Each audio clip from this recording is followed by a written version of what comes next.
Practice. I had last night, didn't you? Last night. Unbelievable. Last night.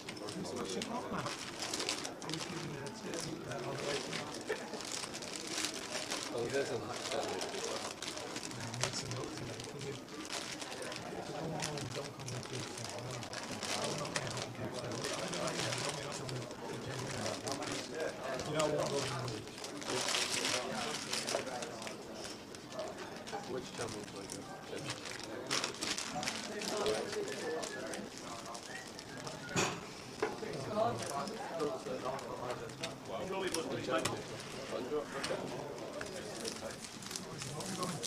We're going to find out.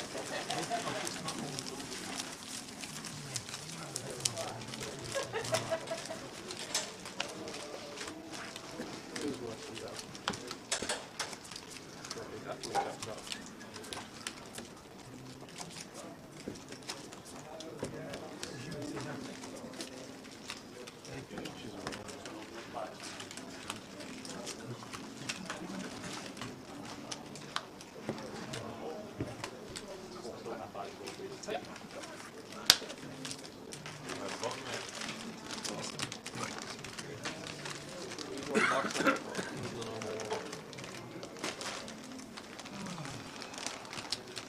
They are strong back now a little bit. Yeah. Bad bit to cut your nails. Am I on right box here? Should I be on that? That's your box, mate. Yeah, just use that box. Right, the middle one again.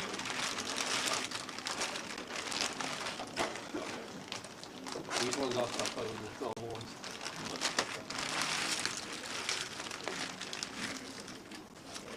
Thanks, man.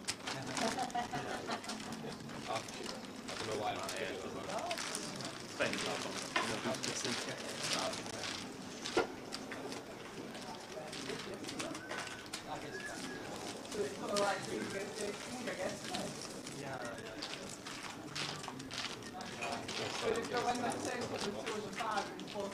Yeah, exactly. Yeah.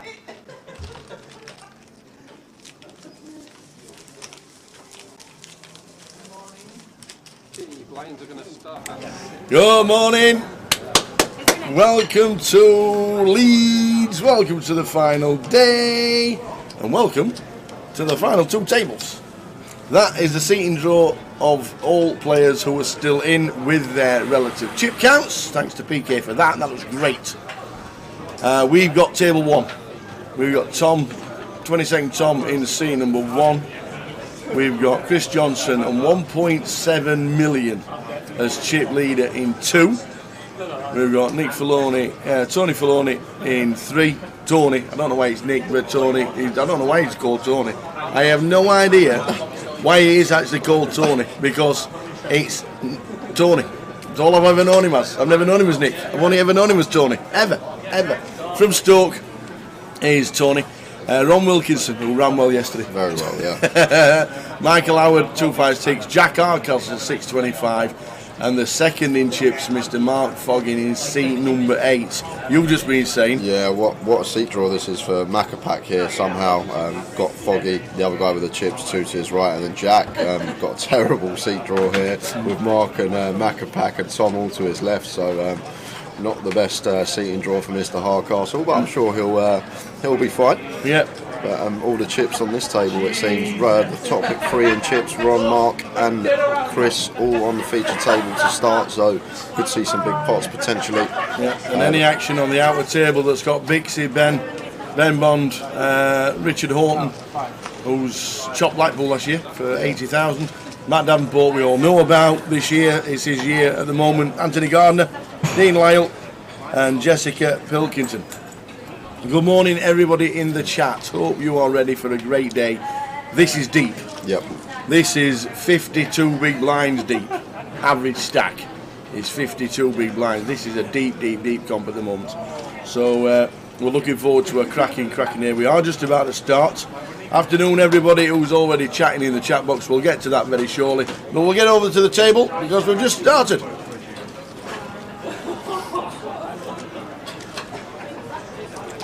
So straight away, Chris Johnson, 5-3 off, why not in the hijack? We got the chips just folded to him, and think we're going to see a lot of this from Chris today. It's a bit annoying for Mark with Chris 2 to our left, who, if potentially had a different table to Chris, could have run over the other table, but we'll need to be wary of old Macapac sitting 2 to his left. I think he could potentially just let Chris run the show. We're going to see lots of opens from Chris Johnson, I can assure you of that. 5-3 off, setting the tone from the hijack. Very first hand. How are we doing, Hippie Chick? Hello chaps, just popping in to say hello from Tenerife. I'm looking rather lobster-like also. I know, Hippie Chick. I didn't watch the game as we were commentating. I watched the highlights when I got back last night. Didn't look the best. It's annoying when you watch the highlights and you don't really see much of your team. It's always the other team in the attack, so that says it all. But work to be done. And then Sean Lewis, afternoon, looked like being a late one today in the comms. Good luck. I reckon between 11:30 and 12. That's what I'm going to go for. Between 11:30 and 12 today. How are we doing, Phil Coffar? Morning to you. Elliot Slessor rooting for Fogging. Good morning. Fungo Slots has tuned in. Asked what are the odds on Jack Hardcastle. There was no sports bet today. No, we had no reason. We just got told there was no sports book and back for Luton. So we don't know why. Apologies for that, but we didn't have any reason as to why. We just got told there wasn't one, and that's just the unfortunate thing, because we do like a little bit of a flutter and to get people involved in everything as well.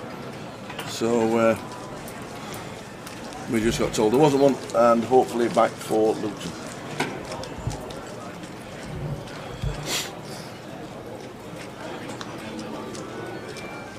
Afternoon, Elliot. Fogging for the win. Morning, Phil. Morning, Tower and Jay. Phil Coulthard watching on Facebook. And Lenny's on. Matt Moll. Angie Brown. Morning, Angela.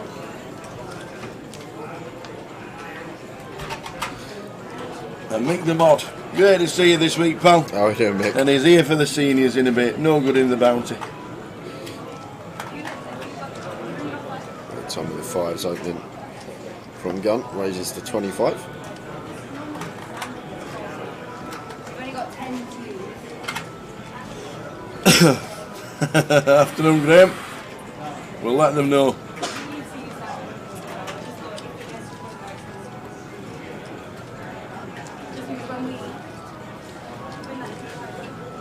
Go and do your magic. Oh, what, on the Yeah. turn them all down? Go and do your magic, Sean. Go and do your magic. I can't go on the one that person's playing. Oh, sorry, mate, I've got to turn this down. No, they're not on it, are they? Yes, there's someone on this one right here. That's the one we can hear. Oh. That's the bonus feature. I've just got a big win. All the bells going. We've been here all week, guys, next to the old slot area. So in the background, you do hear some slot noises. It's not always, just sporadic throughout the day. There's Tom continuing here with the pocket fives on 10-10-6 rainbow.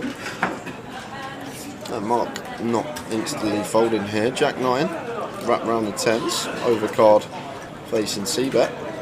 Thinking about check raise, Tower here with this particular hand. Blocking 9-10 suited, blocking Jack 10 suited, I wouldn't mind it. Thinks better of it from Mark early doors. Yeah. What's your strategy if you're in Mark's seat, says Gully Math? I think Mark's going to have to play a little bit tighter than he wants to. Macapac, the only other player at the table, got him covered first and second in chips here, sitting 2 seats away from each other. So I think Mark will be aware that if he does start opening, Chris can definitely going to be free betting him because they're 2 stack sizes. It'll be a disaster for them two to collide, and with Chris with the position and the better seat, I do think he may have to play a little bit tighter than what he'd like with the stack that he's got going into day 3. Seat draw is everything, guys. It's people overlook seat draws. They're actually a big factor in tournaments, especially when you are deep. Like Jack here, for example, he's got marked direct to his left, and then he's got Chris free to his left, so it's not even a good seat draw for Mr. Hardcastle here, and he'll be aware of that, I'm sure. Macapac under the gun, king 10 off. That's good enough to open for him. Makes it 25k.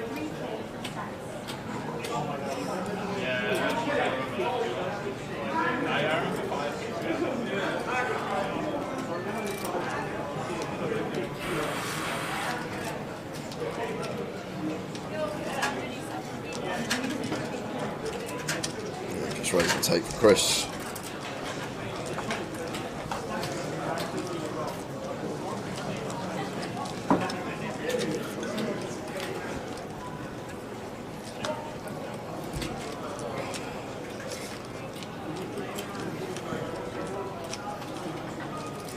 Any action, you'll be getting it.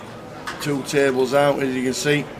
Wendy Watson already on the rail waiting for the seniors. How was your week, Wendy? She says, well, I didn't do any good in the high roller, but then I did win a satellite for it, so I didn't pay for much for that. Didn't do very well in the bounty, but I won £1,000 in the bounty for knocking somebody out in the mystery bounty. Oh, okay. I went, right, okay. She says, well, then I satellited into the main event and just cashed for nearly £3,000. So, yeah, not bad. I went, not bad. She says, you haven't left it on deposit. I'm in Blackpool all 10 days now. So, what a perfect way to do it. You got a free Blackpool then. She went, yeah, that's the way to do it. Says, congratulations. She says, I'm not sure about Luton. It's a long time. She says, well, play the first satellite. The double satellite, then the new one. And then if you get into the mini and main, you're in. Yeah, and this is what we expect to see. Big stack, Mark. 3 betting to 85k here on the button. And Macapac here. Is he going to identify this as a cold 4 spot? I don't think we're going to Queen 8 off, but I was thinking about it. You could see the dark thoughts going through Chris Johnson's head there, thinking about potential cold 4 with Queen 8 off against the other big stack. But a nice little move there from Mark. Queen 8 of clubs. Ron sitting third in chips, sitting pretty, not going to want to tangle with someone who's got him covered. So just going after it, and Ron quickly folding. Nice pick up there from Foggy.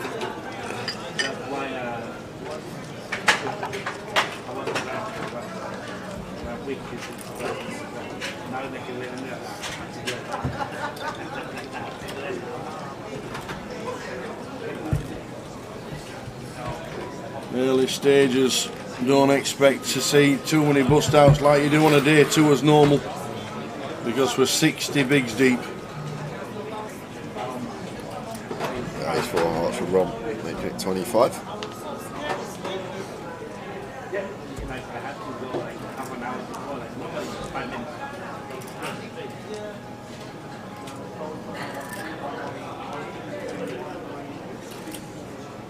Tony Filoni Queen 6 off is looking like, I know he's not defending, he's going to let it go. He's just setting his chips up for the day. Yeah. Weird how he does it, isn't it? I was playing with him the other day, as I said to him, and just does it all the time. He puts 1 big blind in front of him, 2 big blinds and 3 big blinds all next to each other, so he does his little push forward whatever he wants to do. So 6 says, let's go, Chris Johnson. Chris Chip leading this one.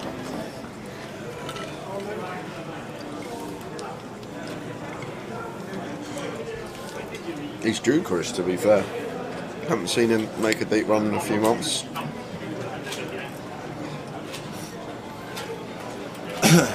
Jerry Ricketts, good morning. Watching from your deer stand in Alabama. Sweet home. A deer stand. Good morning. How's Alabama? Did you miss the... I'm guessing you missed the Typhoon Ian or whatever it was that it smashed into Florida. Oh, but me and Tower always get Chris Johnson to smile. We do. Brad. Might not be on camera. But we always get a smile out of him. Tom Lags out here, Queen 9 of Hearts, going to open in the cut-off. And Tom's got to be fairly careful as well with Chris on our direct left. Chris is, could potentially go after us. We can see here he's got a legitimate holding, but Tom needs to be fairly aware as well of the man on his direct left, how he will just go after opens and relentlessly free bet us, this time with the goods, making it 77.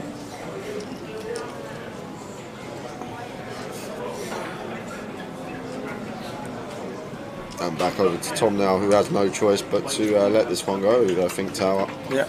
like we are 50 plus bigs deep at a different stage of the tournament, may see him pill this one, but at this stage when there's 14 left, Chris has us covered.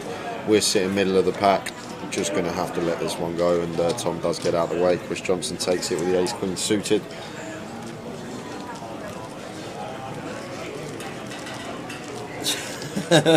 So we've got Alabama watching, we've got Bolton watching from my bed sitting Bolton. Railing on the train home. So Robbie, go on Jack and Dean. Is that Robbie? Oh, Robbie. Is it Robbie in the chat? Is that Robbie Bull? If it is, great to see you this week, Robbie. That was one of the funniest. Honestly, I could not stop laughing. I couldn't catch my breath when I was reading that group chat. If you watched it back yesterday, I was in hysterics. Oh, poor old Mikey. He had a late night the night before. Oh god. Good to see you, Robbie. Yeah, nice cash as well. Yeah, Big good run. Good run in the biggest field Leeds ever had. And if we don't see you in Luton, there's always Blackpool, and then the grand final.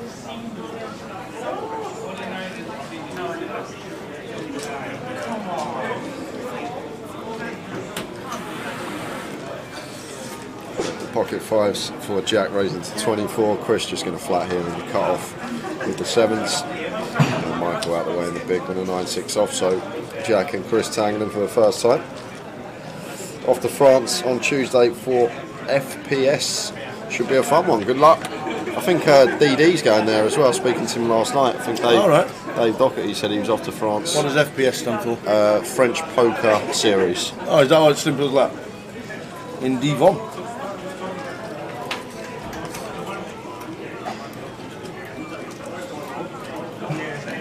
Some of us are off to Malta, Must be nice. and then some of us are off to Birmingham. To buy an air fryer. Yeah. We might actually have one, so I'm not actually sure.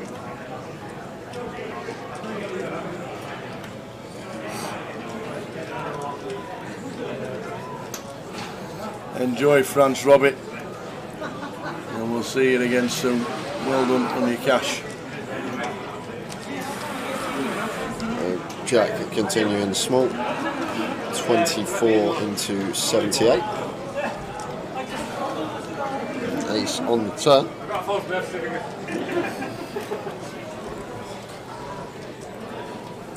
And it's a really hard spot to double barrel here for Jack with the fives. Well, betting small on the flop, but once Chris calls here, there's just not much of his range that we're going to be folding out on the second barrel, other than like the hand he has now, like eights through deuces, these type of holdings.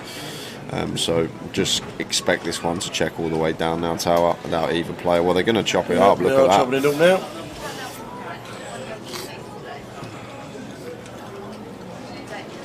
You never know, Jack might bet and Chris might fold. I think Chris. That's happened this week. I think it's more likely to be the other way around, Tower. I think it's going to be very difficult out of position here for Jack to fire. Like, Chris can still have an ace for sure. He could check back some ace, but Jack is going to use a time bank here.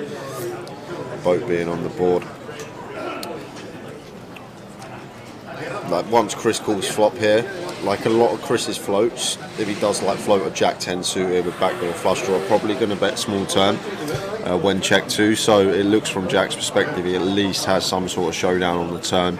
Yes, we do sometimes blast him off like the 6s, 7s, 8s, but it looks like he is going to go for it here. Just doesn't think Chris is ever likely to have an ace, and Jack fire him for what looks like over pot here, Tower. Yep. Well over pot.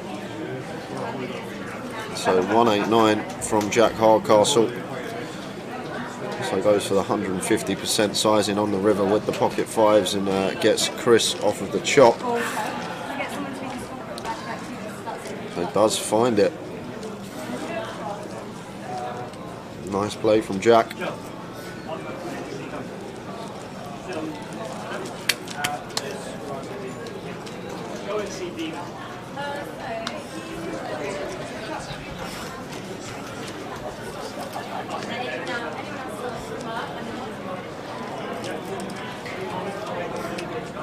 There you go. Ref Ref Brad has his missus has bought an air fryer and sacked him.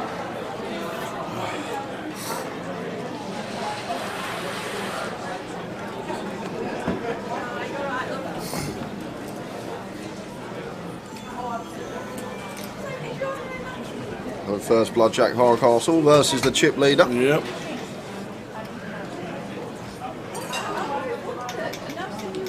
It's still a ballsy move, Tower. Like even when Chris can plausibly have an ace, I know there's only one left in the deck and it's very unlikely, but he still can have an ace there. Obviously, turning quads probably are going to have some checks with it, so it's to be able to find 150% sizing when Chris could still have an ace. Some of the time, I think less likely than more likely, but gets him off the chop and maybe finds a pop that others wouldn't early on in day 3. Yeah. Ref Brad said his boy scored today, but they lost 2-1. You can just imagine his boy being 10 yards offside, can't you? And Ref Brad going, yeah, carry on, carry on.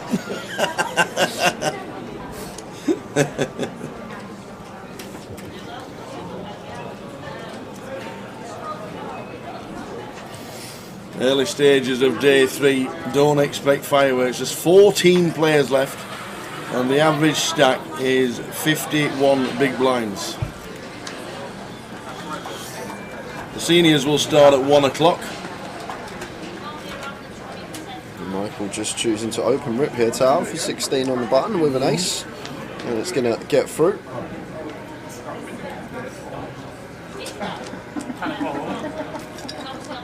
Oh, that's good. They don't have offsides in under 10s. That's a good. I like that. Just let them run around and just let them play with the balls. I like that. Nice one.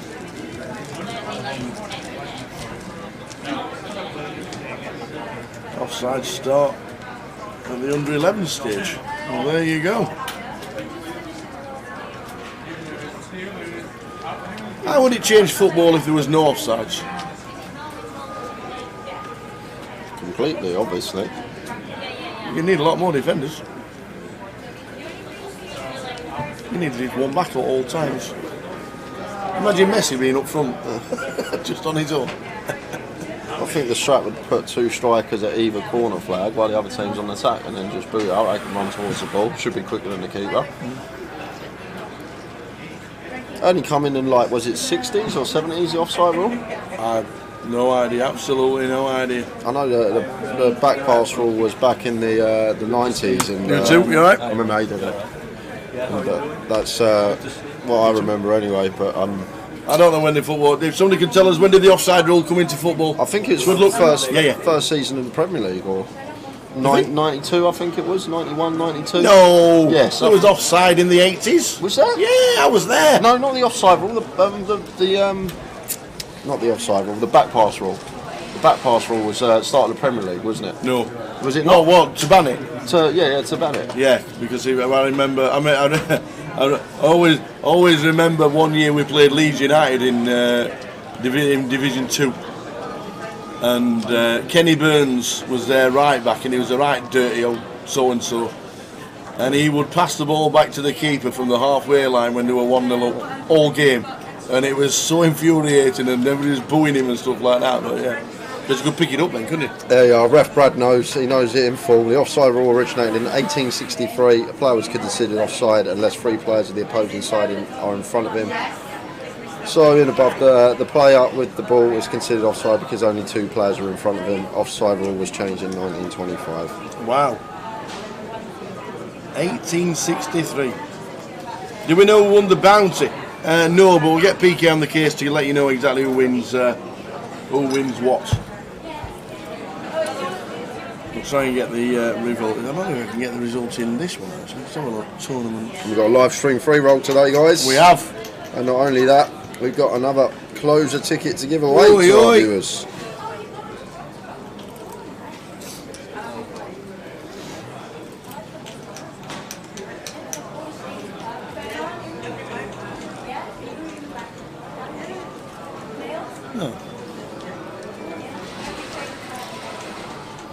There's 155 in the bounty.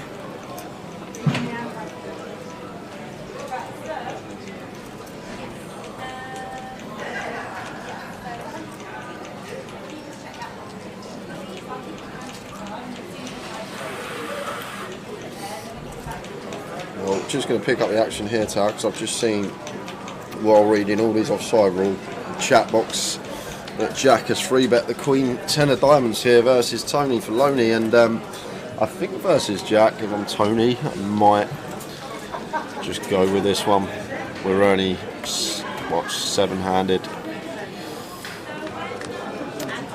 but just going to flat and take a flop out of position. 6, 3, 8, 2 clubs. And this is one of the things, and like against one of the best at the moment, out of position, the times that we just whiff the board, what's the plate, a lot of the time we can get blasted off our hand, bluffed in this occasion.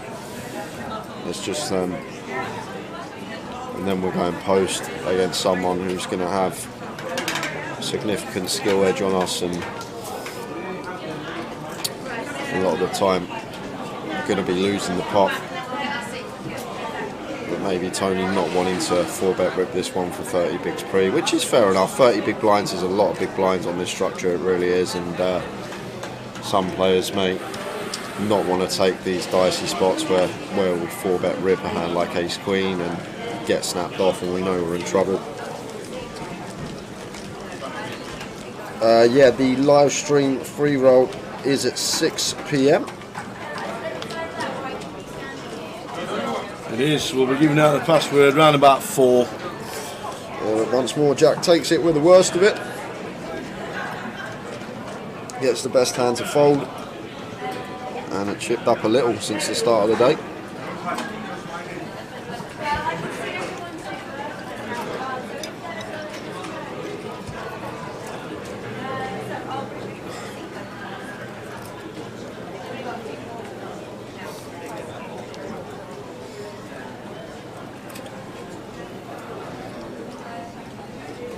Six, 4 of spades for the hijack, surely not. There we go. For even Jack thinks it's too optimistic to be opening this one with 2 big stacks on our left. And Mark does have an easy open here, especially with Tom Lagzal. Missing hands at this stage of the tournament is kind of strange, Tower.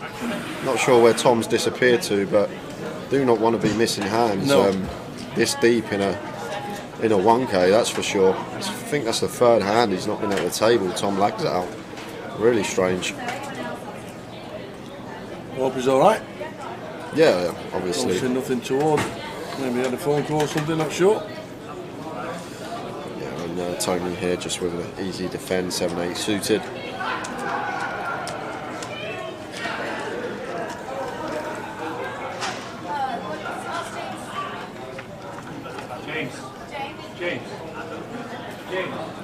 Wow, Tower, look what we got here for us. 6, 5 at 2 clubs. Look at that for a flop. And Tony flopping up and down straight flush draw, and Mark with nut flush draw.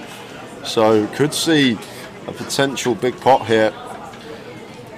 A club would be the end of Tony, unless it was the 4 or 9. Over to Foggy here now, 6, 6, 5 with the nut flush draw. I think this is one that we might have some checks here with our flush draw, but obviously betting never going to be a bad thing. Even the times we are called, we're still going to have equity to make the nut flush. Tony with the 7-8 of clubs here. Both options available for Tony here. We can take the aggressive route because we're just going to always have heaps of equity, either 4, 9 or club, or we can just take this approach with the 7-8 suited. We can still plausibly rep a 6 on a later street as well as Tony. 2 of spades on the turn. So not changing anything here. 3-4 gets there. Tony the only player that's going to have 3-4 and probably has to be suited, so only 4 combos of that. But checking it over to Mark once more.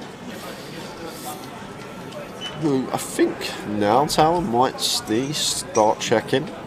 If we fire here as Mark, say we go for like half and Tony rips on us because he can plausibly have a 6, it's a horrible spot for us. I guess we can start going after some 5x, the 7-8s, the 7-4 suiteds, these type of hands we're ahead of anyway. So, well, it looks like Tony's now going to bluff on this ace of diamonds river after it does go check, check, Tower, and going to fire for 71k, and I can't see how we fold this Heroes Mark. Me neither. Me neither. He's not about the 6 on the flop, he's not about the 6 on the turn. But he can have a 6 tower, he can definitely have a 6, he can call flop and then look for the check rip on the turn. That's why we check back as Mark as well with our particular hand. But I think here, the fact that it's an ace on the river, there's no aces that Tony can have here. We hold the ace of clubs, so he's not peeling flop. Obviously with ace x of clubs, it's not a thing from our perspective. So Tony's never got an ace the way this hand's played after he check calls flops. So unless it's a hand like ace jack, ace 10 that he's called with just ace high, which can be ahead of our obvious cut-off opening range that c-bets this board. But yes, he can have a 6, but he can also have so many other hands, 7-9, 7-8, 7-4 suited, these type of holdings, clubs as well. I know we got removal to some clubs, but the removal we got from clubs is irrelevant because it's the pair clubs, the ace and the deuce in there. So Tony probably checks his 2 pair that are clubs with showdown, which he can't obviously have. So I think with Mark here, we probably play this one off. Front door clubs we beat, 7-8, 7-4 suited, 7-9 in there, 8-9 as well tower, that's an on one. I think I'm calling and just tapping the table if he's got a better kicker.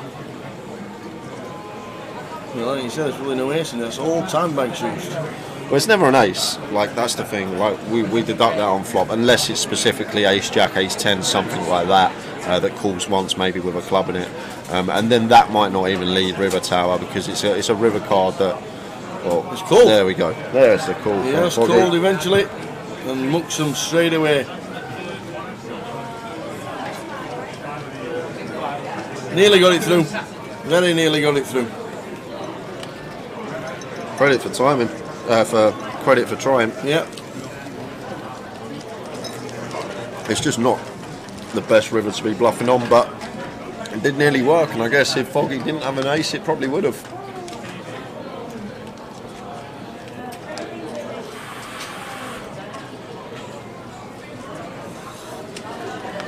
Your attention please, ladies and registered for our seniors event. There he is. Tom's back.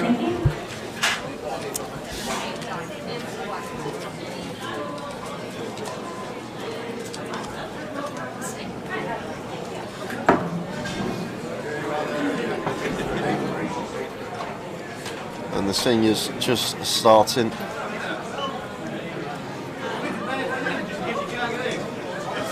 Ali Malou's here to tear up the seniors. That's so lovely.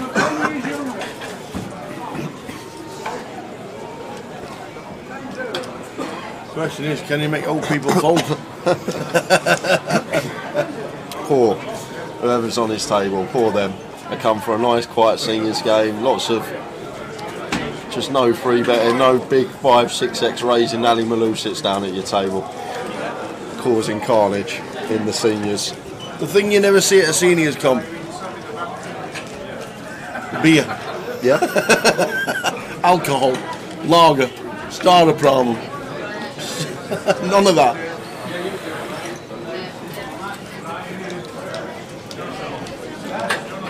It's a great comp. It always gets a great turnout.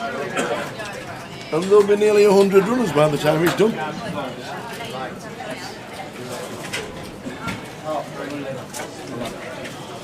And there's a queue. Once again, ladies and registered in our seniors event, we'll be starting in 1 minute. If you're registered, please start taking your seats now. And if you're registered, please don't give any other. Yeah, Roland. I was watching it live at the time. That was the funniest thing, actually. I was 2 nights ago. We finished work, went back to the hotel. I usually watch that stream a lot, and I was watching it live as it happened, literally as it happened. We said yesterday, which is no point on our stream while we're covering the GUKPT, giving our opinion on it. I'm not going to say much.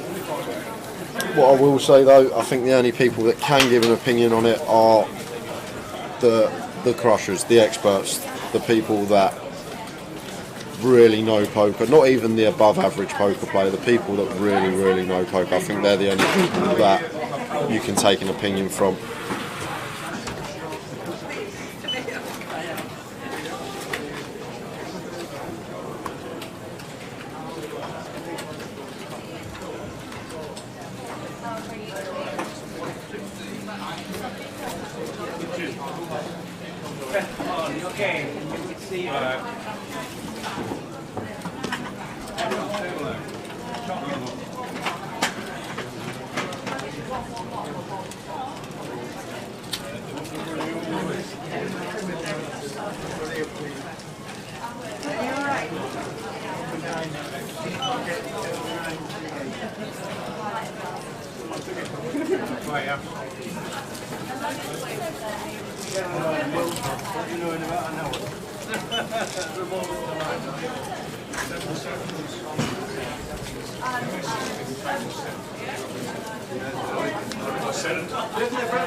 What a great turnout for the seniors. Just be watching them all go through, walking past with a smile on their face. Just like great to be playing poker. It's a 20,000 starting slot, late registration, and Love it. entries are available for class 4 levels. After that, there will be a 25-minute clock. Your opening blinds will be starting at 100, 100. That's plus for all players and viewers will be middle. Ron making it 25k on the button. Ron on the sun run yesterday, he was flying, could not miss every time he got it in, whether he was in front or behind at the river, he had the best hand. Yep. It was one of those days for Ron, and I'm sure he's hoping for more of the same on a big day 3. Queen, 5-8, 2 spades on the flop. So we got Jack with bottom pair and Ron 1 over card to his 9. So Ron happy to continue here for 25k. So 40% sizing from Ron.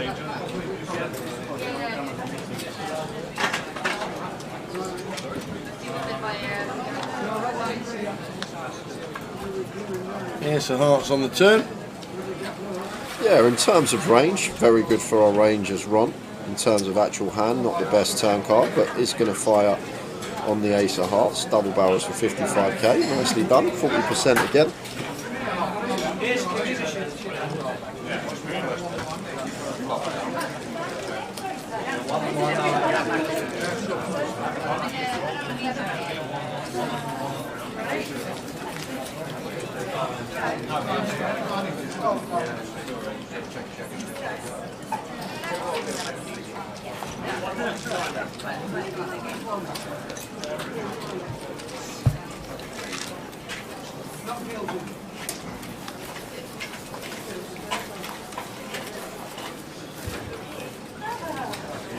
So half hour into the day, guys, and still not lost a player.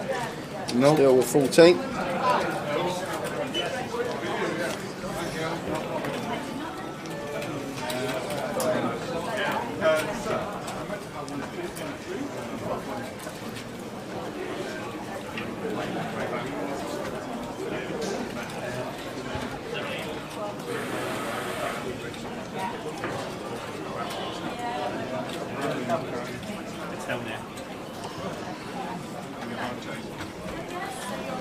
How are we doing, Phil? Phil Pratt on Facebook. Good afternoon to you. And Harlow on Twitch. Afternoon to you too. Afternoon, guys.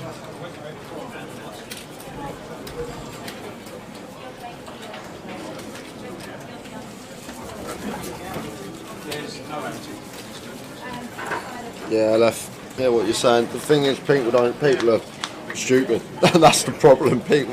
Some people are just don't think, aren't logical, and just get caught in the heat of the moment. But it's obviously one of these situations that don't happen very often in the poker world.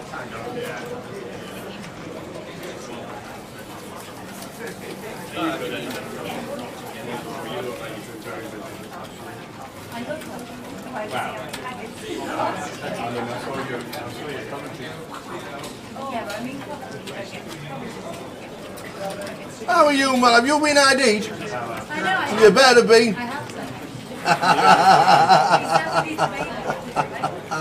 Oh, Jimmy Brown, rooting for Anthony Gardner and Jess Pilkington today. Nice one, Gloss. He did say he was coming down to play 50 in about 10 days or whatever it was. And we're at a 9-handed final table. Edward, to answer your question, when we get to 9, that will be the final.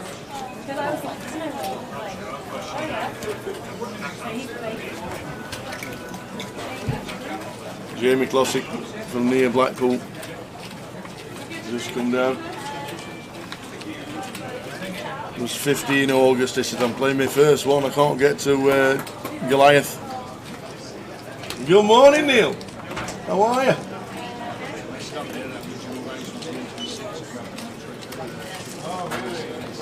Could this be the day we have a female winner, Jay? Says Apocalypse. Well, it could be. We've got 2 Absolutely. left in the field. Yep. Go back to this event in 2017. Rene Z losing heads up to William Lung in 2017. So Rene, 5 years ago at this exact event, nearly took the title, finished second.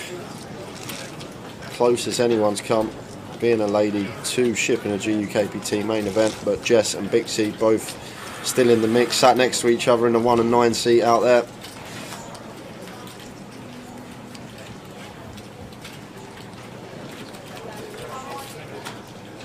And Harlow's playing some 4, 5, 6 at the Vic today. Good luck. Sweet. Good luck.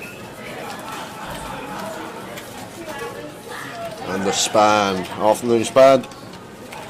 Right. I was Leeds City Centre last night. Any? Oh no. Oh no. Really? Oh my days. Were you allowed in anywhere, Span? There's some nights you're not even allowed in most of the pubs because it's a student night. Bonkers.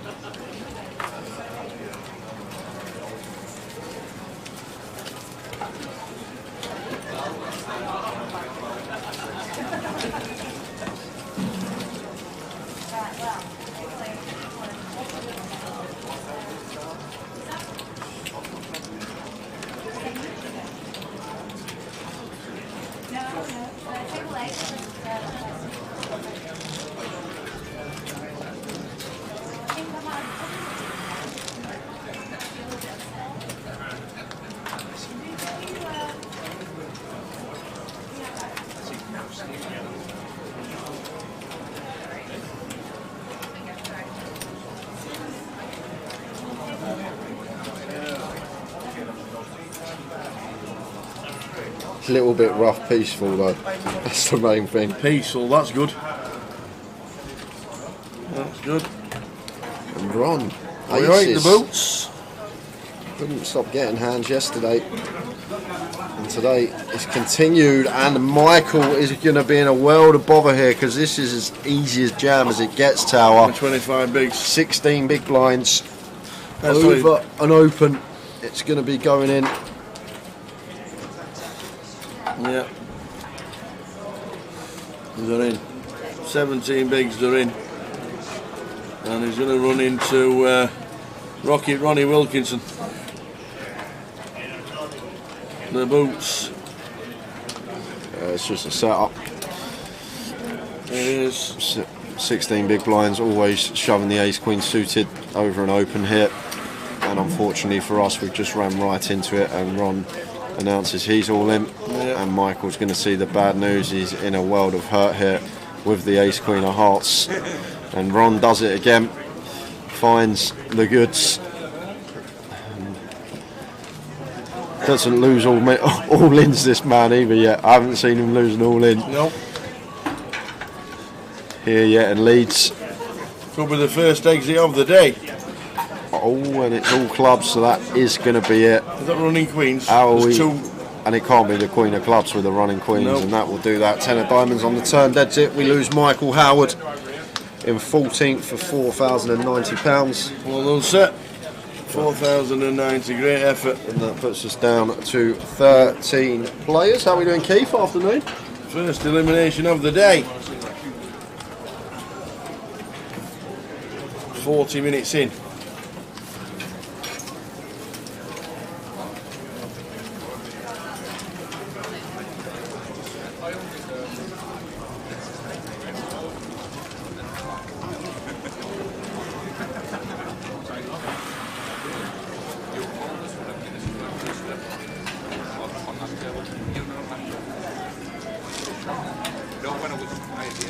So somebody asked yesterday how many runners does the seniors normally get, and we said between 80 and 100 normally. Well, guess what? There's just 60 at the minute. Just 60, so if you're going to get in, I thought there'd be a little bit more, but it looked a lot busier, didn't it? Than the 60, but 60 at this moment in time.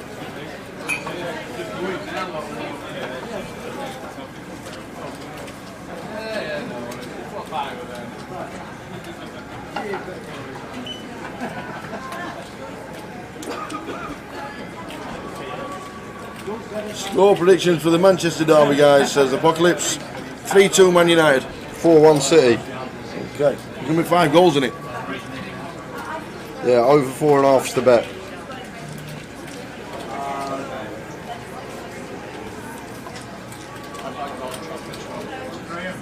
Over 50. Lee Richards. Over 50.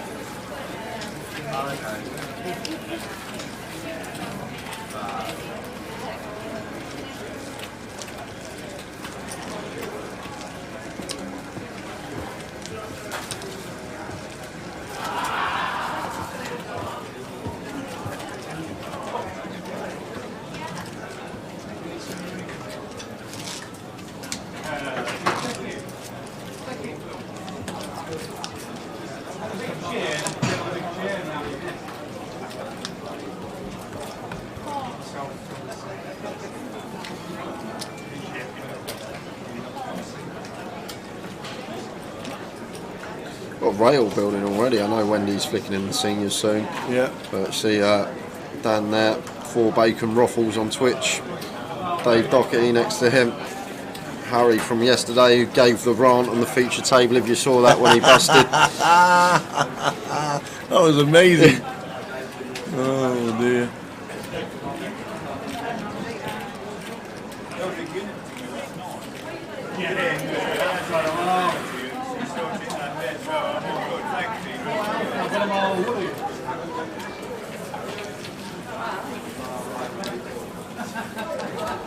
No raising take for Jack with ace queen. No action for him. 20 quid on over 5 goals, that means 6. Pretty clever me, you know. City to win and Haaland to get 2. Haaland won't score today.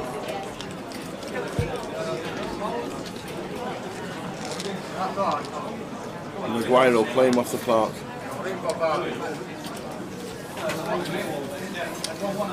13 players out.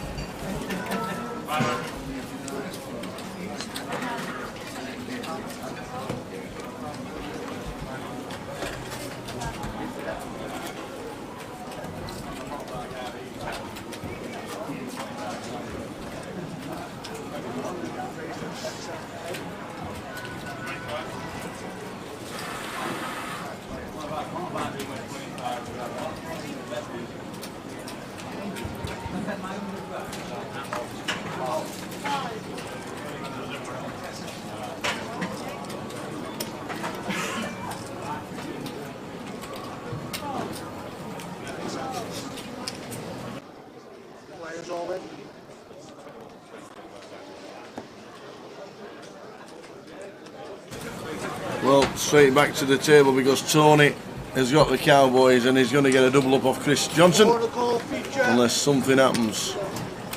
He can't wait to see his cards. What you got? What you got? What you got? Don't tell him what you got. Big chance to double up now, Tony. Tony Filoni stands up, but he is way ahead. Kings against Jacks in the cut-off and the button.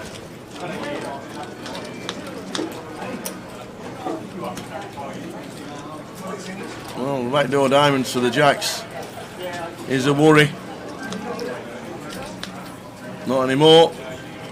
Needs to fade a Jack, and we get a double up for Tony Filoni. And we do. Good but wins against Ace something. Yeah. Oh my days, imagine that. But Tony doubles, only a small chink in the armour of Chris Johnson. Yeah, 330,000 for Tony. Chris, 1.6.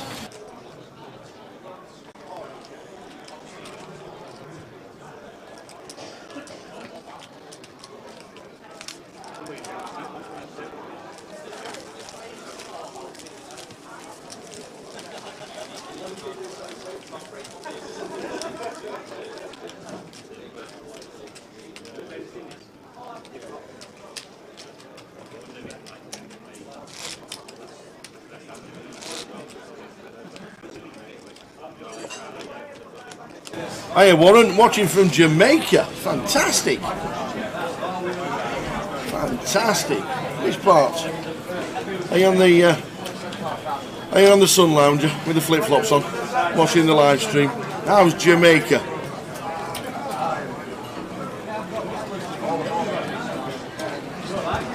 Hiya Scott, watching on Facebook. Yeah, Jay's mentioned it a couple of times, but we're not really glossing over it while we're live streaming. Jay watched it live actually, but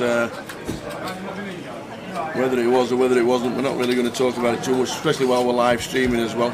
So I'm sure Jay has his opinions, but I'll do my own stream when I get back. 11-hour stream. 11-hour stream, just like the guys are doing. But no, it's a tough one to talk about, especially when they're live streaming. Hope you all though, Scott. Hope things are good.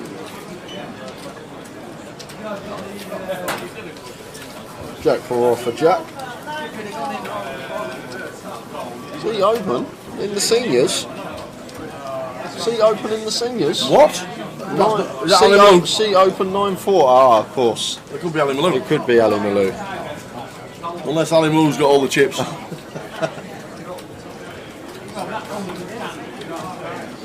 Let me just see if Ali Malou's sat on table 9. 9-4 it was.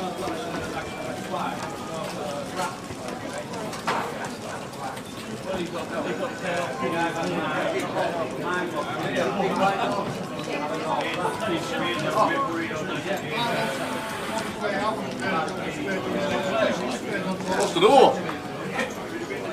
It's all gone. Oh no, he's sat in the wrong seat. How often does that happen? It wasn't Ali Malou.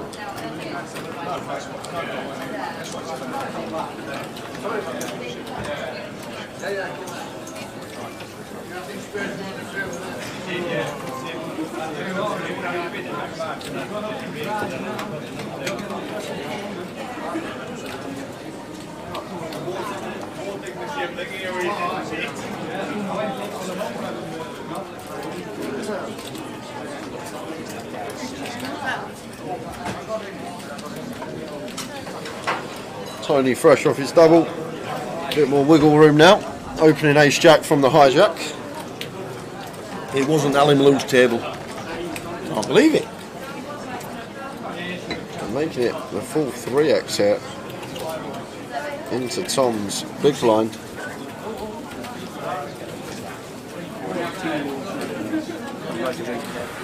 Drink time. Cover tea, please. 2 teas. No sugar, thank you very much.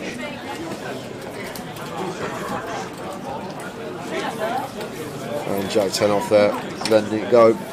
Probably would have defended Tom if Tony opted for the 2x sizing. Afternoon, Paul. Paul Green, does 22nd Tom still do the 22nd Tom bit? Sometimes. Yes. Not as often, to be fair. Not as often. That is a terrible price, Wayneo. What's that? Haaland to score before 9 minutes 59, 15-2.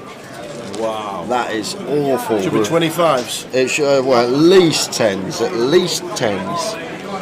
I reckon 16s maybe. Be a fair price on that.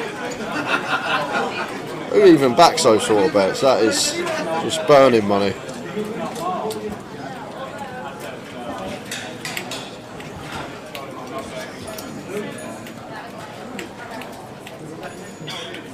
Says the one who does Towers treble every Saturday. Oh, that hurts. Oh, that cut.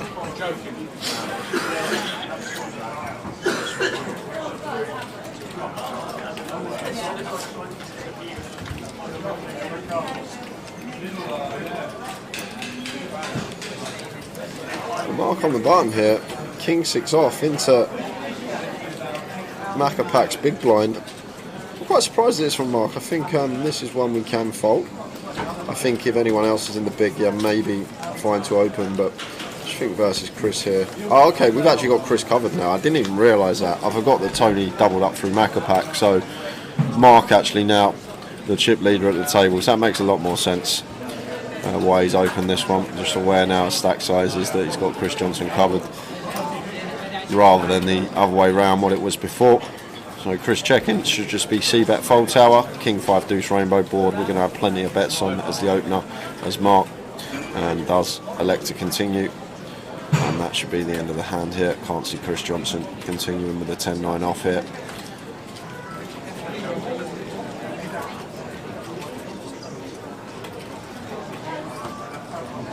And Chris not insta-folding here with just 10-9 high, no draw, no real backdoors, and choosing to check raise, just going after it here.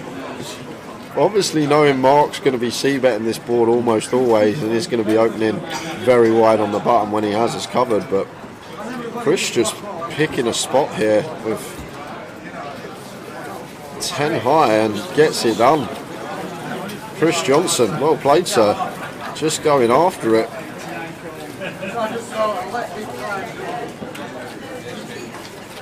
Jay, next question for Tower is how many Towers trebles have come in 5 years? I've had one up. I've had one. I had three on the trot one year. I bet it weren't when I was working. No, I didn't. I had 3 out of 4. Oh, 3 out of 4. First 3 weeks of first 4 weeks of season, we got 3 up. Great. Yeah, but yeah, we'll move on to the next question, shall we?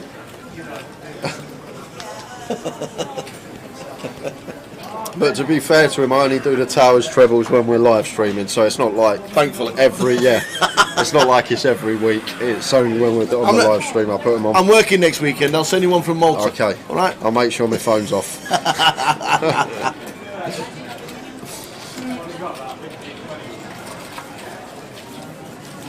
Well, I'll let Tower answer it. I can answer it. But how long have you been doing the streams, Tower? Have you been around since the tour started? Luckily, you must be the longest member of staff on this tour, Tower. You're the first one here. Still here now.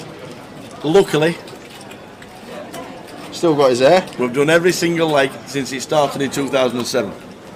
We vlogged the first year because it was on TV. Second year we vlogged for the first 4 legs, and then we started doing videos. And that's where it all started for us. We had a TV channel called Nuts TV when we worked for AWOP. And then Cardroom Direct took over in 2011/12, and since then it's just got better and better and better. And now this is where we're at, with the amazing table from Andy and Cardroom Direct, bringing you all the live action. And this is why we bring this guy in, because he knows his stuff, and this guy's still talking shizzle. But yes, luckily, every single leg, touching wood, every single leg since 2007, since it started, I've been here. 15 years, not missed a leg. Not missed one leg in 15 years. I've been here 5 years. I've missed 2. It happens. It happens, doesn't it? It's just one of those things. Nearly missed a leg in 2010. Ash Cloud, Iceland. Yeah, Ash Cloud. And I was in Vegas. I was watching AC/DC in the MGM, and there was an ash cloud over Iceland, and we nearly didn't get back. We managed to get back over for the weekend, the Saturday and the Sunday. So, but yeah, luckily, thanks to everybody. Still here, still going here. Strong. Still here. You need a gold Rolex Tower, unreal that. How come you don't do the bagging videos at the end of day ones anymore? It's because we get the chip. Tower used to do the bagging videos because you see some chip counts from around the room, because we never used to post them on stream before, but now because we finish up from the booth, we already have all the chip counts. The comms cam makes a lot of difference to our job as well.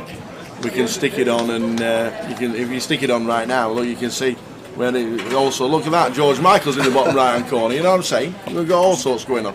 The comms cam for us makes a huge difference to the event. It really does, and it's another good addition. The stream deck gives us all plenty of choices, and we input videos as well when people get eliminated.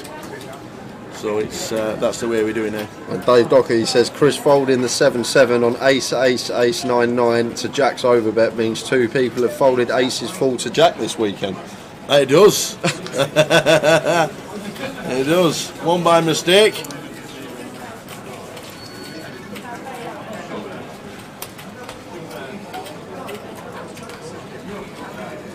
We sell. How's Paul Remain getting on in the bounty? Bounty was last night. If you mean the seniors, I don't know. Yeah, we'll try and get the. Paul remains here. Joe, you bring the final results of the bounty. We're going to get the results of the bounty soon, guys, and then we'll let you know how everyone got on in that one. Yeah. Prizes at the bottom of your screen, Harry. Coming across now. Scrolling across the bottom, nearly £94,000 first prize. Did you just see the top two stacks there? 148 big blinds and 140 big blinds. This is day 3 tower. That's what we see day 1, level 1. This is day 3. Yeah. And you got Foggy and Macapac potential to play a 300 big blind pot on day 3. How are we doing, Mr. O'Mahony or Mrs.? I don't know the pronunciation of the first name, so I'll use the surname. Hi from Dublin, Ireland. Good afternoon to you. Good afternoon. Good afternoon. Looking forward to coming over to Dublin hopefully in February for the deep stack. Mark under the gun, ace king of hearts raising to 25. Into Jack's big blind, Jack 8 off, good enough for Jack to be defending. He is going to go heads up to the flop versus Foggy. Got a good resume, Mark Foggy. Just looking on Hendon, plenty of results over the years.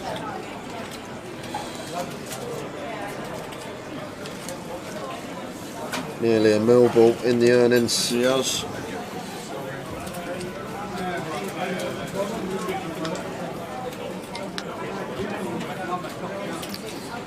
Ended up winning the Win Summer Classic this year. It did. At Vegas. It did just before we got there. Or just after we got back home. I think it was. I think it was just after I got back home actually. It was when Foggy won it. Yeah, we're just handcuffed here versus Jack with ace king high here as Mark. Not much we can do. Like, yes, we can potentially get bluffed here by Jack, but we just have to let this one go. Like some bare 10x, some spade draws, some diamond draws, and maybe even some just random gut shots after Foggy checks back. But Jack actually with the goods on that occasion with 2 pair. But good fold from Foggy, not getting sticky, letting it go as it should be.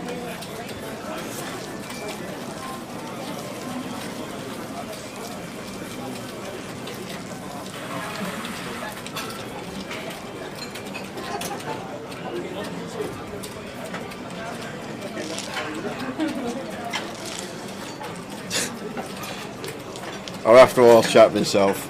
What's that? Where his nan's back watching on Twitch, or claiming to be back that they're Jack's nan.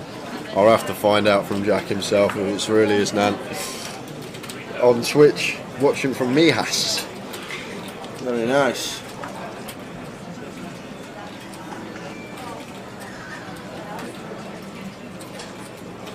There you are. Ben Teague said his nan does watch.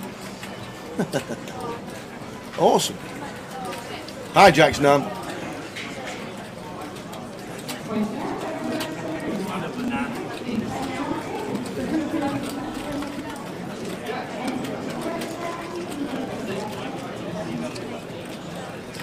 Right then, Luke Evans. Afternoon, Luke. 9 for a hearts here, blind and blind. It looks like Jack are going to choose to raise this one up.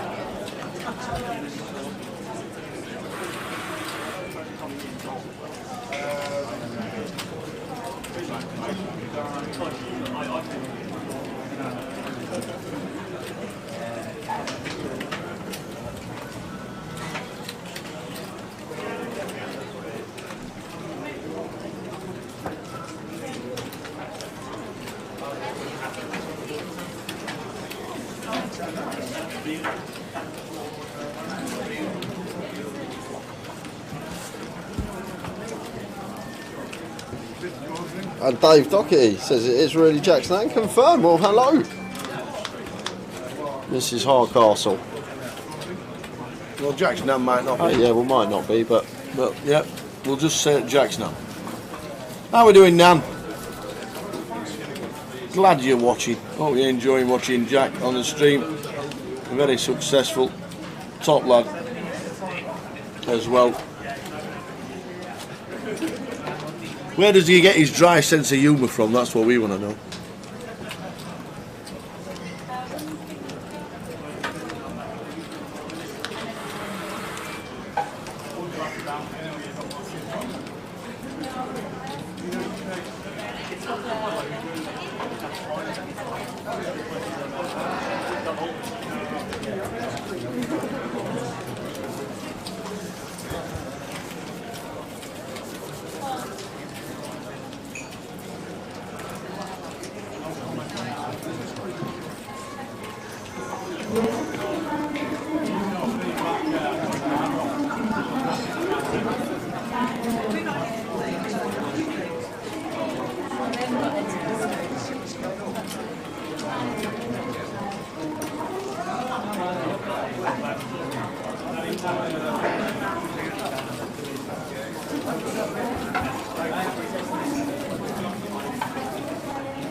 Choosing to take a stab on the turn. And now double barreling here on the river, and first real test here for Jack Hardcastle, sitting with just a 3.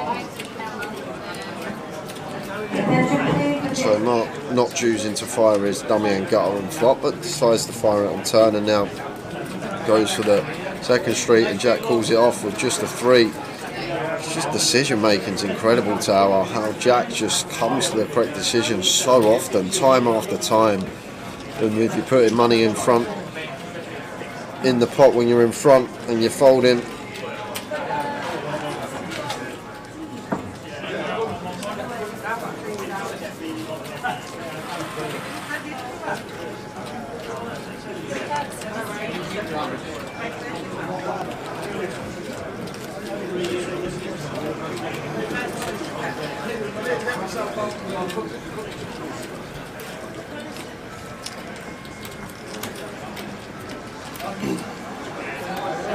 hello from Dubai. Maple syrup. How doing, Mabel? Good morning from Dubai. Hello, young man, how are you? Lovely to see you, pal, how are you? Looking good? Looking good? Is that really? No way, man. Ow. Good. Glad you're here.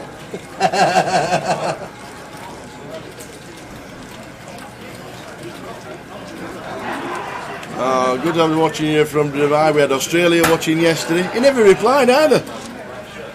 Well, Rob, he never replied once. Asked him how he was doing, all his mates, all the dealers, how Lauren was doing, and Will and all that. No reply. Nothing.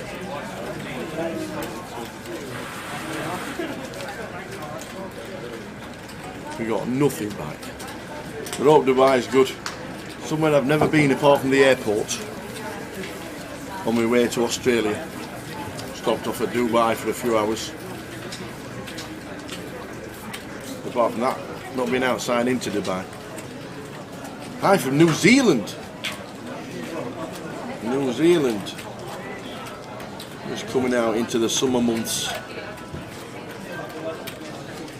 How are you doing, Richard? Watching on YouTube. Glad you're tuning in to Leeds, United Kingdom. Allez, Tom.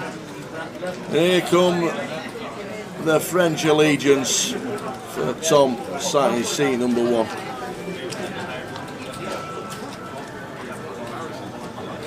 And we've got Brisbane in Australia, Jay Foster. Good morning, or good evening as it is now in Brisbane, around about 11 o'clock at night.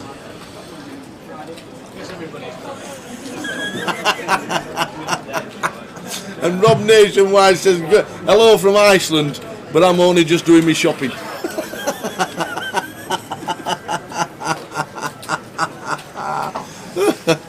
All these countries that are watching, it's fabulous, it really is. And hello from Iceland, but I'm only doing my shopping. Oh dear. See, Basingstoke's where his hat, says Graham.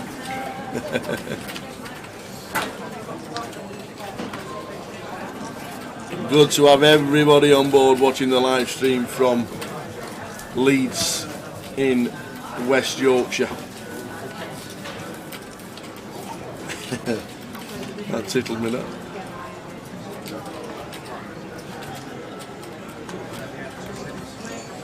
Now here, Richard Huttinson, Leeds, hi from New Zealand, Christchurch.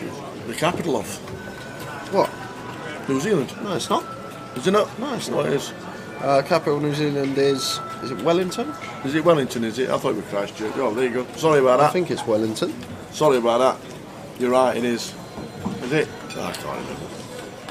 That's a long time since I did geography. Auckland. Thank you. Thank you. Why do I remember Christchurch? I don't know. Oh, Frankie the dog's watching again. Now we're doing cat. Shout out to Joe, Ned and Frankie the dog.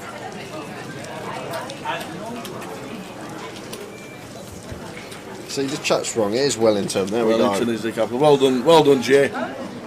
Well done, Jay. Can we bring you up to speed? We've lost one player today. We're down to 13. Started the day with 14. Yesterday we started with 134, and the comp in the top right-hand corner says we had 430. What happened to his tea? That's a very good point. What did happen to our tea? Frankie's probably drinking it. Frankie's probably drinking it. What happened to his tea? We ordered coffee and tea about 20 minutes ago, and we see you there with. How are we doing, Raise the Kev? Afternoon. How are we doing, English Cat on YouTube?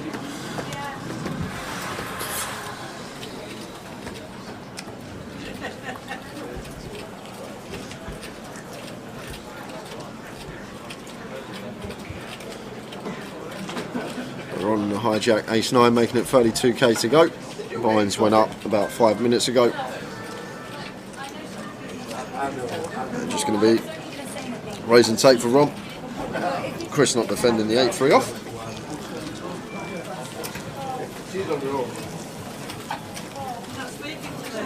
Hello, you. Shame that Jay isn't that accurate and Jay thinks. I'm alright with the questions that have a word answer, let's say. With a number answer, it's a bit more complicated. What's that? Saying I'm not that accurate and Jay thinks. Well, that's the best thing about it. Anybody can win.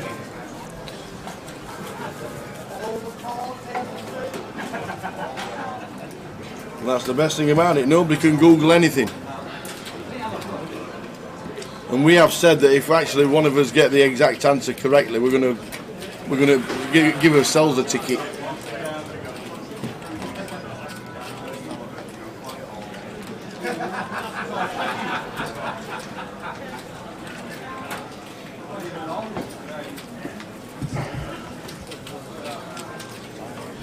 Ace 10 for Mark raises to 35 in the cut-off. And now Tom on the button here. Ace 4 suited versus cut-off open from the chip leader. Just calling with position. And Tony and Mac pack out the way in the blinds. So heads up between Tom and Mark.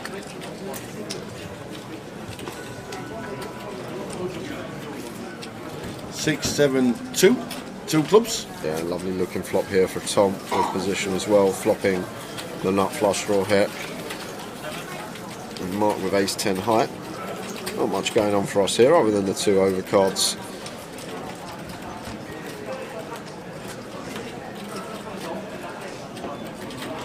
Weighing up whether to continue or not. I think it could go either way on this board tower. And opt in 2 C-bet and 7-6 deuce, 62k.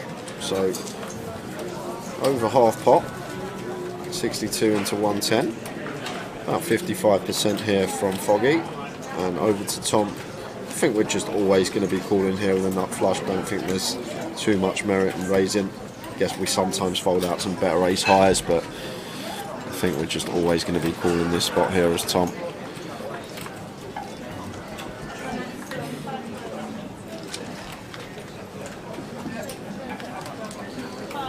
Two of hearts on the turn, so not changing anything here. Neither player should really have deuce X in here unless it's ace deuce of clubs specifically, so more or less a brick here on the turn.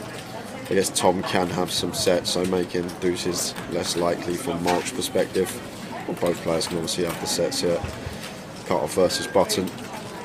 And Mark weighing up his options whether to double barrel here. It looks like incoming double barrel from Foggy. 160k on the turn. So 160 into 230. So around 3/4 pot here. Interesting now for Tom with his nut flush draw. We call here, leaving ourselves with 240 back. Mark now repping 8s plus. And there's the call from Tom.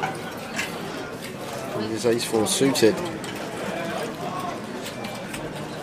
Brick River. No. For the spades. So Tom lags it out. Wowzers, Tom. Getting there, not in the manner that he expected to. But has Foggy got the 3 barrel in him, Tower? Is he going to rep the overpair here? And I think once we go bet, if we have the overpair here, we're always going to be shoving. So is he going to continue telling the story that he's got the goods, or is he going to shut down here? And does check, and it goes check, and ace-10 is going to be shown for Mark Foggin, and Tom's going to show him the ace-4 of clubs, 4 on the river. And Tom lags out, takes a nice one up to 802k. Mark back down to 1.3. And Mark's now thinking, well, just should have gone for it. Should have gone for it. But it's hard when you're sitting there. If we just rip, we get snapped off by 7 6s, something like that. And obviously needs to think about the range of hands that Tom Lagzal's calling twice with there. Is he folding 8s? Is he folding 9s? Is he folding some 7-8 suited top pair?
So Mark with the queens this time.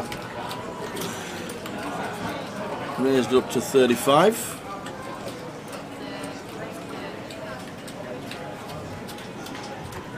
Folding round to the blinds. Ron gets rid of king 6 and Jay. Jack with the 8-5. 19 to call. He makes the call. Looks like we have action on the outer table, doesn't it? Yeah, there's PK with the cameras. The camera. So we'll bring you that action very, very shortly. We've got 10, Jack 7. Yeah, not the best of flops here for Mark. Yes, we have an overpair, but very wet board texture here versus Jack in the big blind with the ladies. And definitely one there is. There is the check that we could mix in a check with on this particular board. King of spades on the turn. So we've beaten our turn on up and down straight draws.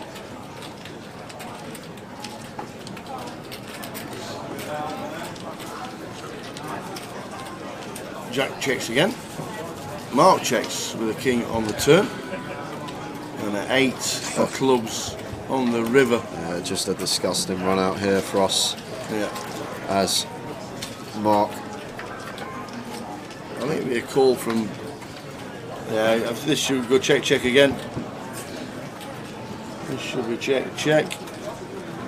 Don't see any reason to value.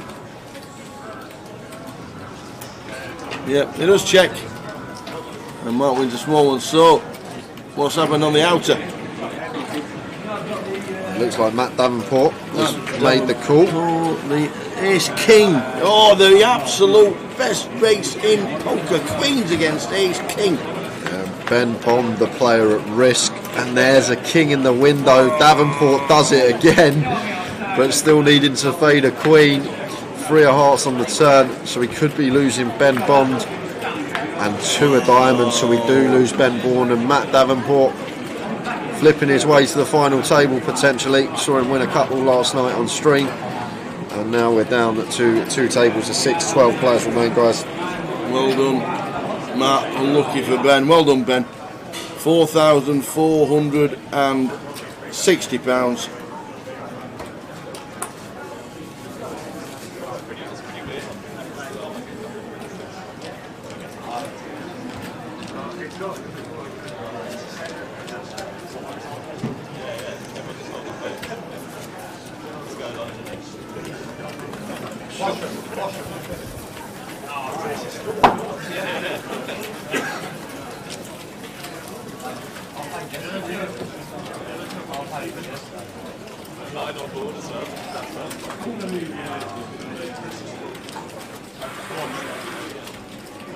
Does Matt miss this year at all?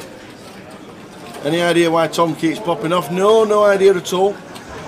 Whether he's on the phone for personal reasons, I've no idea. But every time he sits down, he wins a pot. Maybe sit down a bit more.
So we're down to 12.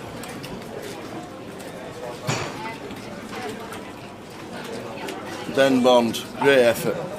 13 for £4,460.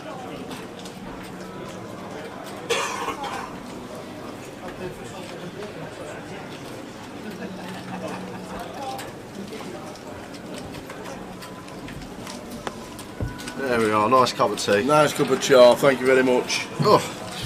Thank you indeed. So 12 players remain, guys. We'll get that updated at the top right. We will indeed, we're on 12.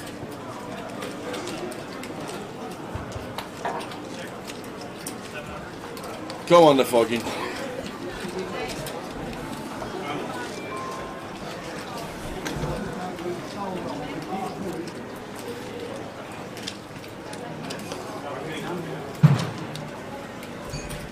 It's my turn.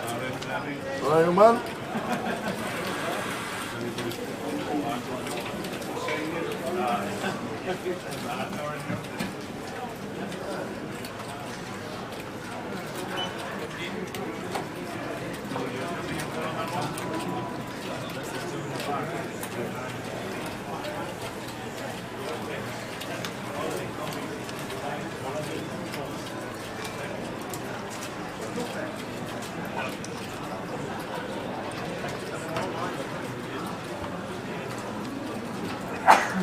Jack, we're nearly a million.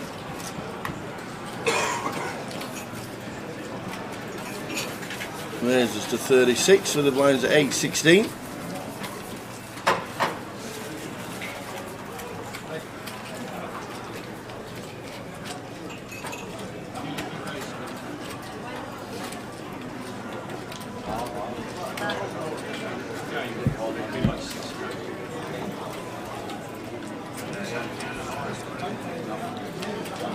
Free bet to 155 from Mark, and good enough.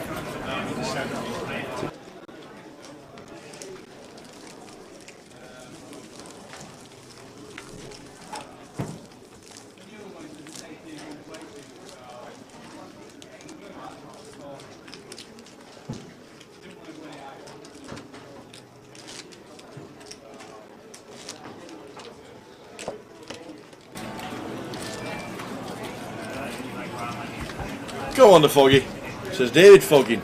Brother, dad, son.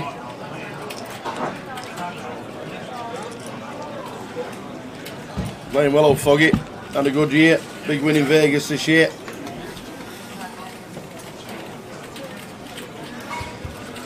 Do we have the password for the free roll tonight? Not yet.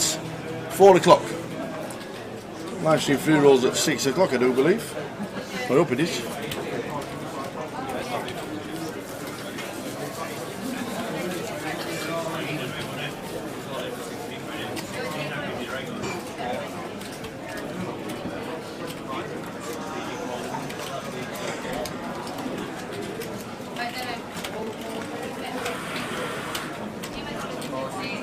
Jack and the cut off.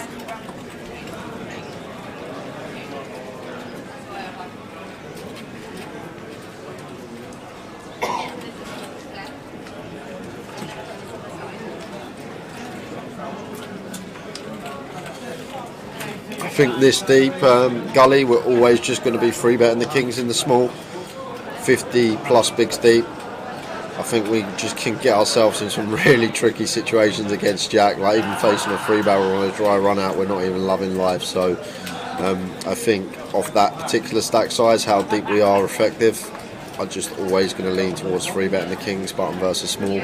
If we were like 20 bigs deep, yeah, understand what you're saying, maybe mixing a flat and potentially get the double the times that we get barreled into or under rep our hand and get paid by worse. But understand completely what you're saying. Aggressive opponent, more than capable of firing off.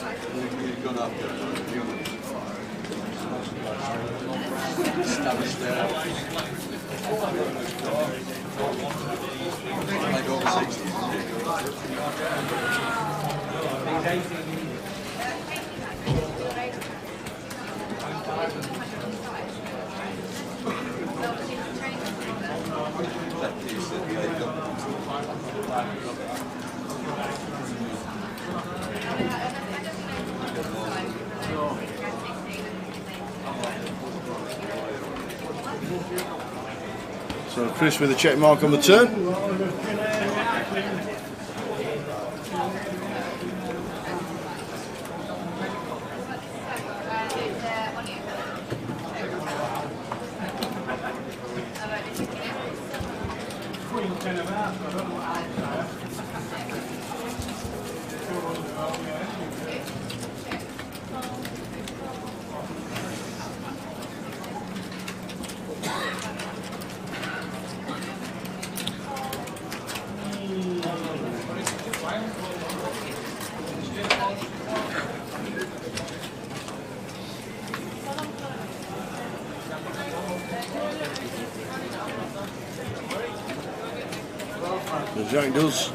Jack raises to 150 and Chris calls, and then he tries trapping him again, but Chris bets on the river. Jack giving up. Jack trying to move on Chris, and Maccapac stacking in chunks.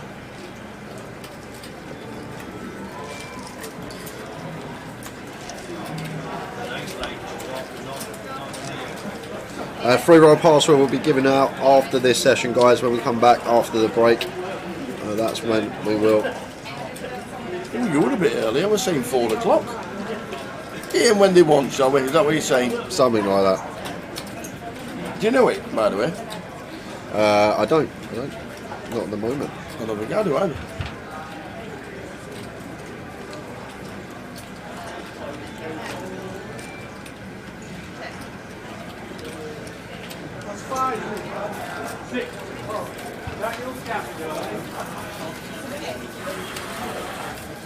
It's all folded round to the button. Tom lag is out. Betting. Looks like a min raise. Yep, raise to 40. Maccapac gets out of the way. And Tony with threes. We'll probably see a flop. Oh, the lot's in. The lot's in from Tony. And it'll work, as we can see.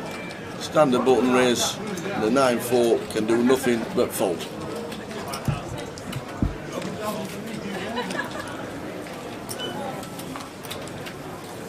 So wild, this from Tom Tower.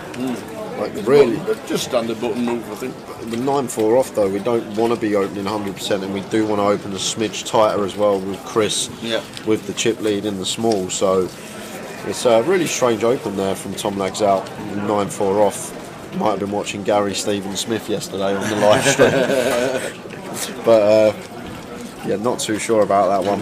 Don't just have to open 100% of our range on the button, guys, when folded to us. No. Still need to let go of the trash holdings like the 9-4 off. And maybe just... Ben Bond finished 13th, which means we're down to 12th.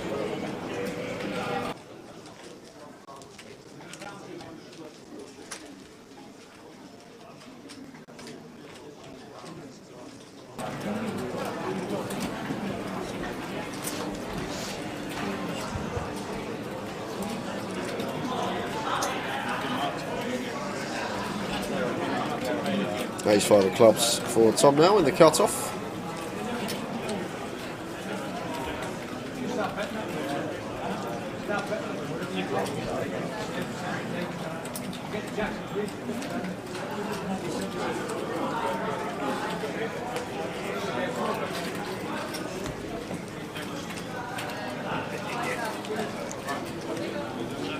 And Maccapac just going after it. Super connector. 4-3 of clubs, choosing a slightly larger sizing as well, just over 3x here. And now we're going to lose Ron with the 7s. Have to fold here as Ron, never cold call him. And back over to Tom here, and suited ace 5. Saw him pill suited ace earlier. That wasn't to a 3-bet out of position. Like, it's a really dicey spot because, as I say, we're sitting probably middle of the pack here as Tom, and Chris is known to fire and unload down the streets. But he's going to find the 4-bet here with the ace-5 suited and makes it 2-6-5 with a very nice hand to do it with, to be fair to him. So tangling with the Macapac here. And Chris has already 3-bet him a couple of times, so just making a stand now, and perfect 4-bet combo to do it with as a bluff, and does get Chris out of there with just the 4 high. So very nice there from Tom Lags out.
My ace king suited, raising to 35 from under the gun.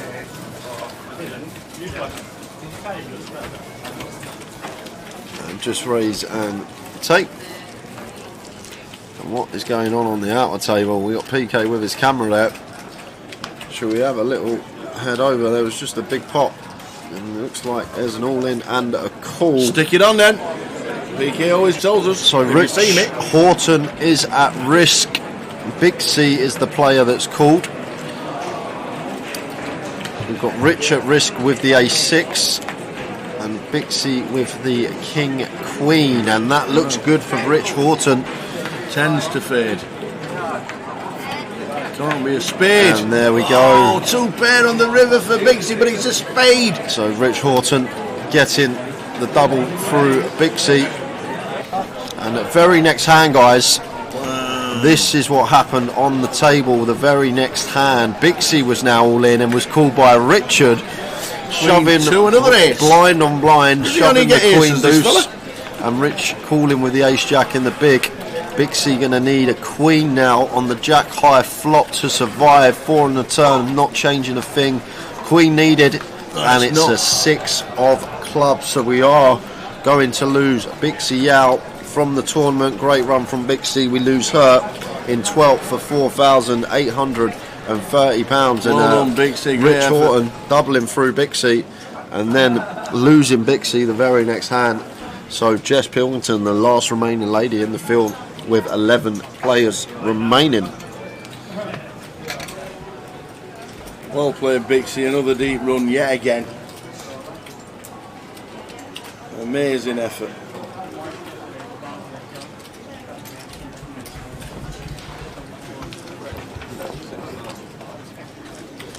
Just wow. So Jack on the bottom with Queen Jack. Always going to be opening this one. Makes it 36. And Mark here, definite 3-bet candidate this one. Tower, ace-3 of diamonds versus Jack's button open, having him covered. And Mark looks like he is going to take the spot. He's going to choose to 3-bet this one. Makes it 1-5-5, and just a quick fold from Jack with the Queen Jack on the button. Nice 3-bet bluff from Foggin.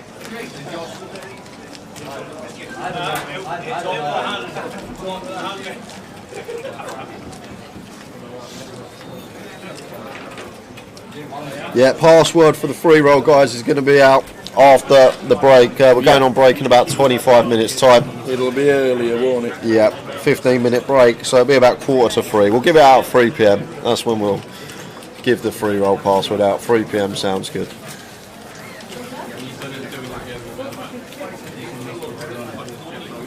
And I'll tell you what, if anyone gives them the password, if anyone can guess the password, I don't know it. I'll give you a closer seat. What? Is it that bad? If anyone can guess the password in the chat, I'll give you a closer seat.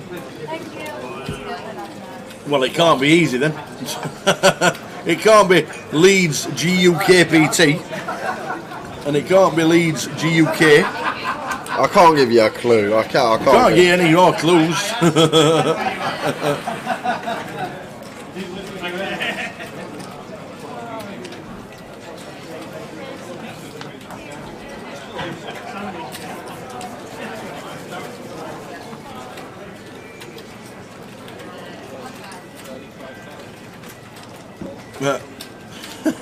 Password is house beats flush.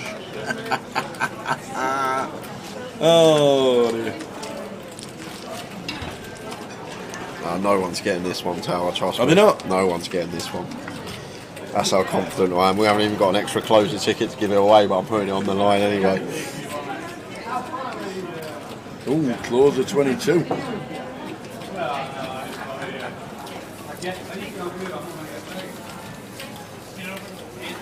So both players checking flop. Chris is checking to the aggressor as he should be, and Mark choosing to check back second pair. Nice to have in the check back range, and Chris now going to start leading here. Once swap goes check check, going to have the best hand here almost always. And Mark just got an easy call now, Tower. We check back flop, so we can call the turn lead, and Chris does elect to lead.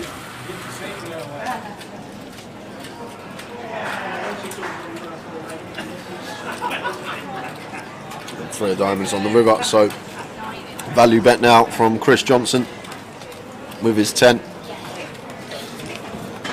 75 and a quick call from Foggy, and sees the bad news up against King 10. More chips going to Chris, first man over the 2 million mark, so a quarter of the chips in play. Wowzers. For that man. For a Macca pack. Anybody stop this man? He is an awesome watch.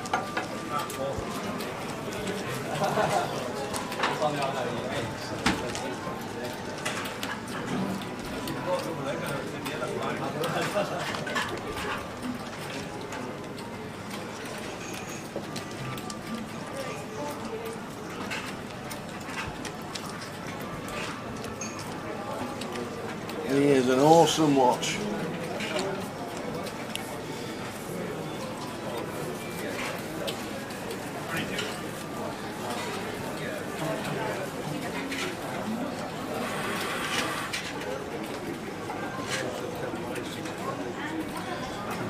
So Ron, just shy of the milli with the King 10.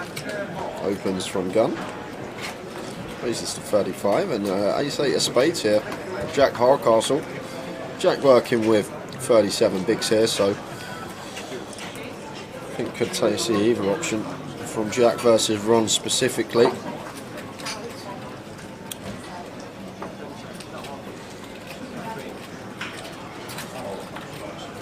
It's going to fold. Yeah, ace-8 suited.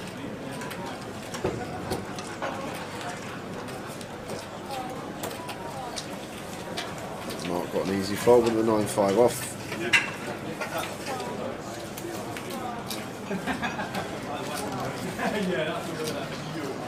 So 3 players in near 2 hours. Who had Haaland to score in under 10 minutes? Why is this called? I don't know. Has it? I just looked around and seen that City are 1-0 up, that's all. Yeah, we heard the cheers. I'm guessing it's got a chance of being in Tower. Wow. No, they were 15-2 shot. Oh, it's Foden, says Oh, Razor Kev says it's Foden scored. There you go then. That bet, I knew it was always a bad bet, that 15-2. What price was Foden? Under 10 minutes. Probably hundreds, at least. You're identifying your players remaining in the main event. You all can start retaking your seats. You have just over 3 minutes remaining on the break. Once again, that's all players remaining in our main event. 3 minutes remaining on the break. Free bet from Tom with the ace queen suited does the trick versus the king 10 off of Ron. Table change, which means we'll get to see England's number one, the centre half, the main man, Anthony Gardner. No, he's not still in Pokemon. He busted. That was Ben Bond. He busted in 13th. Yeah.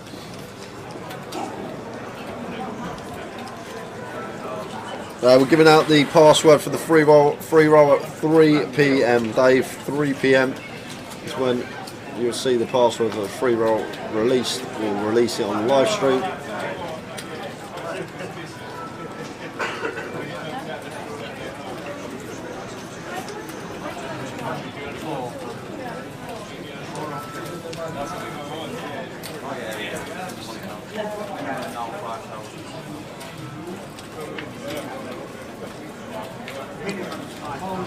A7 for Chris on the button.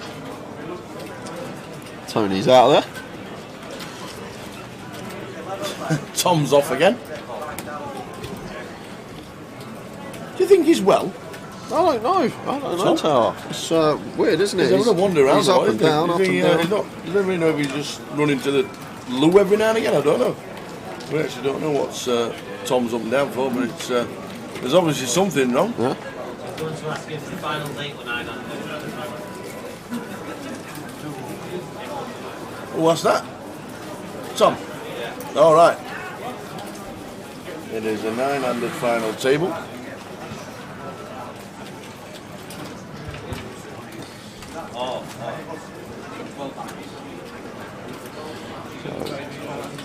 That mask Tony wears, is that where he's from? The face mask Tony wears. He's Italian. It's not an Italian though flag, is it? Not? It looks orange. It looks like orange and white. Well, I was thinking Filoni. Yeah. Sounds like pepperoni. It is Italian. It's definitely orange. It's definitely the Ivory Coast flag. I don't care. It's No, that's not orange. That is orange. It's not. Because I thought he was Italian as well, and I just saw it. I scratched my head. I was like, It's a Filoni. Loves the pepperoni. 6 of diamonds on the turn.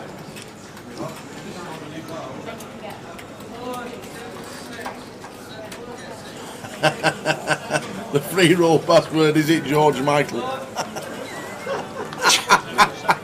Great. Talking to George, there he is. Wake me up before you go.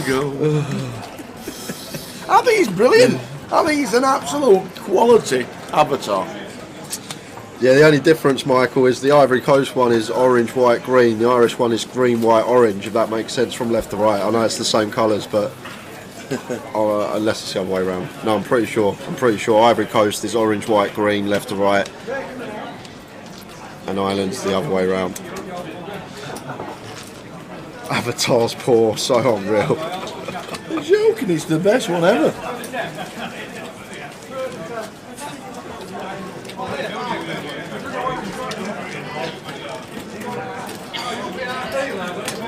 First PD.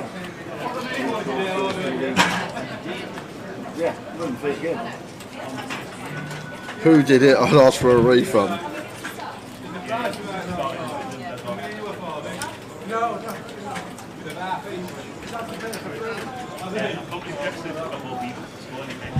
No, that's mad, isn't it? I think I've got about 8 bet rules we're doing. Bacon slice staying and half on the outside. So just go and see how it goes any other way. The seats have no.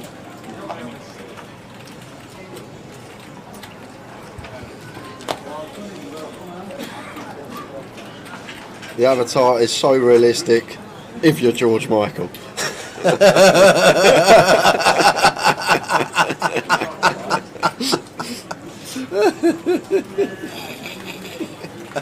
I never noticed until you pulled it out. Chris in the cut-off. So the problem is now you can't have a shave. Yeah, I know.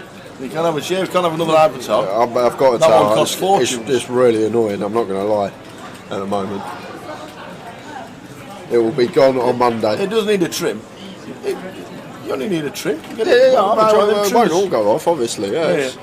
No, I don't do it myself. Do you know? Do you go to the barbers? Yeah. Yeah. You have the old ear things hot in, towel, shoved in and all bit of that. Yeah. Can you just do me, please? One time he got me, my barber, or one time he got me because he always like, oh, you want the nose hair things up your nose. And then one time I was sitting there, not done it before, just sitting there with my hot towel, nice, relaxed. Yeah. Suddenly I just feel two things go up my nose. I'm like, he's like, well, they're up there now. They got to come out. Do you want this done, son? That's what they're like in Turkey. I was exactly the same. I went for an hair trim.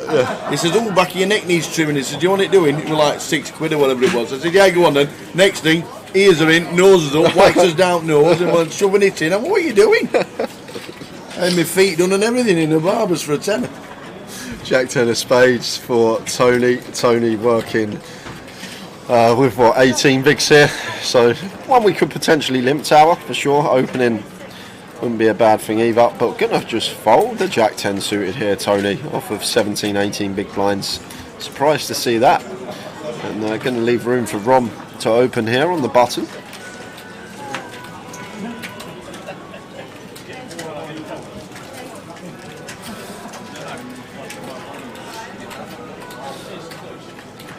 And Mark with the sixes in the big blind, facing this button open here. Interesting spot if Rom was 150k odd shorter, could potentially have just seen a shove, but way too deep to be taking that line. So is going to choose to call.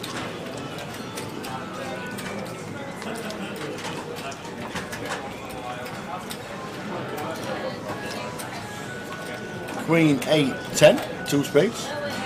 And sixes and Mark still out in front, but if Ron does elect to c-bet this board, it should be the end of the hand, but going to check this one behind. Fairly wet texture, 4 of diamonds on the turn.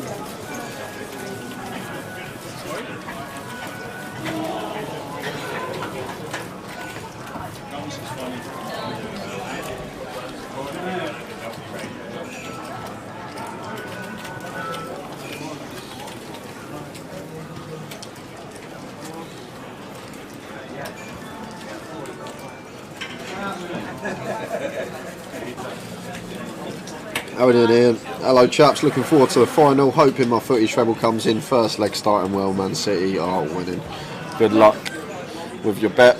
Finals probably going to be another couple of hours or so till we get there, although it's only 2 players we've got to lose actually, so could be fast, could be slow. We will see when we get there. We've only got 10 minutes left of the session, then it's only a 15-minute break today as it is the final day. Yeah, quick 15 and back for more.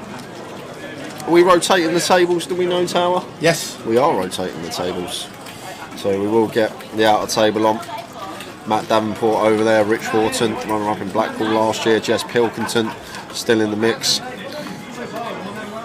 Anthony Gardner. Absolutely. Should give a mention as well. Yep. Come on, you Spurs. How long did he play for you? A few seasons, a couple of seasons, yeah.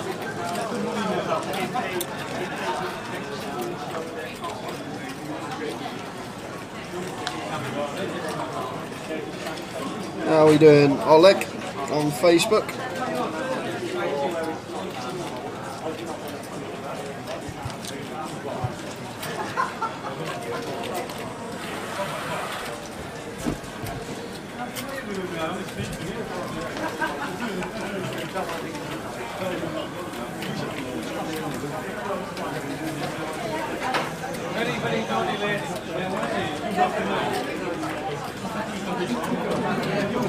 Well, like watching from the Ukraine.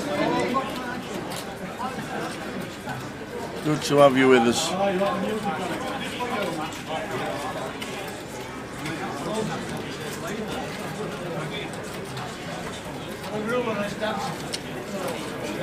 Oh, what's the treble, Ian? I missed it. Man City winning at the minute. What price for Man City today? 1-2, maybe 1-3?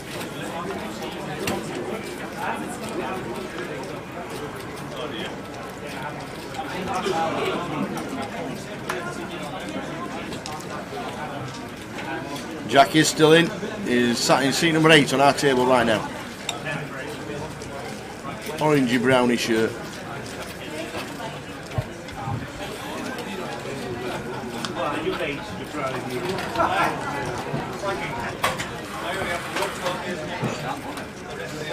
And there's the stacks, as you can see. Jack 5-5-6. Tried running a bluff, did not work against Chris. Chris over the 2 mil.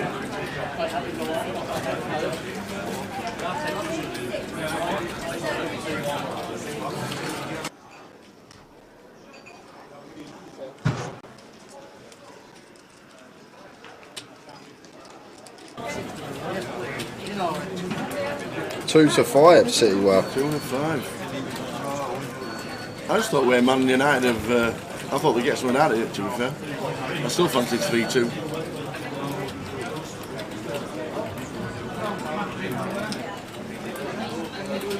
Mark on the button, 10-6 of diamonds. Opens into Chris's big.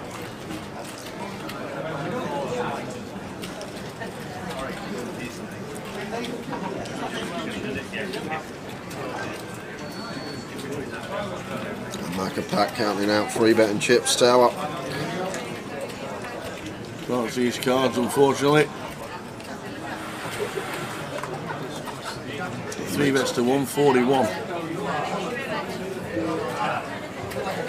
So 1-4-1. Chris and Mark has to fold the 10-6 of diamonds here. Just doesn't really want to get involved with Chris too much. Yes, sometimes he can be at it, sometimes he can just be applying the pressure. It's Chris Johnson, very aggressive opponent, but the amount of equity we have at the moment within the prize pool of our particular stack size is just going to be heaps, and potential to get 5th, 4th, 3rd, obviously potential to win still as well. Like it's just really bad for us, for Mark to somehow bust against the only stack in the room that can bust us. So not really wanting to go post in a 3-bet pot with that Trush holding versus Macapac, and just letting it go. And Chris Johnson, don't know what he had, but chipping up well today, playing the big stack nicely, applying the pressure in good spots against the right opponents.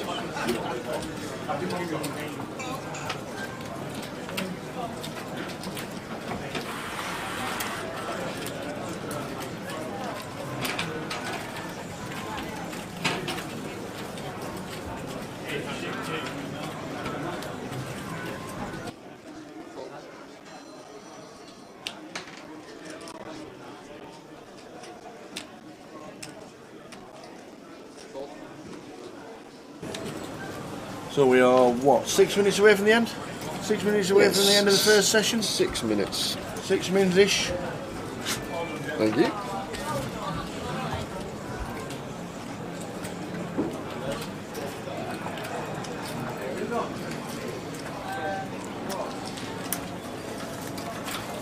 King 6 off on the button from Tom. Raising to 40, and Tony's just got a clear-cut jam here, tower. This is an easy all-in for Tony. For Loney, announces all-in, and a quick fold from Tom.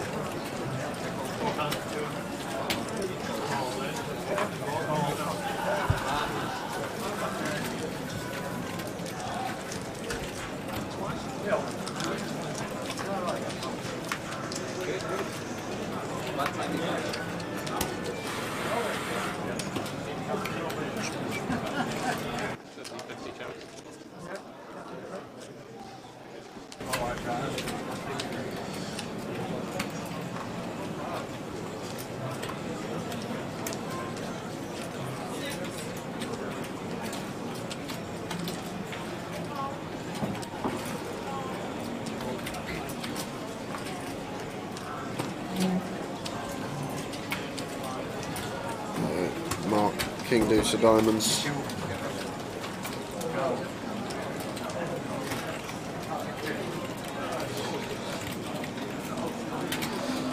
Not choosing to open. That's going to leave room for Tom to open here with the ace-8 off.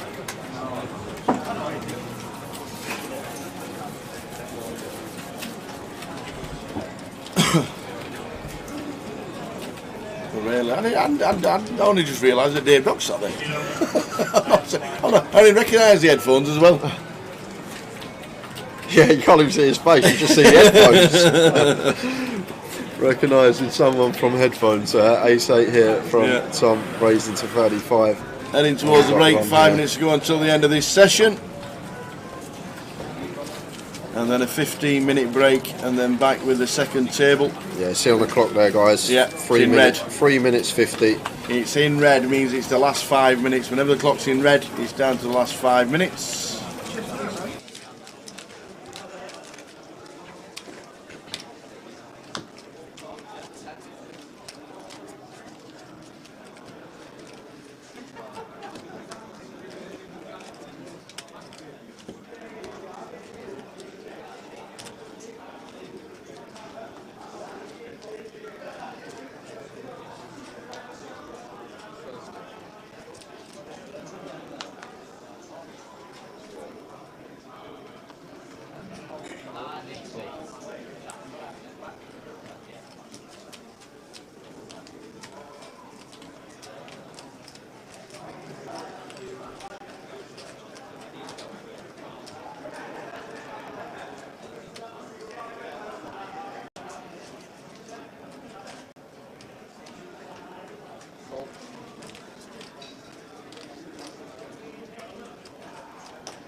Heading towards the break. In fact, both clocks are on the thing. Wendy Watson's just got a first bluff through. I don't believe that. Ever. I don't believe that at all. Not ever. First bluff through. Well done, Wendy. Without the extra blood pressure tablet. Yeah. Thanks, Oleg, watching on Facebook as well. She says that, Tam. I've seen her bluff on stream before. Yes, exactly. She's trying to say, I'll never bluff. I've seen you do it before on stream, Wendy. I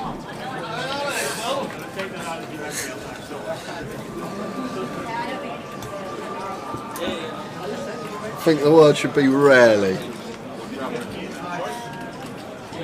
Andy Bradshaw says 4-0 to City, that's what he reckons. To Cueto Tasso, 8-1 in the Arc. It's the Arc de Triomphe today, is it? I didn't even know. That's how much I don't watch racing anymore. The Arc de Triomphe to Cueto Tasso, 8-1 in the Arc. United not good enough, but better than they were. Cheers, Andy. What time does the Arc kick off? We might have to stick a couple of quid on Cueto Tasso.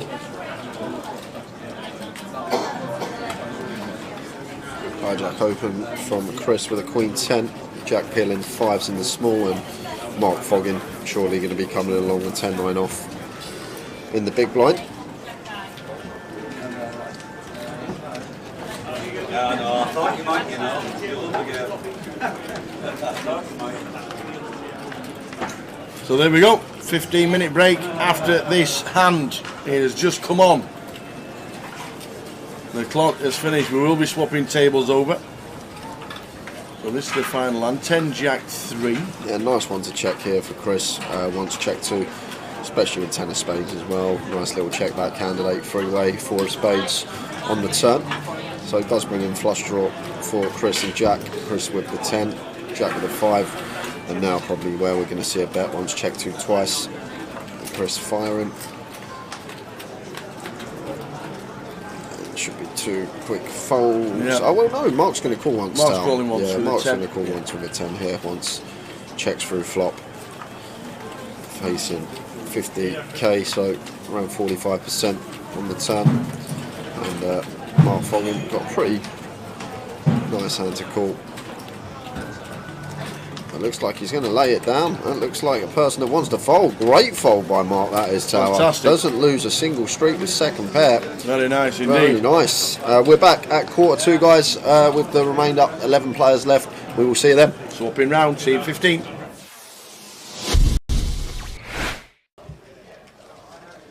ace-10 for Ian.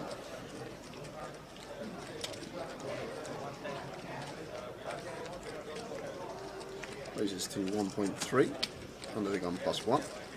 And Radu here with the ace-jack in the hijack. Surprised if he went anywhere this deep with Ian. Probably more inclined to just flat this one versus the early position open. But obviously can mix in a 3-bet some of the time.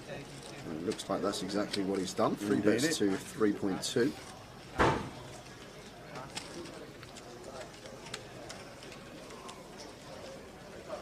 Julie, if you just give yourself a refresh, should be alright, because picture's crystal clear here for us. Yeah. So it's probably just connection at home or wherever you may be. But if you give it a little refresh, hopefully it kicks back in. Yeah, give yourself a refresh, Jules, and let us know that it's alright. Because it's alright on both our laptops. Oh, so it's Monday. my Ah, word. what's happening here? 4-bet to 7.7. Wow, Ian. Oi. Someone over the age of 50, 4-bet bluffing tower. Whoa, well, I'm snap folding. It's just You like, would be. Yeah, I would be. You'd be snap folding. I'd be folding ace-queen here, suited as Radu. It would already have hit the muck. But this is... I guess Ian just thinks Radu's at it too much, and to be honest with you, the ace-10 off tower, it's a really beautiful 4-bet bluff hand, and maybe Ian's been amongst the solvers the last few months. You don't know. He might have been putting some work in off the tables. That could be the case.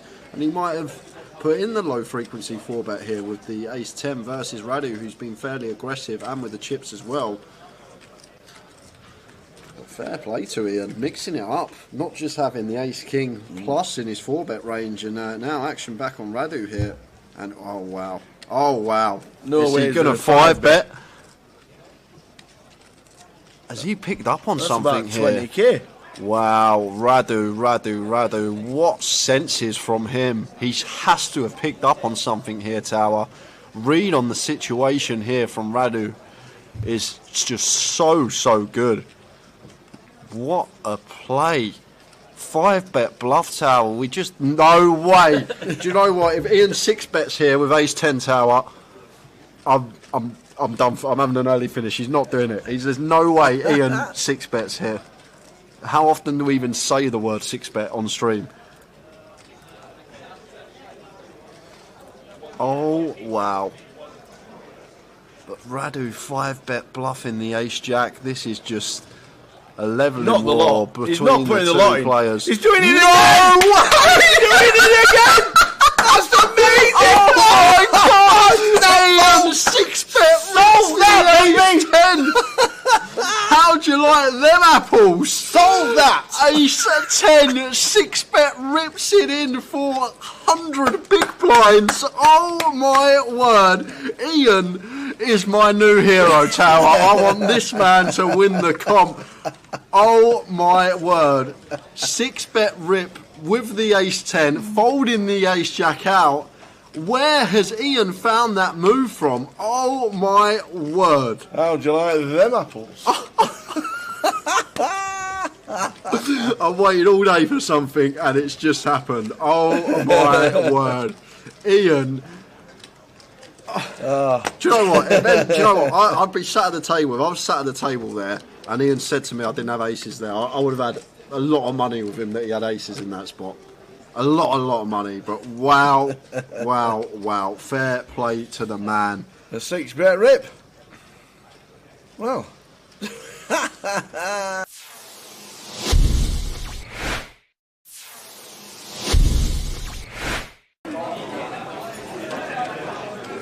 Ian can decide to make a decent sized raise here against a pretty tight player in the big blind, or he can decide to call. Either's fine. Just decides to call. Anthony check his option. It's fine.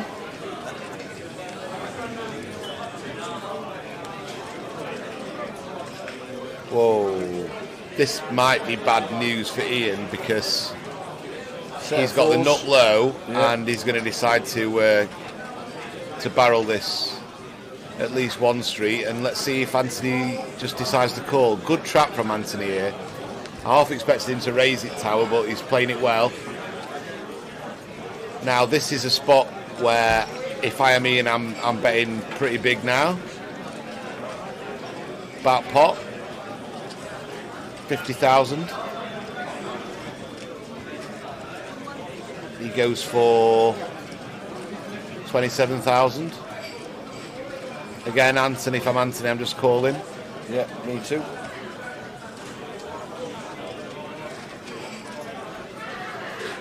Got such a disguised hand tower. Yeah. Yeah, he just calls again. Yeah, Great play from any Anthony. low sets really disguised, aren't they? Yeah. And now a queen. Queen of spades on the river. Are we going to rep the king? Or are we going to rep something like ace, king, king, jack, king, queen? I'm betting massive here, tower. At least pot, maybe pot and a half. We've got the nut low. Anthony can't have many kings in his hand. What can he really have? He can't have ace king because he just defended pre without squeezing it up. Wow, I like this play. I really like this play. I really like this play. And if Anthony finds the call, good luck to him. But I really like this play. Let's think about it. Ace king, he can't have ace king. He can have king jack, Anthony can, and make a pretty tight check back on the flop before the flop. But what other kings can he have, tower? He's got to have something to call the flop with. So he's got to have a king to call the flop with. So king 10 he could have. That's reasonable. Turns a pair, calls the bet. Queen king, possibly. But then that's about it, tower. He can't have ace king. He can't have two kings. And whereas Ian, we could have any king. We could be bluffing and they've got there. We could have. He's decided to call, and that's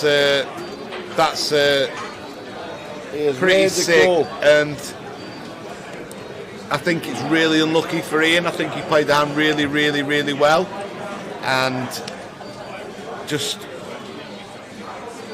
got unlucky that Anthony had a set. I mean, how can he have a set? That set of fours is kind of like the only really strong non-king hand he can have, tower. And obviously he can have a hand like ace six. He's got to call twice and fold. There's just so many hands that he's got to fold. And although Ian did come in, didn't he, tower? And Ian did come in and try and ask if he could explain his decision, but I thought he played the hand well. Yeah. Maybe he didn't need to go quite all in. Maybe pot and a half, something would suffice. But I said as soon as I saw the river bet that I'd go over pot. Yeah. And I think it's a fine play. He just ran into someone who had a set and wasn't in the mood for folding it, tower. Yeah. But if you think about the actual king X combos, it's not that many, tower. It's not that many at all. Ian's got way more king X combos. If Anthony just had an ace, for example, he has to call the flop, he has to call the turn, and he has to just immediately fold the river. Yeah. Same with his two pair combos, but he had a set and he could have folded the set. He had a long tank about it. I think he played that hand well.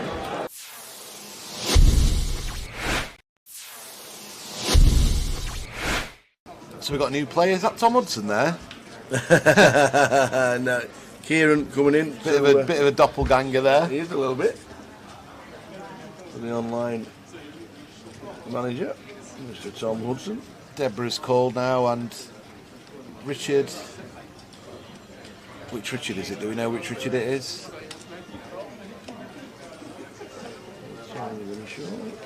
Hearts and hearts fighting off again. 3 times. A lot of hearts been dealt out, Tal, but not many on the flop.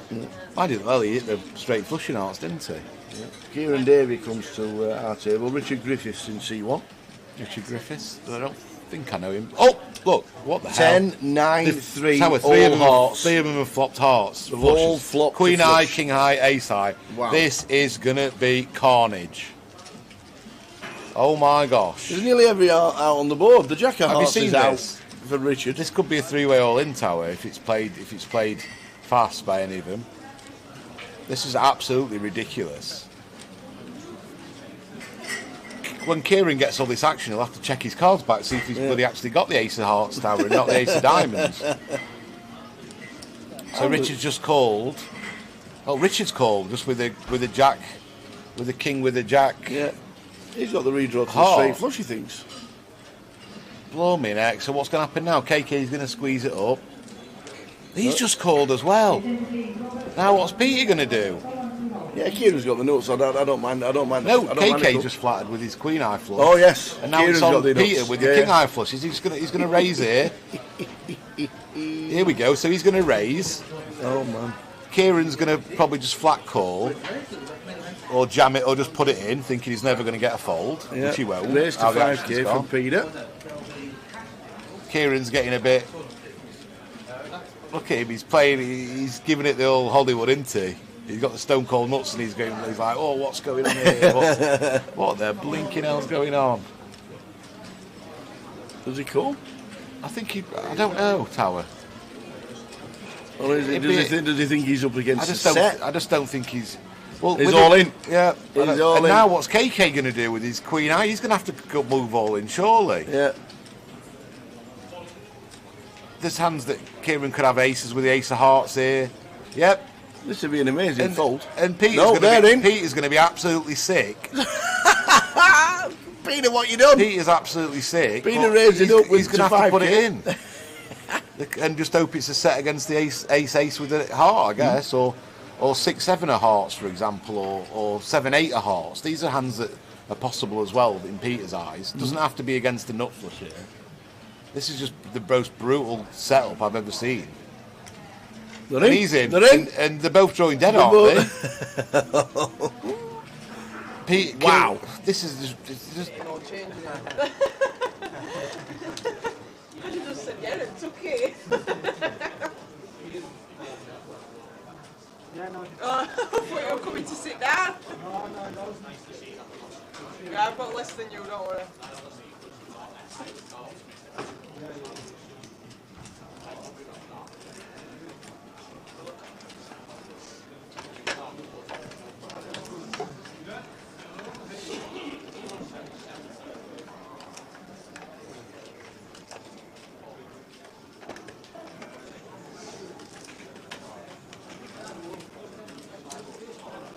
The final four players remaining on the event, you have one member remaining on site to get played for each of the teams.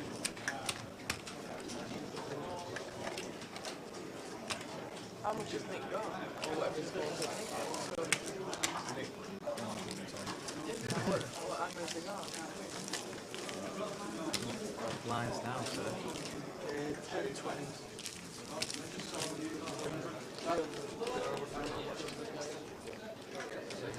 So here we go, ladies and gentlemen. Here we go. We've got 11 left, guys. We've got 5 players on the feature for the next session, unless we get to a final, and the 6 on the outer.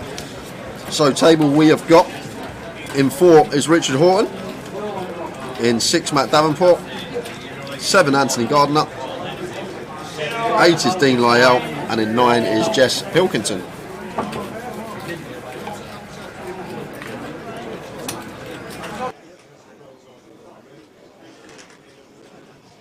Okay, 10,000, 20,000, 20,000, big Leonard, please.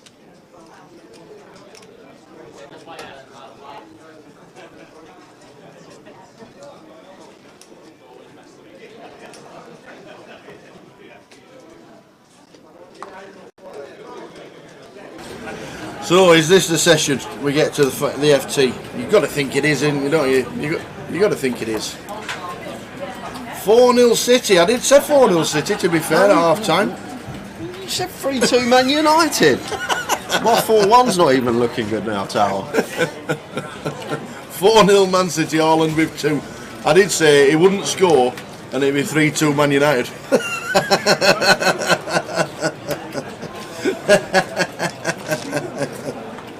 Oh dear, who's got bets on this game?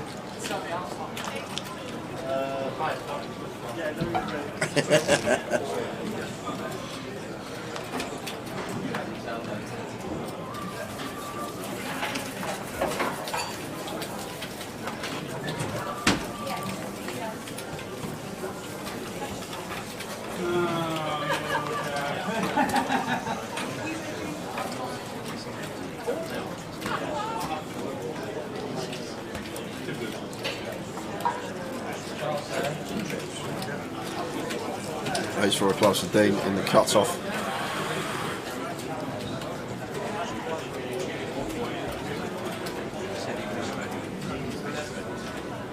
Makes it 40k.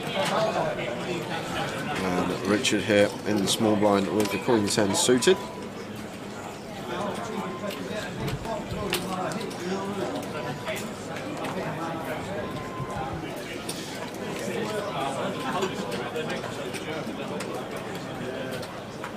In the big blind here, Matt with 23 bigs, open from cut-off, call from small, so much dead money out there, and Matt going to choose to shove the ace-jack perfectly, find this tower, cut-off open, flatten the small, ace-jack's just going to be a print shove for us, and 2 quick folds.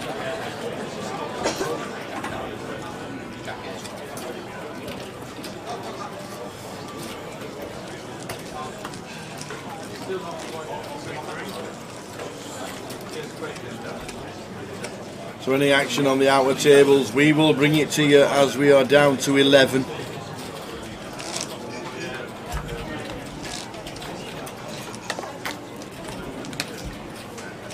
I said over and 4.5 goals was the bet. You did? I said that was the bet. You did. Who said over 5.5 as well in the chat? Somebody said over 5.5 in the chat. And I said that means 6. With 2.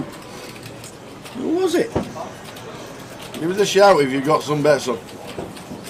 Mark Adair's got Watford, Leeds and Man City -2 for a 26-1 treble.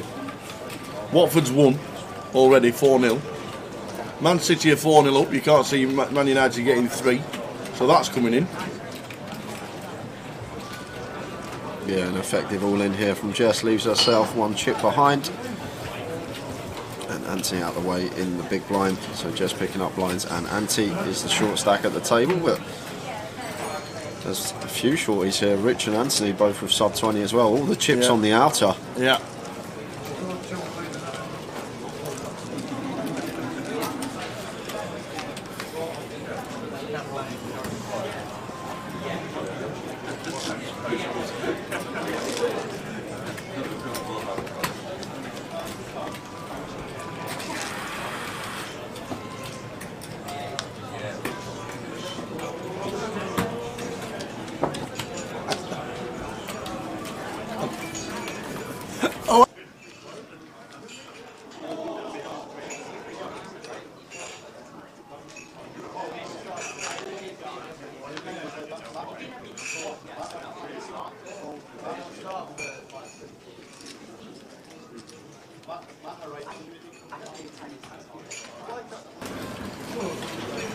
So King Jack for Matt in seat number 6. Yeah, going to be opening this one on the button.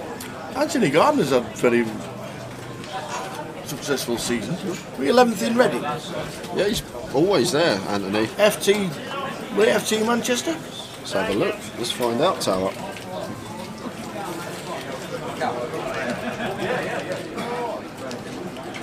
Jack 10 of hearts here in the small blind. 15 bigs versus a button open. Personally, Tower, I'm probably going to be moving in here versus a Matt Davenport open. Yeah. But Anthony going to take the passive approach, not wanting to put tournament life at risk. Just going to call, and suited queen here for Dean, probably going to come along as well. Yeah, spot on, Tower. 11th in Reading. Anthony Gardner, nearly 200,000. Well, over $200,000 in live earnings now. As we see the ace-9-3 flop. Final table in Manchester earlier on as well in March this year. So no, man's on form. No stranger to GUKPT FT. Yeah.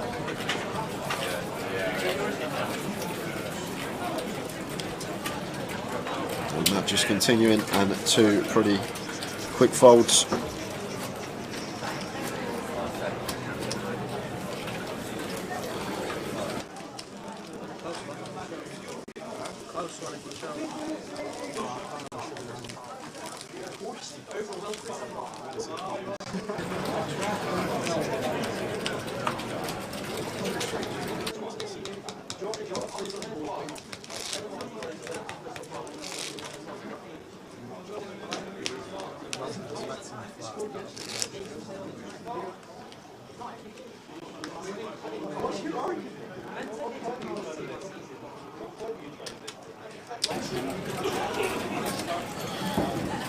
So we're on 11, as you can see, top right hand corner.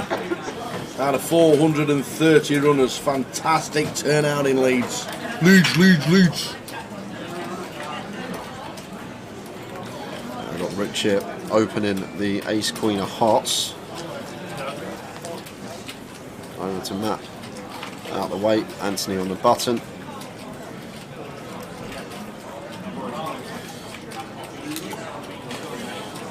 Seven, 5 in the bin. And over to Jess in the big blind. With Jack 10 off here. Could definitely see Jess call for a big blind more. There is the call from Jess. 2 big blinds more. 3x open from Richard. Just realised that. And you can see in the background on the outer tower. Yeah. There's something happening? There's something happening. I think there's been an all-in and a call. So after this hand, we will head on over to the outer table for you guys. But we've got a bit of action here between Jess and Richard. And Jess with Jack 10 here, up and down. Could plausibly see a check jam here, tower. Really small size. May just take her equity, but is going to choose to check raise the Jack 10 here, leaving herself a couple of chips back. And Richard with second pair here. Jess can obviously have a king. She can also have a queen herself, which we beat. Some Jack 10 and spade draws in there as well. She's going to have all 16 combos of Jack 10. Maybe not all 16. Jack 10 suited might choose to rip pre, but lots of bluffs that she should plausibly have here. Jack 10, front door spade draws. She may even choose to rip a hand like Queen Jack, Queen 10, which we're ahead of. So for this amount here, it's a big proportion of our stack for Rich, a tough spot. But with Ace Queen, could see him calling this one off a short tower. Just because Jess might choose to do this with some Queen Jack, Queen 10, Queen X type holdings, which we're going to have crushed. Some of the time she's going to have a king, but even when she has a king with the 5 outs twice and backdoor hearts tower, we're not going to be doing too bad. And there is the all in and a call. And here we go. Here we go, ladies and gentlemen. Jess is all in, up and down straight draw against Rich with second pair. Doesn't really want to see a heart on the turn. Jess Pilkington. Oh, there it is a heart, wow. We're only robbing her of 1 out tower because Ace of Hearts in Rich Horton's hand, 9 or ace needed, and it's the deuce of spades. So we do lose Jess Pilkington, but just before that, on the outer table, a 1.2 million chip pot between Jack Harcastle and Tom Lagzau. Harcastle with the ace queen of spades. This is a huge pot, and it's a Jack on the flop, so Jack's going to be dead most of the time on the turn. 7 of hearts, dead hit, meaningless 9 river.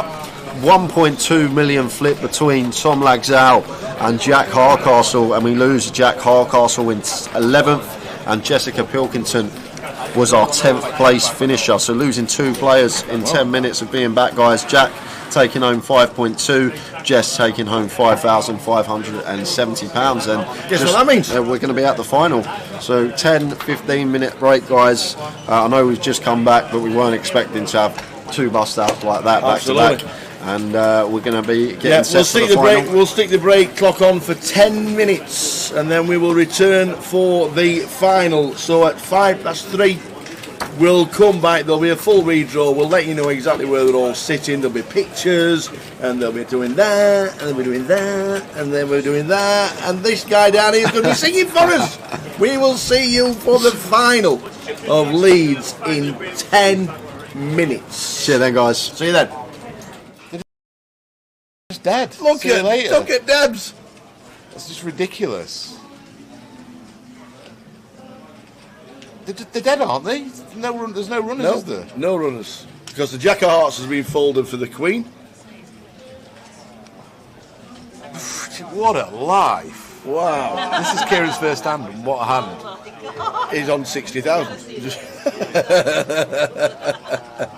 Sits down, one hand, flops the nuts. Gets action from the second nuts and the third nuts, and trebles up. Oh my days.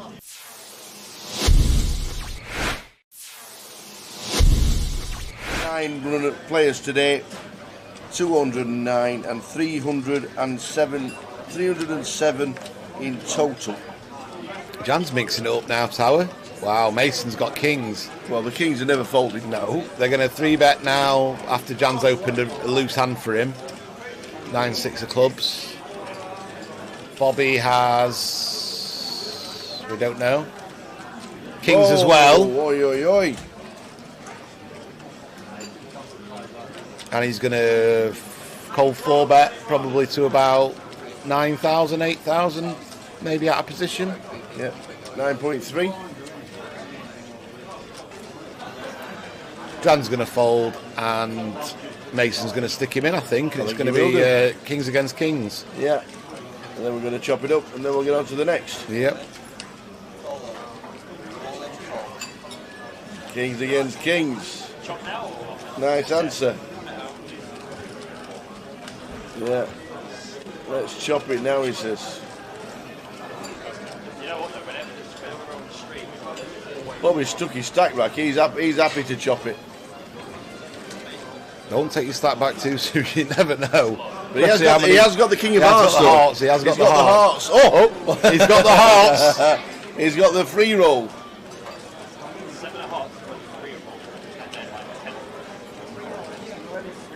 He's got the hearts. He's got the free roll of the hearts. This would be absolutely brutal for Mason. No way is it coming a heart. We've been saying hearts all day. It can't be again. Oh my God! It is the day of the hearts. That is absolutely sick for Mason. Wow. That is brutal. Kings against kings and 4 He's going to hearts. stand up and just have a minute there. That's just brutal.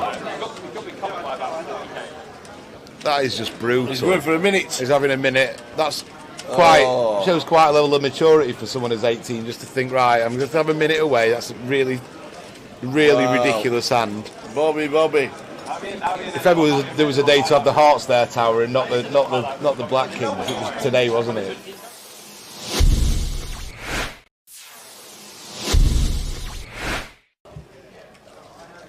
It's 10 for Ian.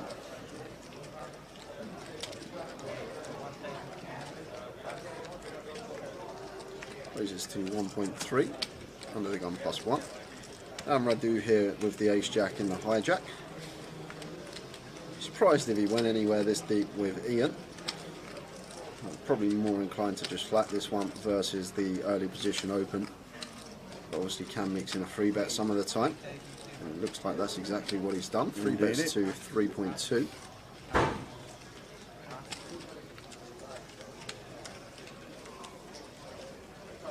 Julie, if you just give yourself a refresh, should be alright because picture's crystal clear here for us. Yeah. So it's probably just connection at home or wherever you may be. But if you give it a little refresh, hopefully it kicks back in. Yeah, give yourself a refresh, Jules, and let us know that it's alright. Because it's alright on both our laptops. Oh so it's my word. word. Something there, 4-bet to 7.7. Wow, Ian. Oi, oi. Someone over the age of 50, 4-bet bluffing Tower. Whoa, well, I'm snap folding. It's just You like, would be? Yeah, I would be. You'd be snap folding. I'd be folding ace queen here, suited as Radu. It would already have hit the muck. But this is, I guess Ian just thinks Radu's at it too much. And to be honest with you, the ace 10 off Tower, it's a really beautiful 4-bet bluff hand. And maybe Ian's been amongst the solvers the last few months. You don't know. He might have been putting some work in off the tables. That could be the case. And he might have put in the low frequency 4-bet here with the ace 10 versus Radu, who's been fairly aggressive, and with the chips as well. But fair play to Ian, mixing it up, not just having the ace king plus in his 4-bet range, and now action back on Radu here. And oh wow, No way. Is he gonna 5-bet? Has he picked up on something here? 20k. Wow, Radu, what senses from him. He has to have picked up on something here, Tower. Read on the situation here from Radu is just so good. What a play.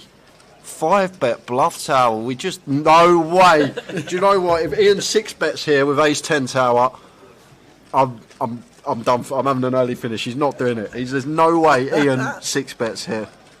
How often do we even say the word 6-bet on stream? Oh, wow. But Radu 5-bet bluffing the ace-jack. This is just a leveling Not the war lot. between He's not the putting two the lot in. players. He's doing it No! again! He's doing it again! That's amazing! Oh my God! Damn! 6-bet roll that, baby! 10!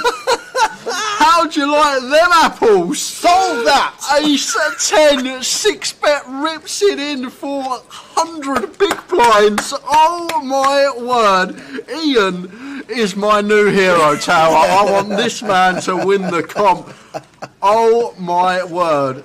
6-bet rip with the ace 10, folding the ace jack out. Where has Ian found that move from? Oh my word. How'd you like them apples?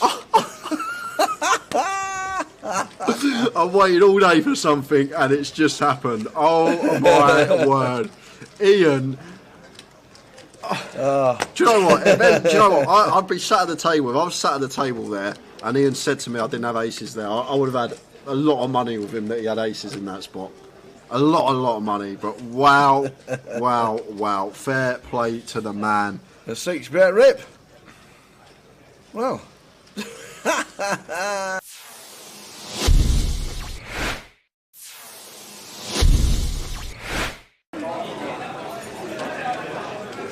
Ian can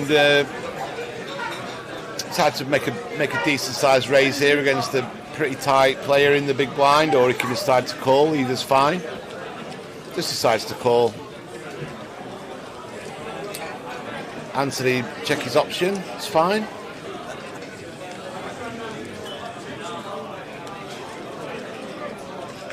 Whoa, this might be bad news for Ian because he's got the nut low, and he's going to decide to barrel this at least one street, and let's see if Anthony just decides to call. Good trap from Anthony here.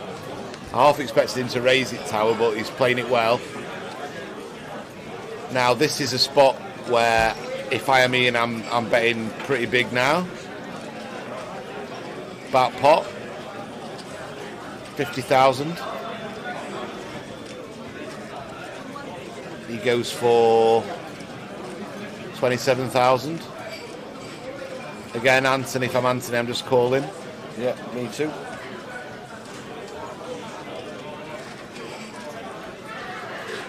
Got such a disguised hand, Tower. Yeah.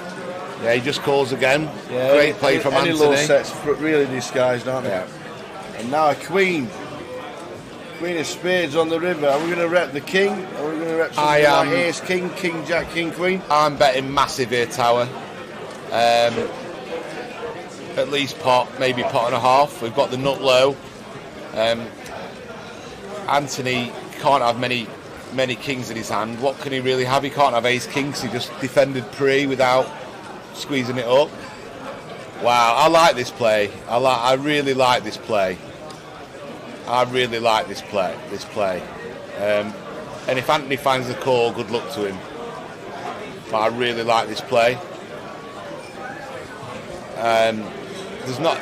Let's think about it.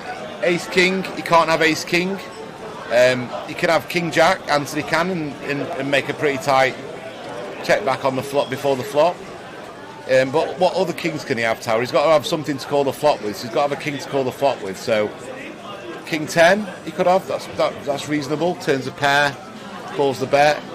Queen king, possibly. But then that's about it, Tower. He can't have ace king. He can't have two kings. And whereas Ian, we could have any king. We could be bluffing and they've got there. We could have. He's decided to call, and that's pretty sick. And I think it's really unlucky for Ian. I think he played down really, really, really well, and just got unlucky that Anthony had a set. I mean, how can he have a set? That set of fours is kind of like the only really strong non-king hand he can have, Tower. And obviously he can have a hand like ace six. He's got to call twice and fold. There's just so many hands that he's got to fold. And although Ian did come in, didn't he, Tower? And Ian did come in and try and ask if he could explain his decision, but I thought he played the hand well. Yeah. Maybe he didn't need to go quite all in. Maybe pot and a half, something would suffice. But I said as soon as I saw the river bet that I'd go over pot. Yeah. And I think it's a fine play. He just ran into someone who had a set and wasn't going to move for folding it, Tower. Yeah. But if you think about the actual King X combos, it's not that many, Tower. It's not that many at all. Ian's got way more King X combos. If Anthony just had an ace, for example, he has to call the flop, he has to call the turn, and he has to just immediately fold the river. Yeah. Same with his two pair combos, but he had a set and he could have folded the set. He had a long tank about it. I think he played that hand well.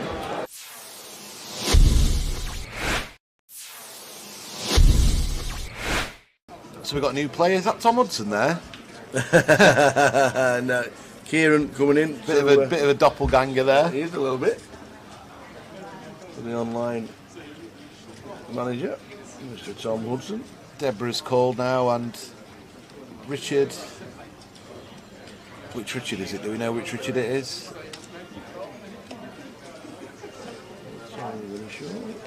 Hearts and hearts fighting off again. 3 times. A lot of hearts being dealt out, Tal, but not many on the flop. I did well. He hit the straight flushing hearts, didn't he? Yeah. Kieran Davey comes to our table. Richard Griffiths in C1. Richard Griffiths? I don't think I know him. Oh, look, what the 10, hell? 9, 3, Tower, all hearts. 3 of them have flopped hearts. All flopped. Queen high, king high, ace high. Wow. This is going to be carnage. Oh my gosh. There's nearly every out on the board. The jack of Have you hearts seen is this? out for Richard. This could be a 3-way all-in, Tower, if it's played fast by any of them. This is absolutely ridiculous. When Kieran gets all this action, he'll have to check his cards back, see if he's bloody actually got the ace of hearts, Tower, and not the ace of diamonds. So Richard's just called. Oh, Richard's called just with a jack, with a king, with a jack. Yeah, he's got the redraw to the straight flush, he thinks. Blow me neck. So what's going to happen now? KK's going to squeeze it up. He's just called as well. Now what's Peter going to do? Yeah, Kieran's got the notes, so I don't mind. No, KK just flattered with his queen eye flush. Oh yes, and now Kieran's it's on got the Peter nuts. with the king eye flushes. He's going to raise here. Here we go. So he's going to raise. Oh man. Kieran's going to probably just flat call, or jam it, or just put it in, thinking he's never going to get a fold, which he won't. Raise to 5k from Peter. Kieran's getting a bit. Look at him. He's playing. He's giving it the old Hollywood, isn't he? He's got the stone cold nuts, and he's like, oh, what's going on here? What the blinking hell's going on? Does he call? I think I don't know, Tower. Or does he think he's up against I just don't think he's. Well, he's all in. Yeah. He's all in. Now what's KK going to do with his queen eye? He's going to have to go move all in, surely. Yeah. There's hands that Kieran could have aces with the ace of hearts here. Yep. This would be an amazing fold. And Peter's going to be absolutely sick. Peter, what you done? Peter's absolutely sick. Peter raised it up with he's going to have to put it in.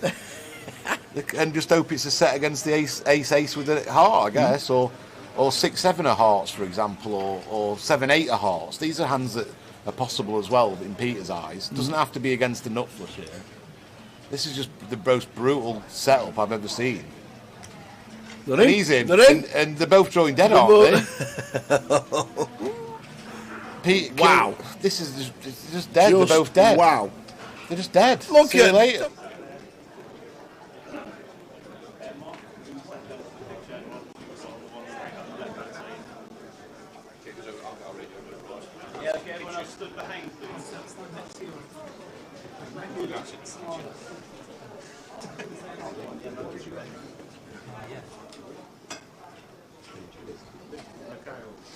Tommy, you just come on this side. Chris, you just.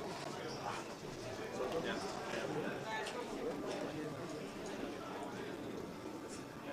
Yep.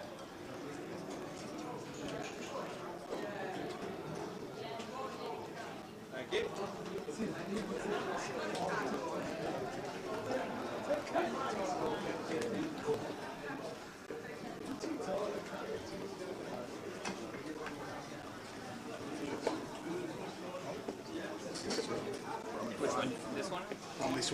sure? Yeah, I'm pretty sure, yeah.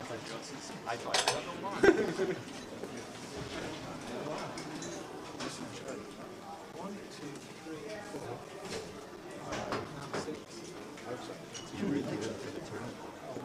What? Yeah, exactly, yeah. Let's go.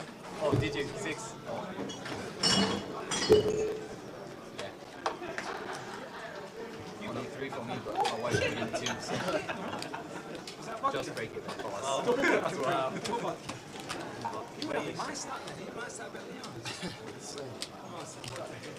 actually got the exact same stat.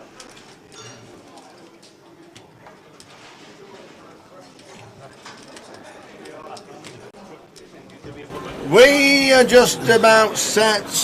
Players coming in, as you can see.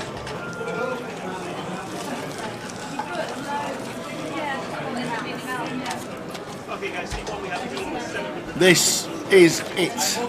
Final of Leeds in seat 1, Dean Lyle, 715,000. In 2, Matt Davenport, 690. Tom Laggers out, 1.4 million in seat 3. Chris Johnson, 2.2 million in chip leader in seat 4. Anthony Gardner, another final this year for Anthony Gardner, 280,000.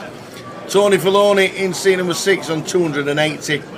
Richard Horton, finalist in Blackpool last year and chopped it for 80,000. 690,000 in seat 7. 8 is Ronnie Wilkinson, Rocket Ronnie, and in 9 is Mark Foggin on 1.4 mil. Rocket Ronnie has got 750,000. 9 players left, set for a cracking final. So let's do it. Yeah, just straight away, going to talk about seat draw here. Macca-Pack running good today with the seating draws. Had a nice draw to start the day in this final table here. Plonked on the left of Tom Lags out, who's also got heaps of chips. Really important factor of a final, where you are sat, who the players on your left are, who they are on the right, and what their stack sizes is. And 2 shorties sitting next to each other, Anthony and Tony Filoni.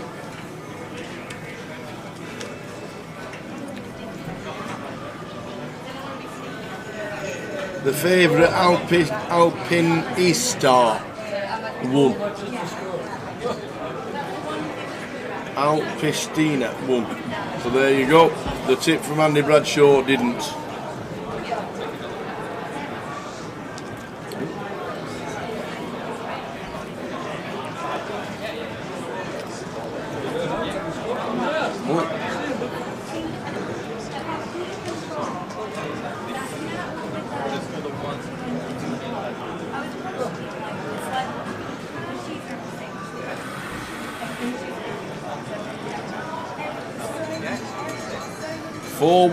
Anthony Screamer second. Who said it before 1 Man City? Oh, I think I did. Was it me? It weren't you. No. Are you sure? No, 100%. I said 4-1, but I don't think it's going to end up 4-1 now. Okay. Do we reckon it'll be a late one or not? Jay reckons it's going to finish about 11:30 with the blinds in play. We are so deep still. The average stack is $1 million. That's 11:30 live as well, so probably midnight for us on stream. Yeah. Just like a normal day.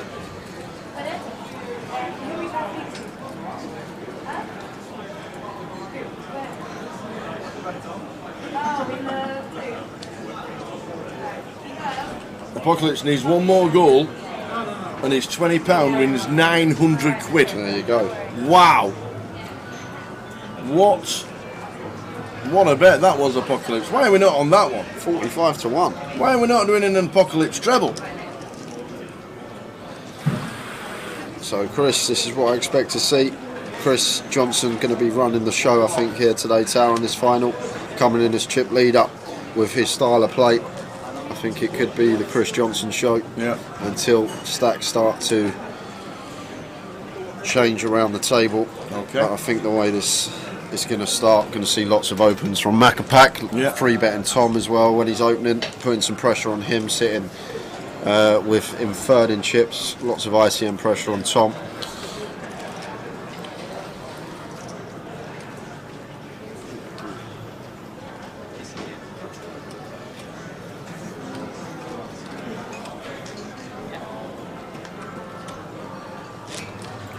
City to win over 5 goals and Haaland to score at least 2 was the bet. Wow. 45 to 1. Fantastic. How does Matt Davenport do it? And you did put it in the chat as well, Apocalypse.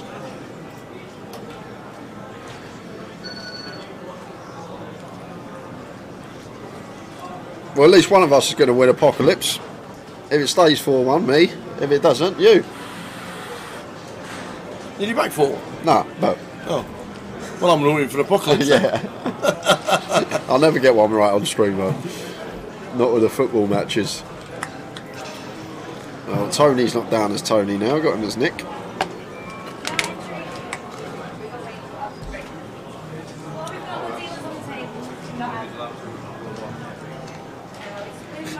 This stream loves gambling more compared to any other poker stream. We all like a little flutter. Yeah. We do indeed.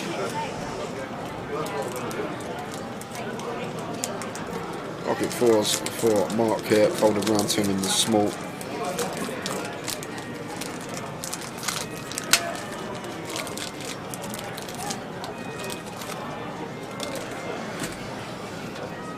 Makes it 90. Big 4.5x sizing, out of position and quick fold from the big blind. Matthew Bully, consistency of Matt Davenport is amazing, such an amazing player. He's always there, Matt. Always amongst it.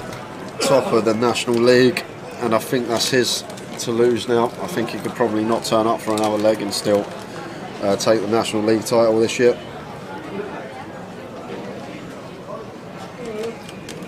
Man of straw, yes, I did see the jockey elbow the other jockey in mid-flight and nearly killed him. Fell off the horse, nearly broke his neck.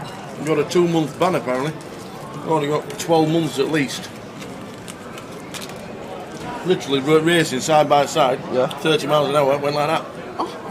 Knocked him straight off, landed on his back and his head and his neck, rolled around about 4 times, off the floor. Unbelievable. Fucking hell. It was unbelievable. Sorry for language there, guys. Just never even heard of that. Yeah, it was bizarre. Surely he should be barred for life. Well, you'd think so, wouldn't you? But apparently he got something like a 2-month ban.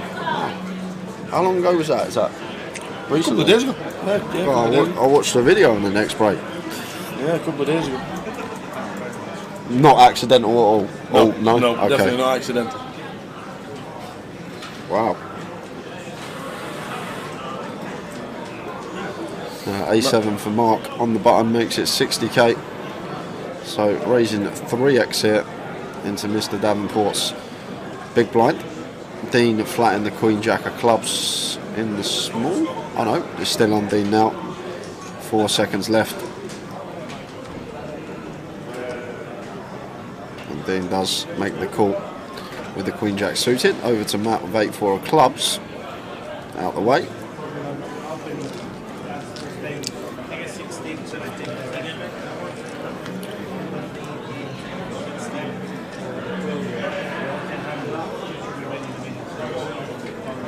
Complete whiff here for Dean.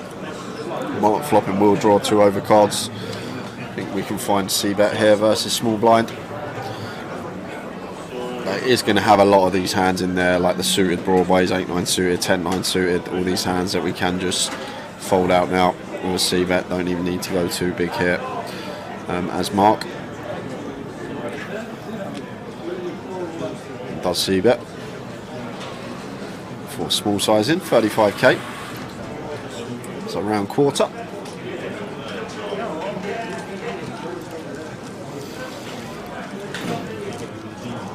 I've just seen that Tony's now Nick on the stream. Yeah, that's what I said as well. I said that. It's definitely know him as Tony Filoni.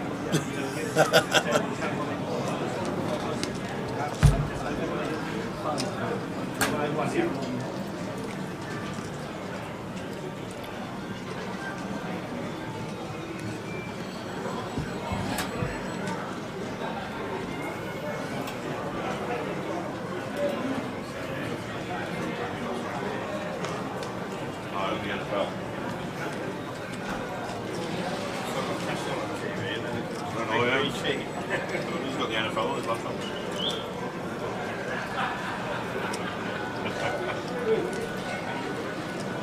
So the final in Leeds, 9 players left. Great turnout of 430.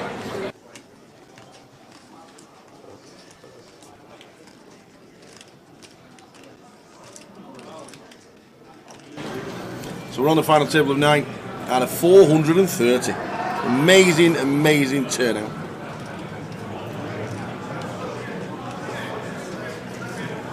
A lot of people comment this. 10-9 of hearts from Matt, completing in the small, and Tom checking his option with the suited king. 7-4 Jack.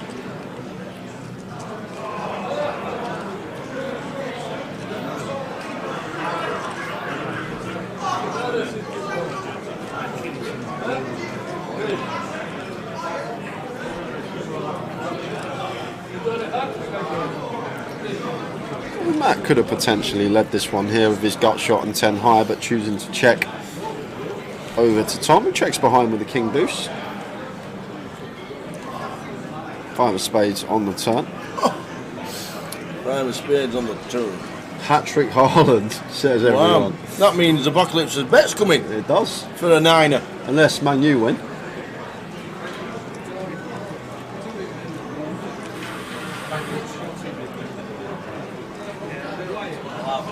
Five, yeah, just got 5. Great news. Haaland and action, yeah. Well, they've got everyone on the left.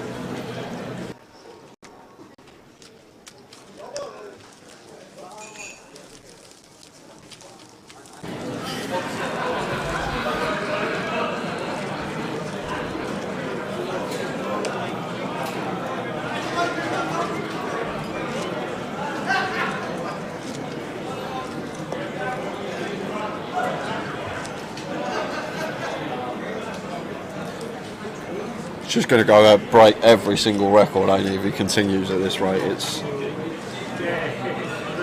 insane. I'll tell you what, Joe, we'll show you the Luton schedule after this hand. We'll chuck the Luton schedule up for you. We are in Luton week Wednesday. That's when we start the stream. I'll be there week Saturday. Oh, well, this Saturday actually, not week Saturday. This Saturday I'll be in Luton. Hopefully try my luck in the Mystery Bounty.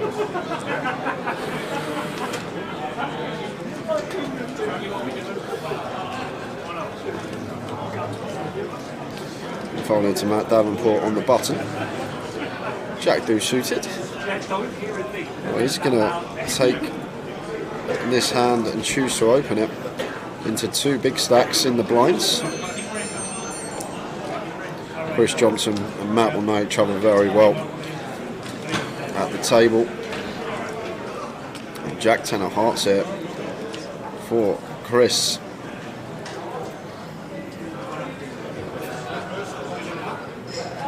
Matt working with 31 big blinds to start the hand.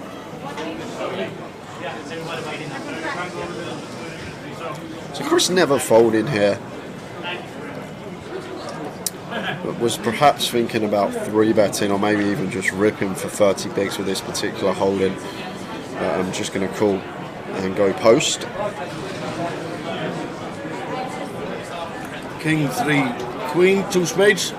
And this is probably going to be check bet call a lot of the time tower. Matt may not decide to continue, but I think King, Queen 3, 2 spades after opening is one we are going to see a C-bet on. Probably no more than 3rd.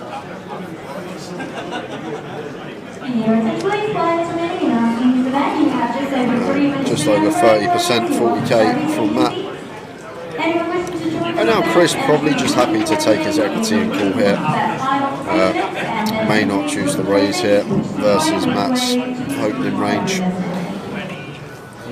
It's horrible for us if we raise and then Matt sticks us in and we have to fold, and could have potentially just realised our equity for 40k. And ace of hearts on the turn, and this is a really interesting card. Yes, Matt's just sat here with Jack high, but Chris turning the nuts, and it's a card that Matt Davenport might choose to start barreling on here, start going after some of the 3x, the Queen X that Chris Johnson can definitely have here. in his range. This is a beautiful card for Chris, not just in terms of making the nuts, but in terms it's a card that Matt Davenport's going to have a fairly high frequency double barrel on, and here is the double barrel from Matt.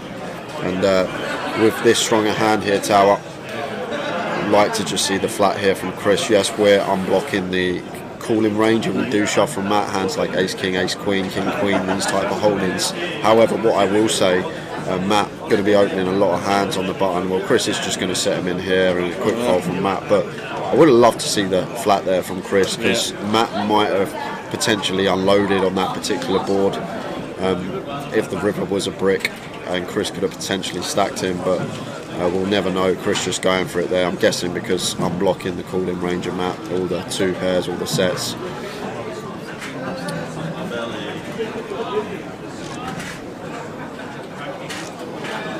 So Maccapac adding to his stack.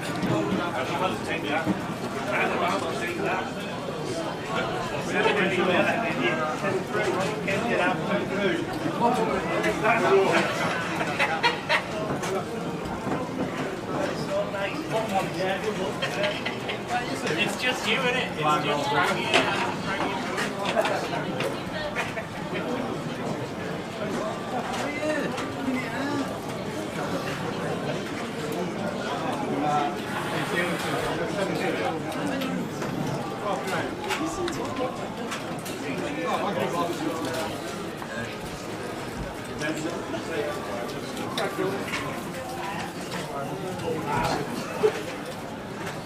So blind on blind, Anthony sitting with 12 bigs, and look at this, wakes up with kings in the big blind, face with an all in. There's the call.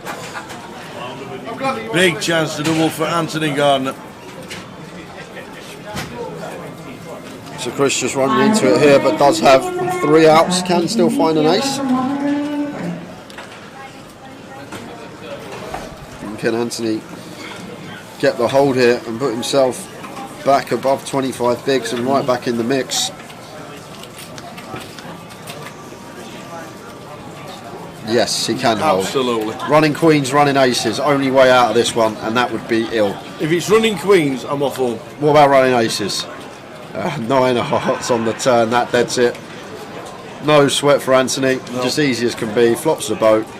And this is the final table, Wasim.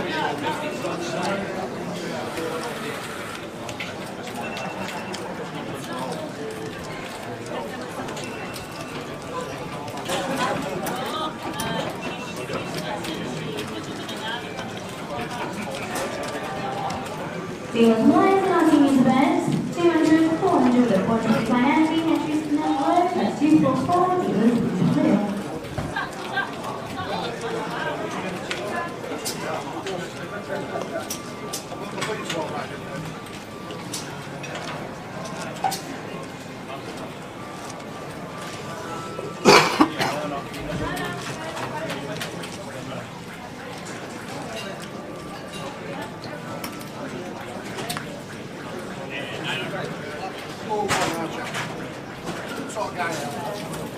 Afternoon, Jerome. Watching on YouTube.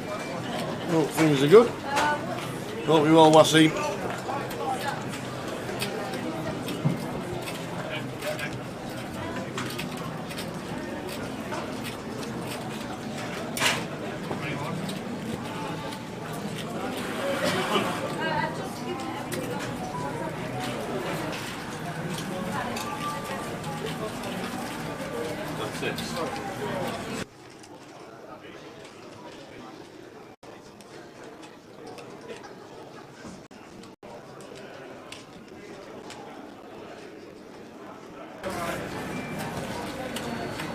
Glad no sports book today. I would have done a load on Jack. It's funny, the one time the Grosvenor don't put on the sports book, it's probably the time they would have got the cake. Absolutely. Because so many people would have put money on Jack, I can assure you of that. I bet they would have scooped a lot today. They ran a sports book, but decided not to, which is their own right, the guys online. Have we given the password out yet?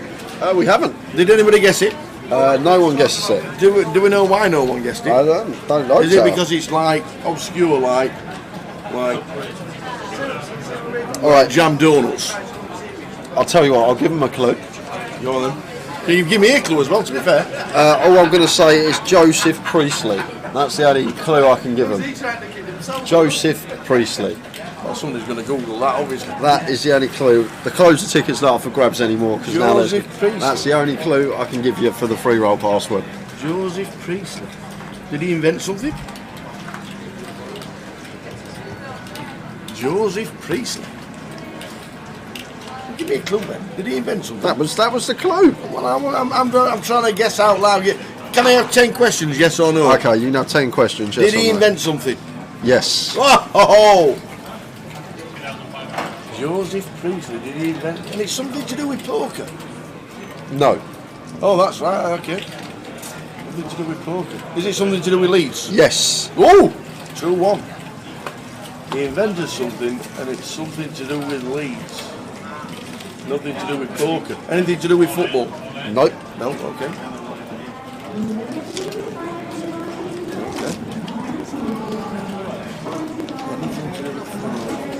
Joseph Priestley. Nothing to do with poker, nothing to do with football.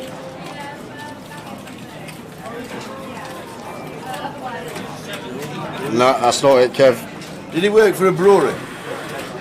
No. Leeds used to have loads of breweries. No. Well, Alex Forte's kind of on the right lines. Alex Forte is kind of on the right lines on YouTube. Oxygen. But no one's going to get it. No one's going to get it. Oxygen.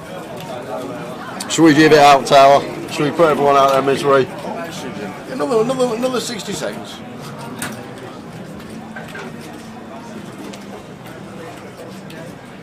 Oh, we're still concentrating on the action. Matt should be opening ace jack here off of 22 bigs, just sub.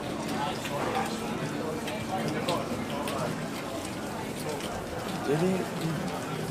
So he invented something to do with Leeds, and it's not to do with football and poker.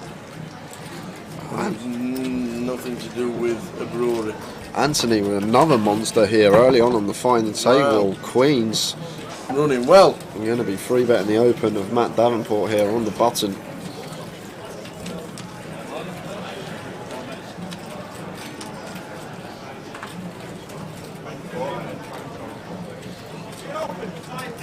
Matt with a quick fold. Offsuit Broadway out of the way.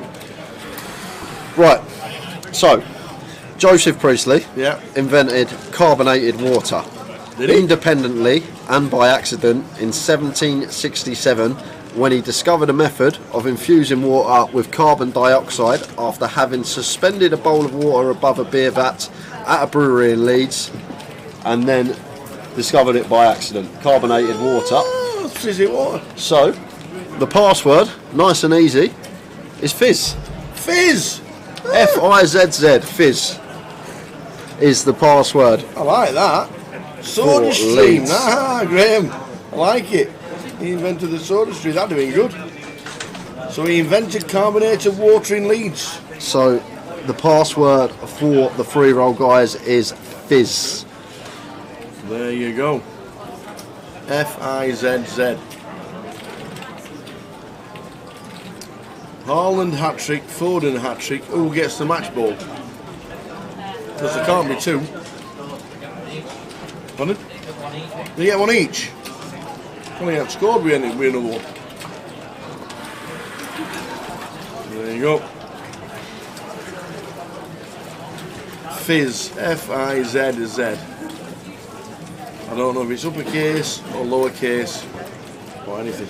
Haaland's also got 2 assists. Imagine having him triple captained in your fantasy team. Oh, who's got him triple captained? Hat trick, 2 assists. It's not PK, so they told us.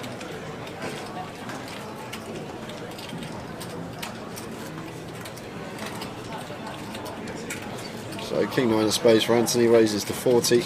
Wow, Ron, are we sure? 8-9 of hearts in the big blind, 4.5 to 1 the call, closing the action in the bin. In the bin. I guess not wanting to tangle at the moment, Ron. Maybe having a little look at some of the higher place finishers. Everyone locked up 6,130. Yep. Ladders start to get a bit more juicy when we're down to 6-handed.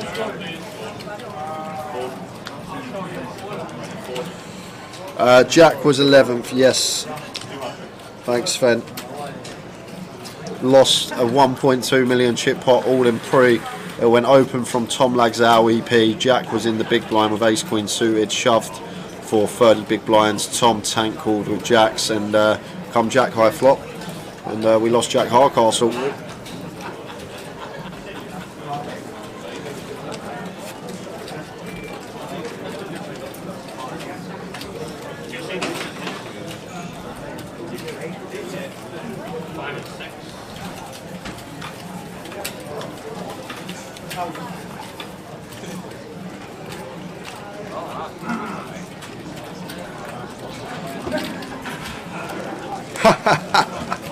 Jack just can't catch a break.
What was the name of the guy who folded the boat, says Karen? That was Ben Bond. Yeah, and Ben finished in 13th. Pure mistake.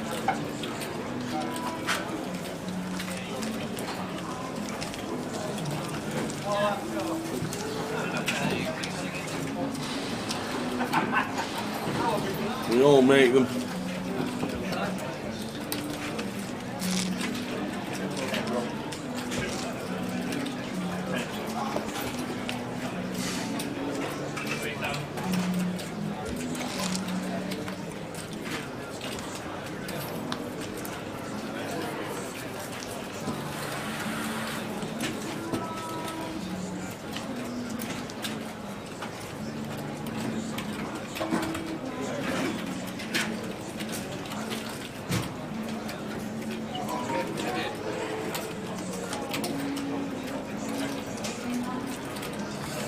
Free roll password is Fizz, F-I-Z-Z.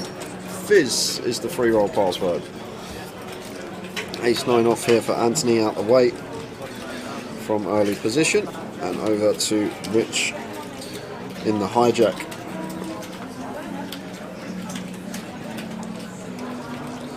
Got Jerry and Raggy on his table and Mick the Mods playing the seniors. Looking over at Richard Horton's got the 9, raises to 45,000. Rocket Ron. Calls. Yeah, I like this decision from Ron here, Tower, just a flat here versus Rich. Just that we 3-bet, get 4-bet ripped on, we're going to have to... Oh, he has 3-bet. Wow, he has 3-bet to 105, so... Oh, is it? He has 3-bet. The ace-jack suited. Oh, yeah, the blue chips are the 100Ks, aren't they? Back over to Richard here. 30 bigs effective. Hijack versus cut-off. We've got pocket 9s.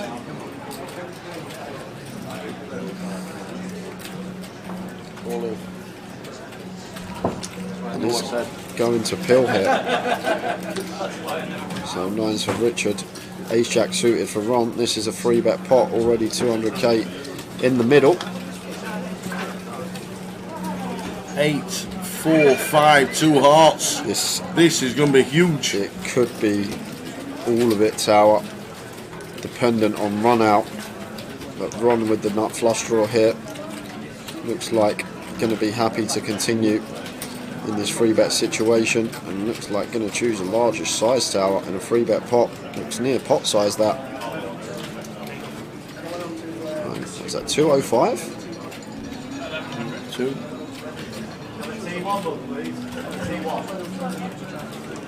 180.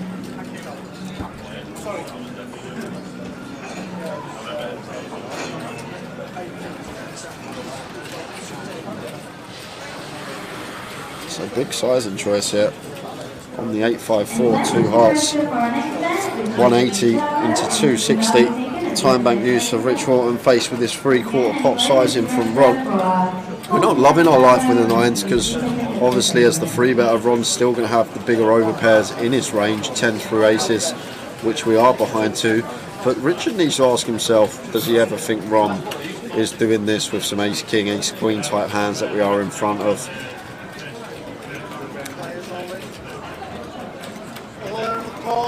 Players all in on a call. 9s for Richard Horton. Rocket Ronnie Wilkinson has got the ace jack suited. And for the nut flush draw. And Ron is 100% on the stream for all-ins and calls. He's never lost an all-in and call on I think stream. it's about 11 this week. Is Rich going to be the first person to change that? Well, Wow, probably the not. offsuit jack. So black 9 is needed.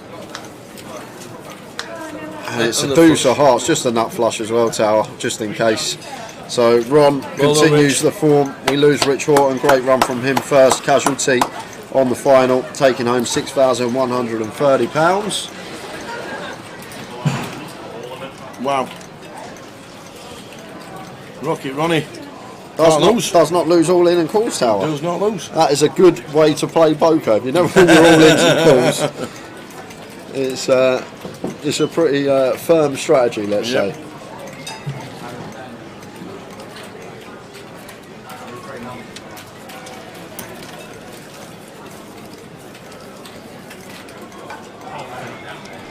And run up to 1.4 million.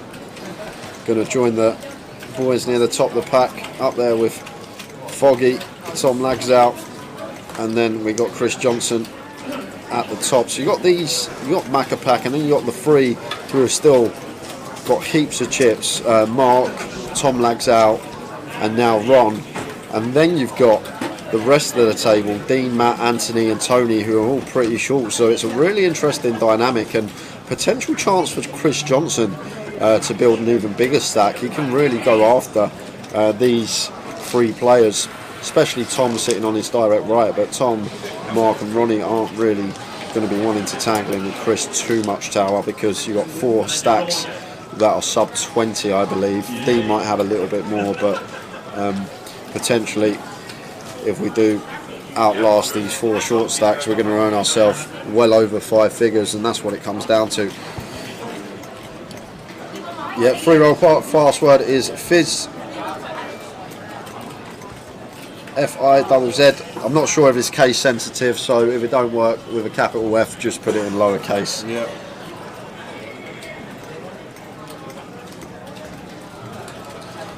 You look here, fourth is £25,000, and what everyone's got locked now is less than 10k. So essentially, make yourself an extra 20 bag if you can just outlast these 4 shorties, and that's why they shouldn't really want to start running it against Chris or playing marginal hands versus Macapac when he has the whole table covered. Yeah, Tony's all in.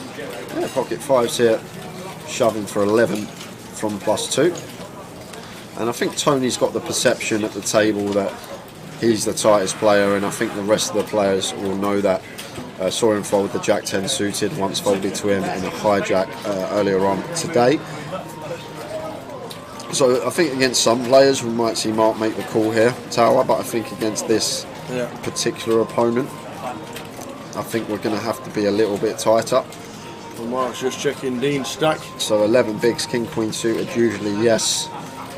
We'd probably call this jam at Nick, but versus Tony, I much prefer that from Mark. Just letting it go, he's going to be tighter than most in that scenario, just from how he's played today so far.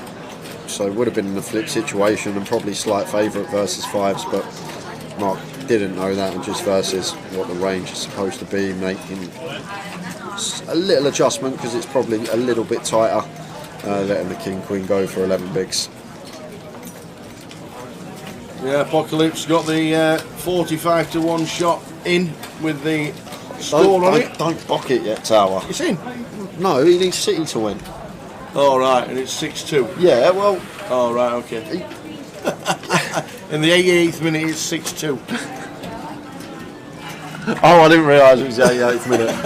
I'll tell you what, I'll give 5,000 to 1 Man United, minimum bet £1,000. Do you want it? No, I'm alright. Okay. Generous, 5,000 to Untitled, that's a bit generous.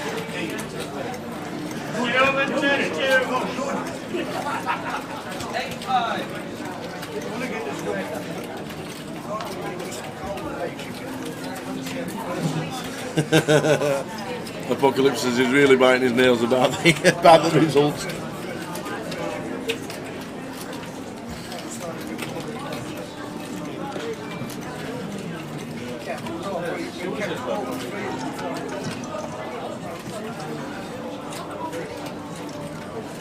Blind on blind here.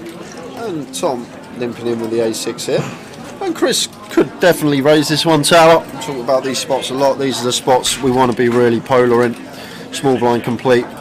We want to have our strongest hands here in the big blind, and then our trash holdings in the raise range, and 9-3 off definitely falls under trash, and even more reason to raise as well. Sitting on Tom's left, as I said before, Tom will be ICM aware, I'm sure, very good French pro, I've heard. So gonna have to tread more cautiously, so probably gonna get more folds than usual as Chris here, and getting an ace to fold there, you just see the power of it when you are playing against an opponent that is aware of stack sizes at the table. It's a nice play from Chris with the 9-3 off, getting the job done. This is the final table, Brendan. If you get your fingers out and you count the heads, excluding the dealer around the table, that's how many we got. 8 players remaining. We just lost Richard Horton in 9th. Down to the final 8 players.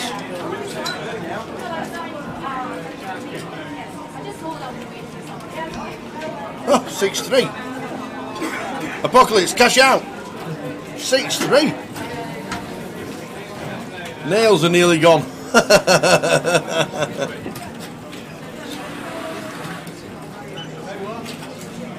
Oh dear. Anybody get over 8 goals in the game? Over 8.5, imagine that. Over 8.5 would have been unbelievable. Probably not as much as what it should have been, but over 8.5 could easily have been in the hundreds. Full man suited here for Tom. 2.5x open size of choice, and going to be raising take. Anthony not defending, 5-3 off.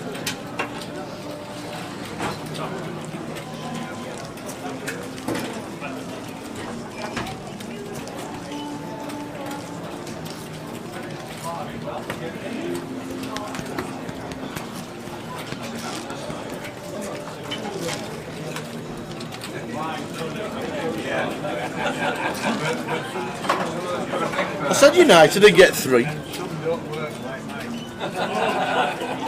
Didn't I? The thing I don't get, there's been what? I said United would get 3. Fair enough. How do you score 3? This is what I don't get, Tower. There's been 5 goals in the second half. Yeah. It probably takes what, 45 seconds after a goal to get everything back to kick off and stuff like that. How can there be 2 minutes of stoppage time? How? Because fans get cheated because the referee doesn't stop his watch. 5 goals, 45 seconds apiece. What's that like? At least 4 minutes. I said for 12 months there should be an independent timekeeper on football nowadays with all this stopping and stuff. They've had 2 VARs. They've had 2 stops with VAR. Someone done a video on Twitter years ago, I can't remember the game, if it was a Champions League game, and stopping the watch, like watching themselves and doing the time themselves, and like in the last 10 minutes, like 80 between 90 minutes, instead of playing 10 minutes of football, they played like 3.5 minutes of football, and then there was only like 4 minutes added on. Yeah. 7 subs, 2 VARs and injuries, and they had 2 minutes of injury time. It's just, shouldn't be allowed. You're just cheating the fans, really.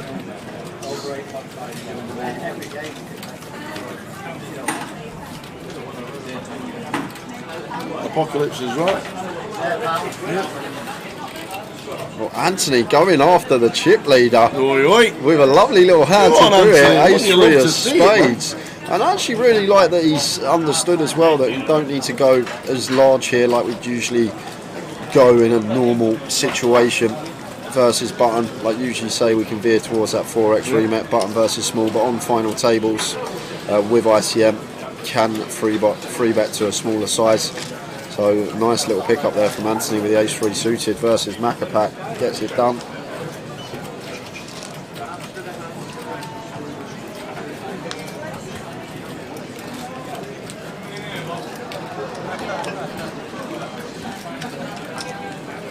Lazar says Anthony's going to take it down. You watch, guys. Yep. I'd love it, the old Spurs boy to take it down. Are you doing the end interview if it is? Yeah, I'll do it with him. I'll be going, oh, Anthony Gardner.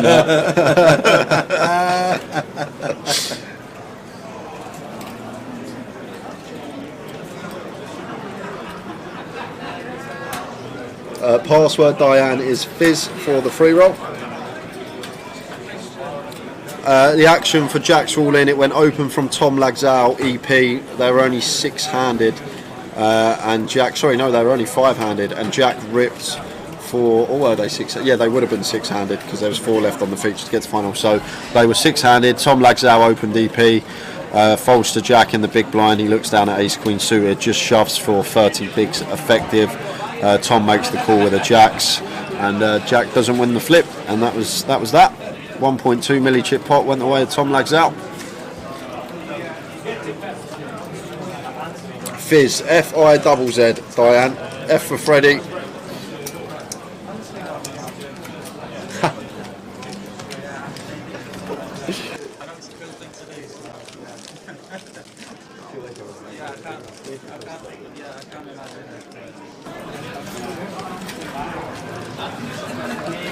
Haaland gives Foden the match ball. What a guy! Well, when you're probably going to get 10 this season, What a guy! What he gives somebody else something that is not his. Yeah. Foden's probably not going to see too many hat-tricks in his career. Fizz, F-I-Z-Z. I think it's all lowercase.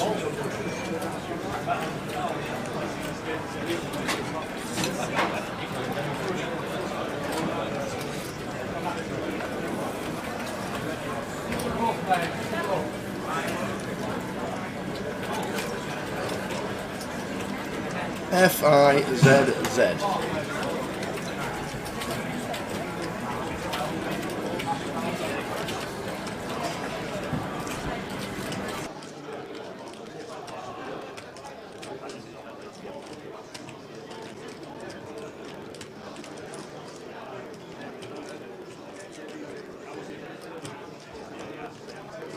Please find it. Oh, no! I was going to say just flat this one versus Macapac, but then alarm bells might have gone off flatting off of 11.5 BBs for Chris Johnson versus Tony Filoni, but I think if we had a few more big blinds, might have seen the flat from Tony Filoni here. Yeah. And Chris not going to be calling this off ace-5 off. He's having a little tank, but I'm sure everyone's well aware can't be calling this one. Giving Tony a chance to double. 600, 600, 300, 600, 600.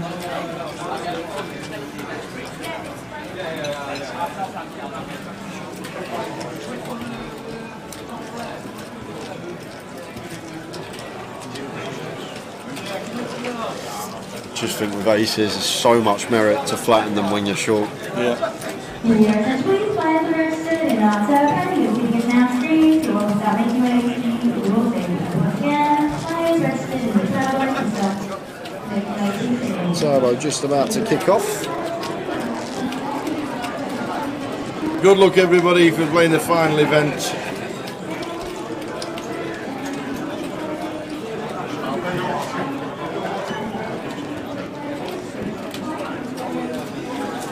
Afternoon, Byron. Watching on Face. How come you're not working this one, Byron? We're not really mentioning the what happened on the Hustler thing. Jay watched it live. Not really watching it, especially when we're live streaming as well. So PMJ later in the week. Yeah, it's a strange one. But what I will say, the only thing I will say is I only think a minute amount of people's opinion can be relevant in that. Like, you can't have someone's opinion who plays poker like once a year or something like that and doesn't understand the game. I think it's one for the experts to investigate. Like, even your average recreational, like obviously you can have the opinion on the spot, but I don't think they're going to understand it as much as the experts in the game. But it's what it is. We're concentrating on our live stream. It's been a great turnout here in Leeds, and thoroughly looking forward to the rest of today, as Dean Lyell here has caught a piece versus Chris Johnson, who has the goods, chip leading and finds aces on a big FT. Must be nice, Macapac. But Dean here in a pretty of a tricky one here, Tower. We have a pair, yes, second pair, but versus Chris can definitely have a king here in his opening range, and Dean does make the call.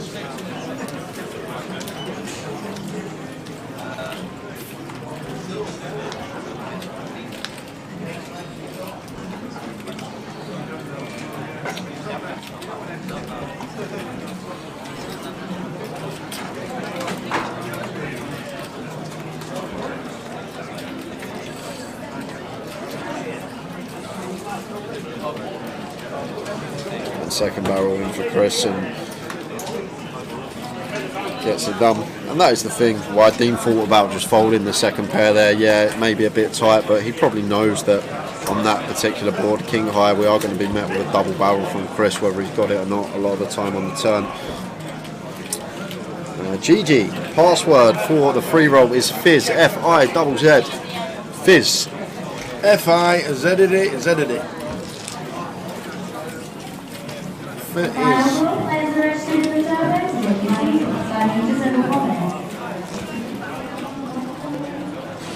Who was out in ninth? In ninth we lost Richard Horton. George, to answer your question.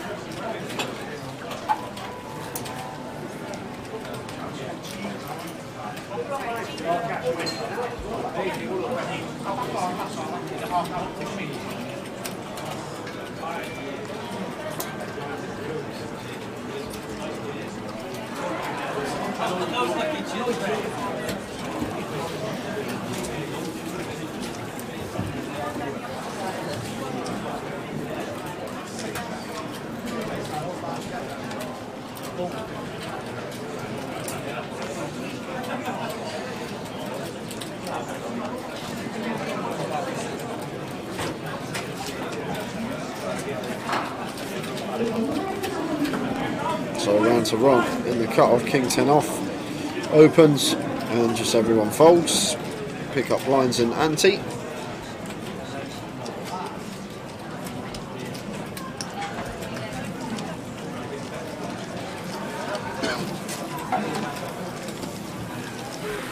I don't know when the blinds are going up, Tower, but I don't think it's going to be too long.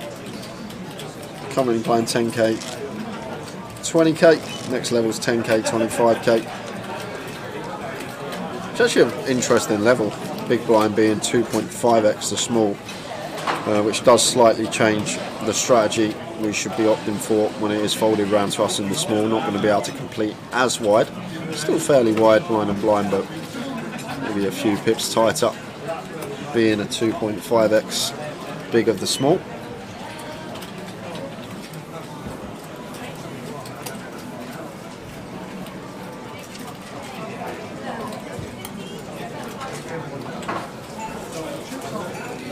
Deuces for Chris, making it 40. He's 10 here. Not the worst 3-bet bluff candidate here for Anthony, however, maybe a bit wary that he's already 3-bet Chris and sitting there now a bit nicer than what he was 20 minutes ago with 35 plus bigs, and looks like he is just going to call Tower. I think this is probably the worst option, I think, here, personally, just because of Chris's stack size having us covered. We've still got the whole table behind us, who could plausibly have a hand to squeeze. There's 3 reshove stacks in there as well, with Matt, Dean and Tony. So I think we're Anthony here, fold or free bet probably is going to be the best option. I think, personally, I'd just fold versus Chris. 8-handed here, but Anthony is going to make the call. Does have a few more chips to play around with now, so maybe just happy to go post versus Chris in position. And look at this from Mr. Lagzal. Squeezes it up. Tommy boy. It's a 2-2-5. Lovely sizing, really nice hand choice and nice opponent choice as well. Going after the chip lead up, realising that this range is going to probably be the widest at the table. We have the ace blocker in there. It's suited will, so always going to have decent equity the times that we are going post flop. So everything here pretty nice. And going back to Anthony, this is one of the reasons as well, because of all these players behind us, 3 reshove stacks. Tom obviously with chips and Mark with chips. The times that it's squeezed up, we're just always going to burn off 2 big blinds. Whereas if we fold, obviously not invest in anything. If we free bet, then people less inclined to reshove unless they're at the top of the range, and Tom obviously wouldn't have taken the squeeze spot there if we did free bet the ace 10, but I think we're going to be folding more often and free betting every now and again as Anthony there.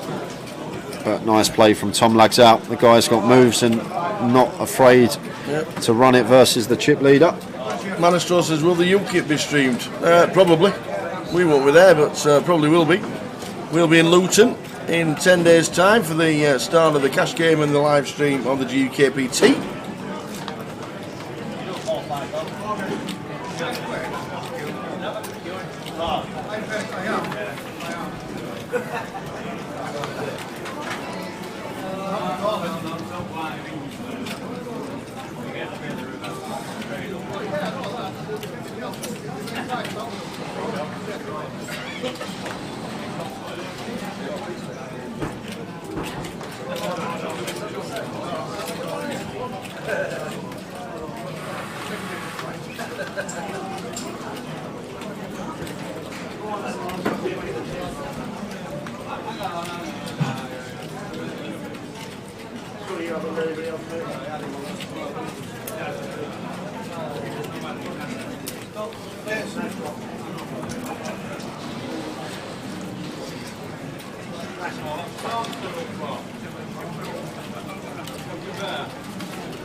So the final 8, Richard Orton first out on the final.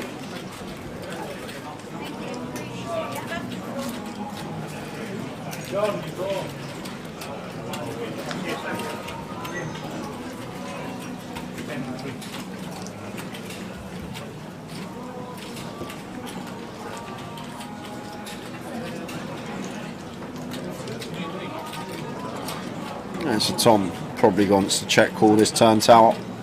10 pairing, ace high could definitely be the best hand here, blind on blind. Chris got random range checking in the big hit. Once checked 2 twice, could take a stab with any 2 plausibly. So expect a call here from Tom with just ace high, and there is the call with the ace 4. Just understanding of blind on blind situations from Tom Lagzal here, and 7 of spades on the river. So ace high is still best here for Tom. As Chris got the double barrel in him here, probably would work versus this specific holding. However, need to think what we're credibly repping. I guess a 10 would make sense. We'll have some check backs with some 10x on the flop and then go bet on turn. Even maybe something like 8-9 that didn't elect to check flop and now barrel turn. King X, how often are we checking this back on the flop here, blind on blind? So going to use a time bank here, Chris, and just weigh up his options. How often this is going to get through? What does it look like? Tom's ranges. And this is the hard thing. These blind on blind situations, when you've only got 30 seconds to act on each street tower and ranges are super wide. Yeah. Like the shot clock is very, very... oh, there's the check. Yeah. But the shot clock in these situations, it can put you under a lot of pressure because the ranges are the widest they're going to be from any position in the table, when you need to really do a lot of deep thinking in blind and blind situations because of how wide ranges are, and the shot clock there maybe putting Chris under a bit of pressure, only 15 seconds to act before he lost another time bank trip, and just choosing to check back for that reason. And in a non-shot clock situation, Chris might have took another minute or so and then decided to barrel. Tom second in chips.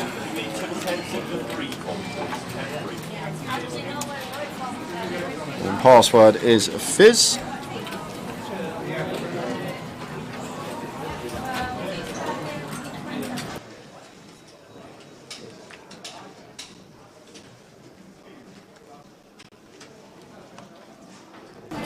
So the password for the live stream free roll is Fizz, F-I-Z-Z, Fizz.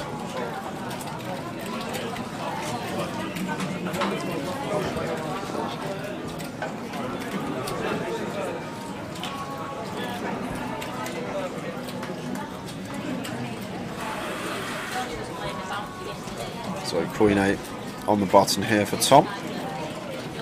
Chooses to make this 50k. And a snap free bet from Chris, didn't even think about it, just free bets to 250, nice big sizing going after Tom here. And I think we're going to see a battle between these two, first and second in chips now. Like Foggy's playing the right game, Mark, he hasn't really had any hands, but not really getting involved, trying to let Chris Johnson run the show, get some ladders, earn a couple of extra £10,000 and wait until we're short-handed. But I think we could potentially see the opposite between Tom and Chris. I think there's going to be some battling going on over the next couple of hours between these two sat next to each other. It's going to be a very interesting final table. Lost Rich Horton about 15 minutes ago.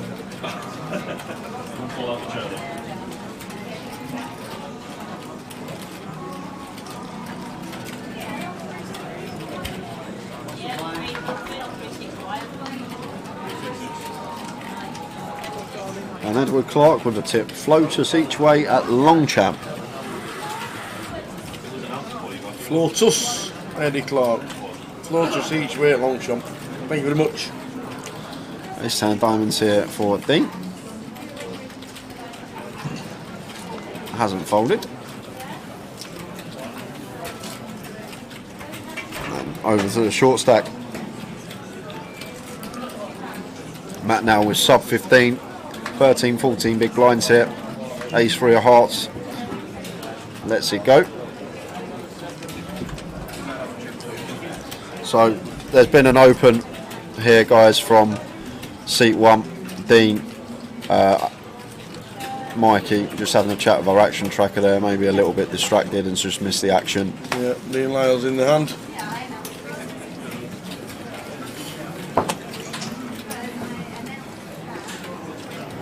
And Anthony going to pill the Queen 8 suited here in the small.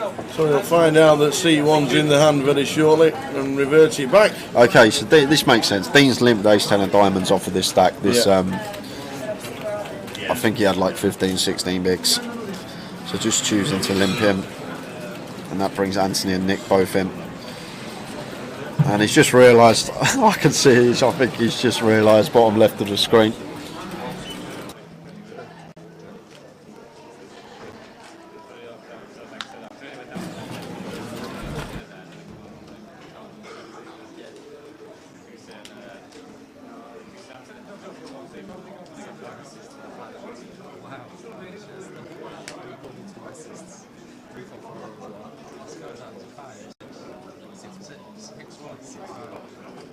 There he is.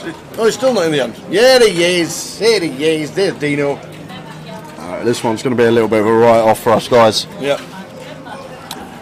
We know there's Ace 10 suited out there and 6-5 suited for Tony Filoni, Queen 8 of hearts for Anthony.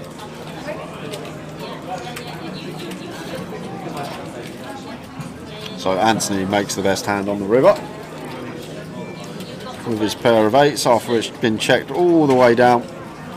I think that as Tony Filoni could have definitely led turn here, Tower. Yeah, lucky for us there's been no betting. So the stacks are going to be the same. Dean checks on the river. Not put his cards in the box either as Dean.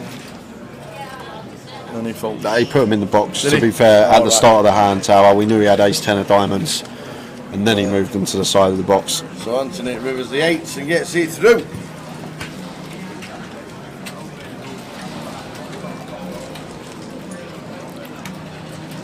Tom taking the chips, playing well. Chris, chip leader. Do you want an insane fact? The best defensive record in the Premier League is Everton. Eh? Everton. No way. How does that work? How does that even work? Wowzers. There's a Lampard got him playing well, has he? Got him defending well, sound of it. Told Lamps. I bet if you said to the board of Everton 2 months ago at the start of the season, Tower, we're going to have the best defensive record by October, I bet they would have been chuffed. Bet they would have been over the moon. Ace-9 of diamonds for Dean, +1. Just saw him limp the ace-10 of diamonds from +2, so slight change here because we are 1 pip earlier in position and we are 1 pip down on our hand. But this one is going to let it go. Does any of these have decent scores? Yeah, well, Dean Lyell comes second in the WSOP 6 Max 5K for $380,000 a couple of years ago. Foggy won the Win Summer Classic for 6 figures in Vegas this year. Chris Johnson has got countless mini mains, 25, 25s. Pushes online. Yep. Anthony Gardner plays a lot of the GUKPTs, made a final table earlier this year in Manchester, 11th in Reading as well. Tom Lagzau is apparently a very good French online player. Matt Davenport doesn't really need an introduction. Tony Filoni Tower knows a lot better than me, but I know he's a regular on the tours. Plays a lot of Dust Till Dawn as well, does Tony. And Ron, I don't know too much about Ron other than yesterday on the featured table when he was here, he was running super hot, and then seems to continued into day 3, which is what you want. And Ron's probably the only real unknown for me, but everyone else at least know a little bit about them. Pronounced Lyle. It is. Dean Lyle. Dean Lyle, thank you, Paul. Dean Lyle, no Dean for 10 years plus.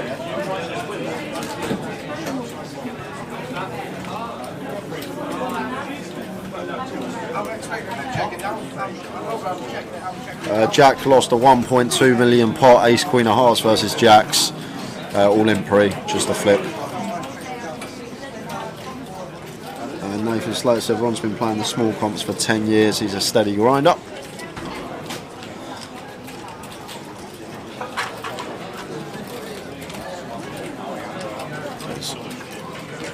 This has to be in here, Tower versus cut-off open, king, queen, this amount of big blinds, and good to see Tony Filoni taking this spot.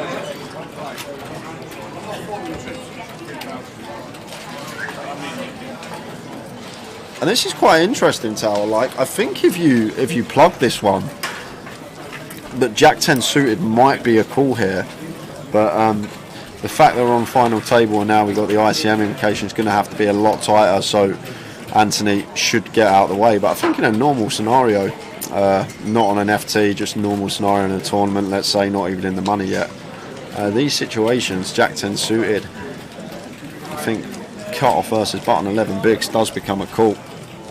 It's a really interesting hand if you actually study any shove charts, and like you see a lot of hands that are perceivably better than Jack 10 suited, like King Queen off and King Jack off would be in folds in spots that Jack 10 suited is calls. That is a call. It's actually really quite interesting.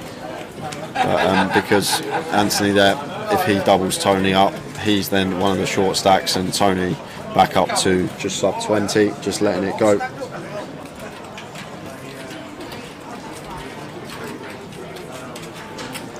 And Robbie says Dean's been crushing mid-stakes cash online for over a decade, the legendary Dino Supremo.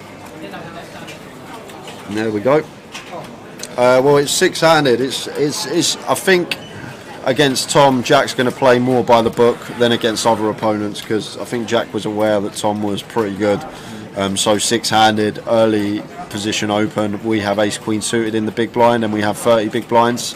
Like the souls will tell us to rip that, and Jack just went with that. So he just went with a rip for 30. I think against some other opponents he may have taken a different line, maybe just flatted or even 3-bet small, but against Tom, someone that he thinks is playing pretty well, he's probably going to veer more towards the GTO line and just takes the standard spot, 30 bigs, 6-handed EP versus big blind, open. We look down at ace queen suited in the big, shoves for 30, gets called by jacks. It's a pretty standard spot. Lost one player on the final, Richard Horton.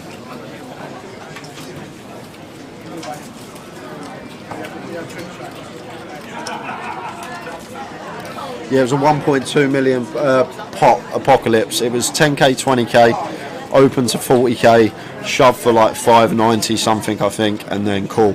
So 30 bigs effective, or thereabouts. It wasn't a 1.2 million jam. No.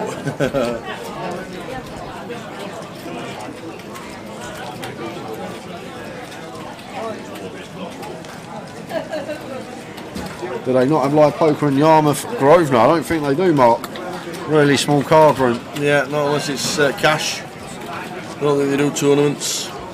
All about the size of the card room. I've never been to Yarmouth. I'll take you one day. I'll take you on a wooden roller coaster at Pleasure Beach Tower. Please.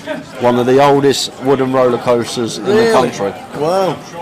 When you go round on it, you can see all the old rickety, carts, the old, my days. If anyone's watching that's ever been to the Pleasure Beach in Great Yarmouth, you know when you go down the second dip on the roller coaster, you think you're going to hit your head. Honestly, there's a plank of wood there, you think you're going to hit your head. Wow. And you're going to take me on it? If anyone's ever been to the Pleasure Beach in Great Yarmouth on the wooden roller coaster, near death situation, you will know exactly what I'm talking about. Ace-5 of hearts for Anthony.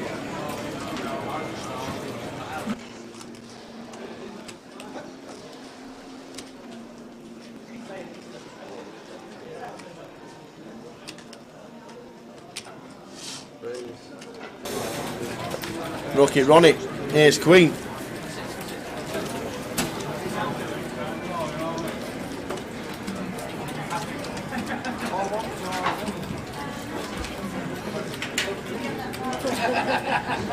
And 3-betting to 165, and Anthony just has to fold this one. Yes, it's a suited ace. Got good playability, but we got Matt sitting there really short. We've got Dean sitting there really short, and we got Tony Filoni sitting there really short. We're sitting sort of just below middle of the pack as Anthony. So there's the ace-5 suited out of the way, letting it go.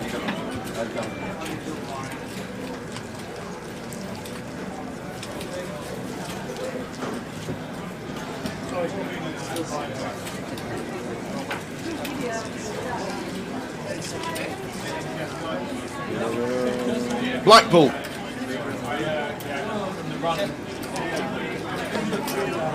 Where's the oldest wooden roller coaster in the world? Blackpool. Is it? I don't know. I'm pretty sure the one in Yarmouth's like 1950 something or something like that. I think the Pleasure Beach was opened in something like 1924.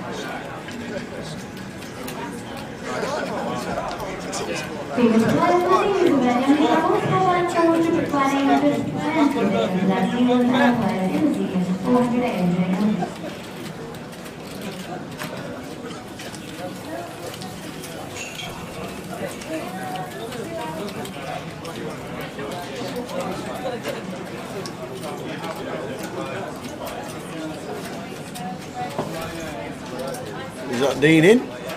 Dean's in.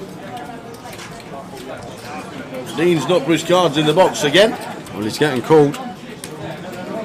And if you want to be in an all-in situation, Tower, this is not the man you want to be all-in against. Yeah, Jack Queen against Rocket Ron, who's not lost an all-in on the final on any feature table. Any feature table this weekend. Any feature on the outer tables when we were doing the videos. Every time we've seen Ron all-in a call, he is yet to lose one. Is Dean the first person who's going to put a stop to that? Needs a queen. Well, has picked up an extra 4 outs here. So 10 now working, as well as a queen. Ace of spades, no help on the turn, so story remains the same, 10 or queen. 10 or queen, or we lose one. And it's a 4, so Ron keeps his record with all ends and calls. And Dean Lyle, well done, Dean, out in 8 for £7,250, and we're down to 7 players. Nice one, Dean. Dean Lyle from Scotland, £7,250. Well done, sir.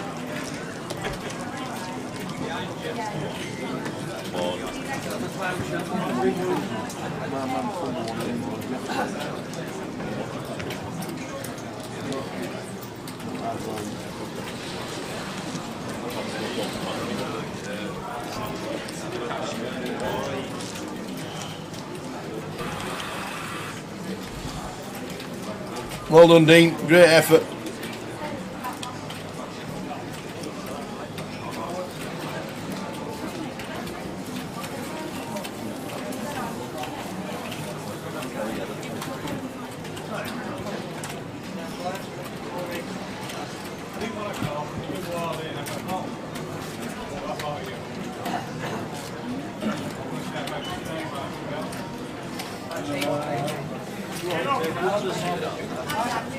Yeah, like Mark here is just aware. He's really aware of the situation. Ace-9 off in the cut-off there. A lot of players might choose to open that one, and just aware the 2 stacks in the blinds here that can just go after him, Tom and Chris, so only really opening really tight, even from late position. And Matt here got a jam, 9-8 suited for 11 bigs on the button. Easy jam for him. And Chris has snapped it off with Ace-10. Wow. Yeah, well, this is one of the reasons why these hands are good jams as well, Tal, because the times that we get called, unless we are up against like the over pairs that do have us crushed, like a lot of the time our 9 and our 8 are going to be live, so we're always working with good equity nonetheless. However, still do need to hit. So Chris Johnson versus Matt Davenport, National League leader, needs some help. Can he find it? That's not it. Yeah, that's pretty bad flop for the 8-9 suited. Better than seeing an ace or a 10 though. Some plausible runners. But that's not one of them. So Matt Davenport is down to an 8 or a 9. Otherwise we're going to lose 2 in 2 hands. River card is the Queen of Hearts. So Matthew Davenport out in 7th place for £8,540. More points for the NPL for the Duff. And that means we're 6-handed. So we lose one more tower. Yeah. That means we're going to be on a 40-minute clock. Yeah. And potentially that's going to wipe off a lot of minutes to the finish time, potentially, for us. The clock gets shortened, and we're going to be having an extra level every 60 minutes than what we'd usually have. So depending on when we lose the next one. 40-minute clock. Matt Davenport, another fantastic run for 8 points.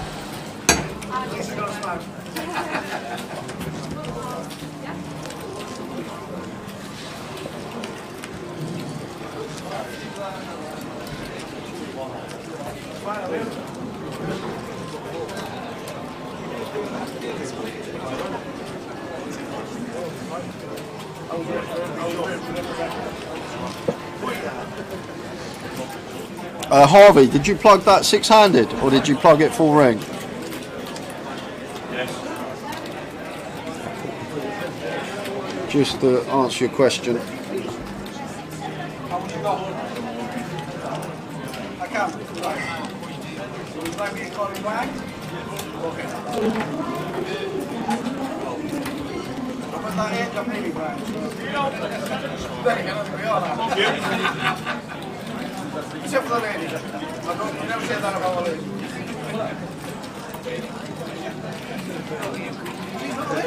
Okay, it was 6 max. That's the other thing. I agree. I think versus EP, if we're full ring, it's obviously going to be a lot different. But I'm not sure about 6-handed. I think 6-handed is going to be a lot closer.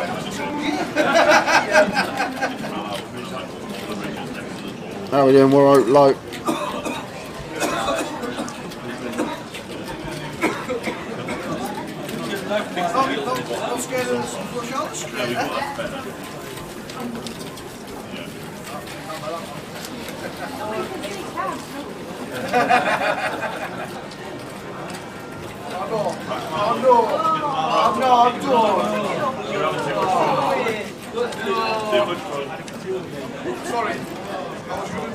Yeah, Tom was sat 2 to Jack's left, so if Jack was in the big, I'm guessing Tom would have been +1. So +1 6-handed versus BB is what we're looking for. It sounded fine to me. Obviously, if you've got the software in front of you and you're telling you that it's just a pure flat, then that could be the case, but it must be really, really close.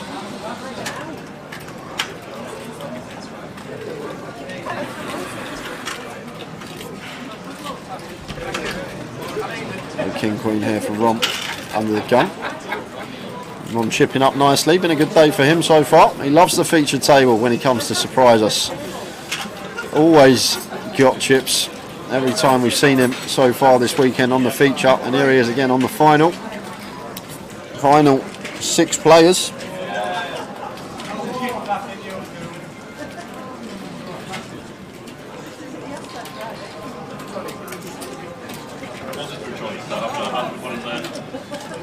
And this is just going to be raise and take for Rom. Nick not defending in the big. Tony Filoni, I should say.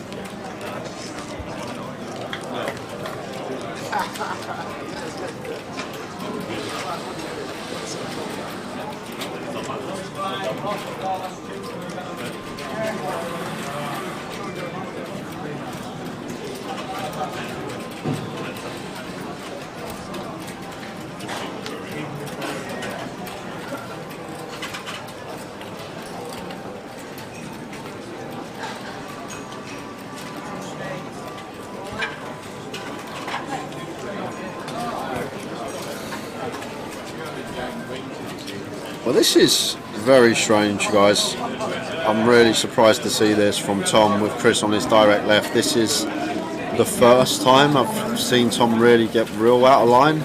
He did open the 9-4 off actually, once folded to him on the button, 2 tables left. But 9 suited from hijack when we've got Chris on our direct left and big blind's got us covered. This just surely cannot be good. May have had a reason for opening it, some reason that I'm unaware of, but 9 suited hijack just surely has to be hitting the mark, especially with Chris on direct left and Ronnie having us covered in the big blind. Maybe just a bit of an itchy feet, just wanting to get involved, but don't really have much explanation for that open few, unfortunately, guys. Wish I did.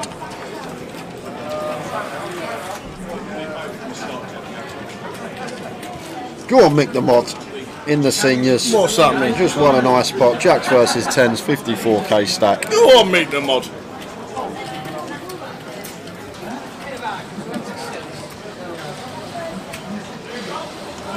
Password is Fizz, F-I-Z-Z, if you want to get involved.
So walk for Mark with the Jack 4 off.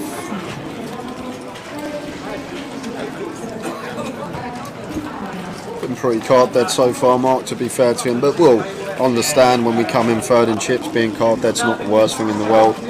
Potential for players to bust to get ladders.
Anthony the 5-4 under the gun, out of the way.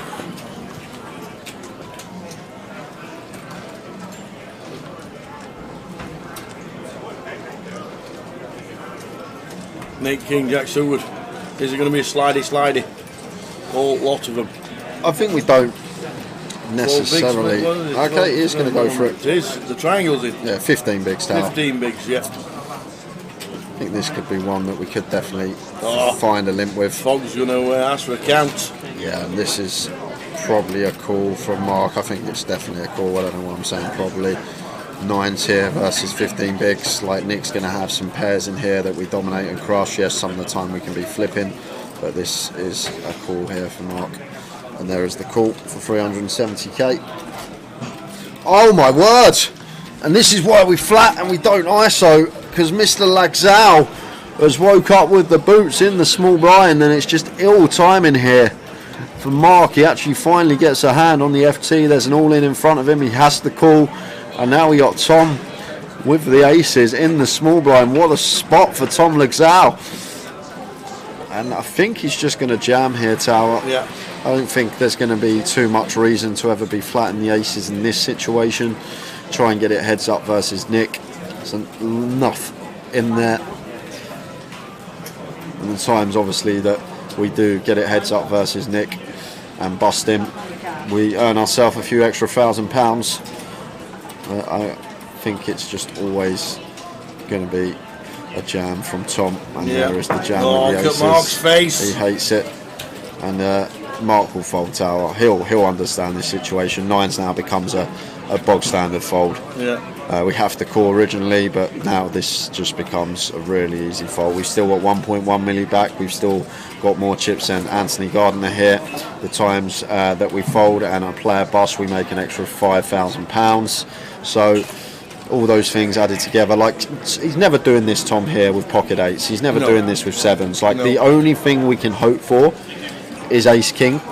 Like he's probably not even going to do this with ace queen tower. So this is the problem. It's all his chips. I don't know why he's counting his stack. It's, Does he not realise Tom's got 1.5 mil? I don't know why he's counting his, unless he's just thinking. yeah, and Nick Filoni is hating life here.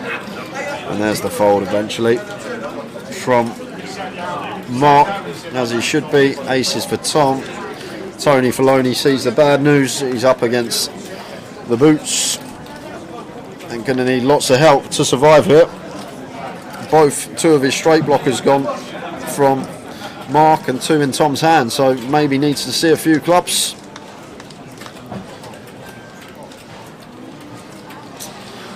7, 6, 6. Yeah, so now drawing to We need a club on the turn. Yeah, and that's it, Tower, unless running jacks or kings is a thing.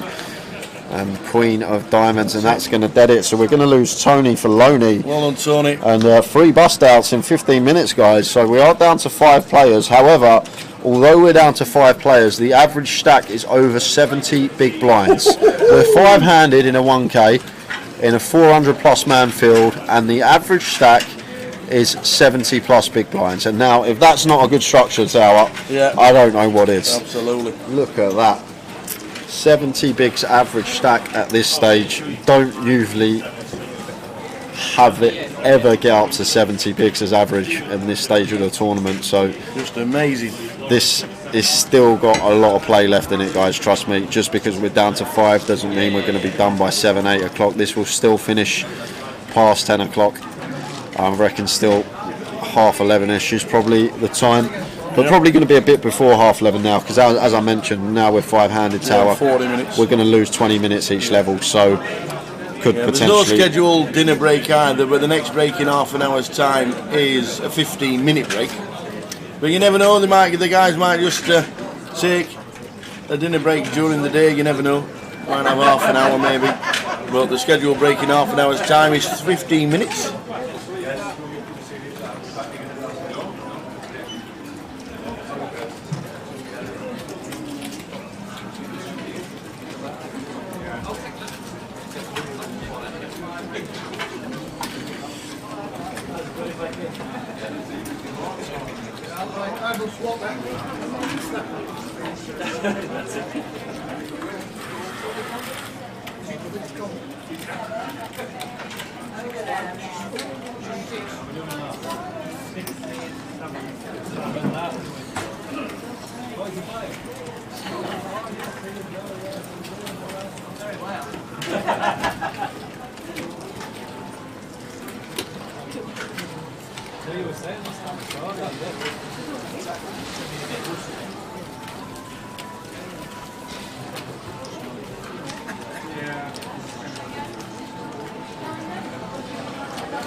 King 9 3 2 hearts is the flop. So we've got a gut shot here for Anthony Gardner. Middle pair for Tom. One that we can definitely mix into a check range here as Tom versus big blind with our 9x.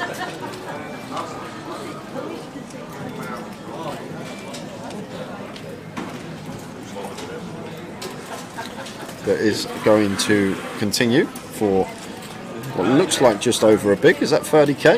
It is 30k, so south of 20% here. And Anthony never going anywhere, getting over 6 to 1 and a call, 6.5 to 1 and a call here with gut shot and backdoor diamonds. And there is the call from Anthony. Just looking, I missed the pre-flop action here, guys. Anthony Gardner's now the short stack at the table. Personally, against Tom's button open, I think we should be shoving the Queen Jack of Diamonds here for like 17, 18 bigs, whatever it was, 19 maybe. But Anthony, I've seen him play a lot over the last 12 months or so, and I always like to see a flop rather than putting it in pre with these types of holdings. So 7 of spades on the river.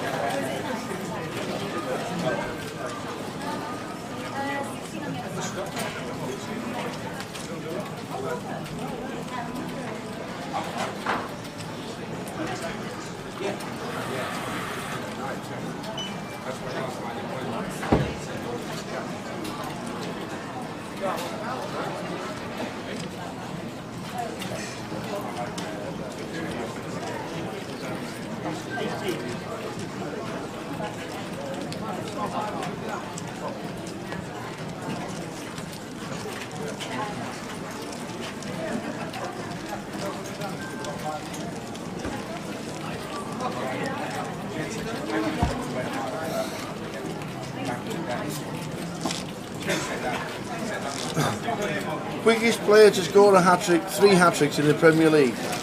Haaland 8 games. Owens 48 games. Nistelrooy 59. He's done it in 8. Wow. Thanks for all that. Oh, ref Brad.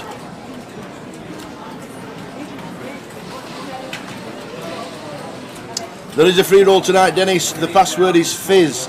F-I-Z-Z. Something to do with carbonated water in 1782, I believe. Made in Leeds.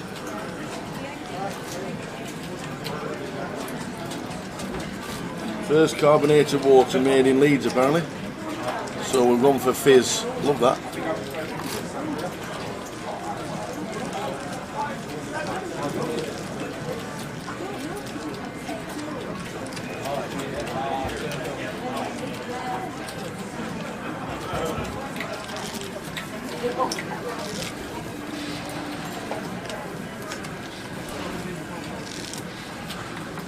George Michael, is that what you're taking pictures of? George Michael. Oh. So there you go. Hey, we get a little stat like that off every password free roll. Free roll password even. That'd be great. I love that.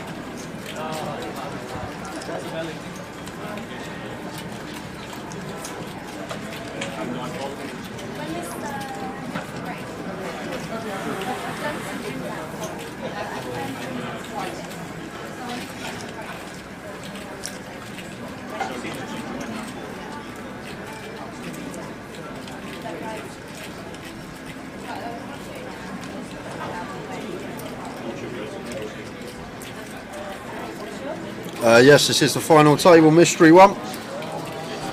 This is the final table as Mark in the big. First time we've seen this from Mark, but now sitting second from bottom of the pack. Yeah. Going to start applying some pressure, knowing how wide Chris is going to be opening from cut off using this ace blocker and making it a nice big, just sub 4x sizing, and this is going to work.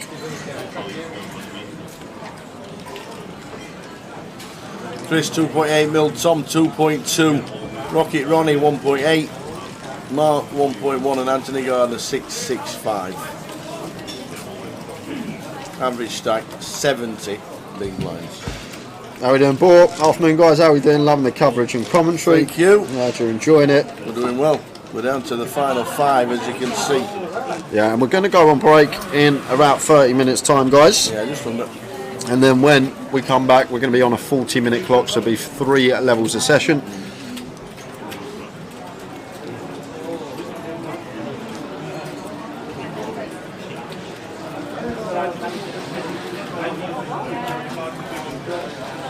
So Chris, any ace 5-handed with the chip lead, looks like he's happy to open into the big blind at Tom legs out.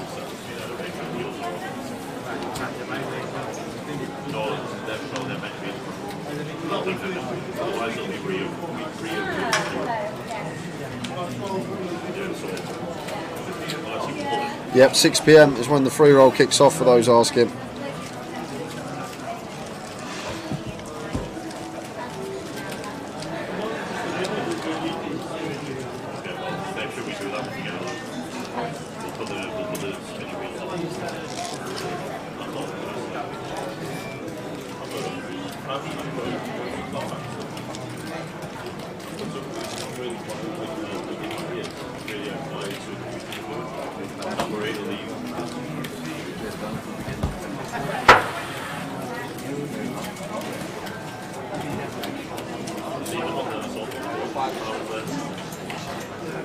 Jack 9 suited for Anthony under the gun. One that we'd love to open, but off our particular stack size, may think better of it.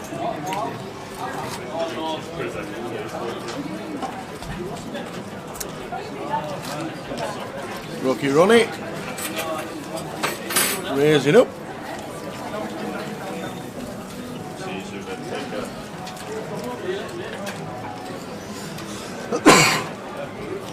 Tom Lag is out with Ace Jack Seward. Going to get involved as well.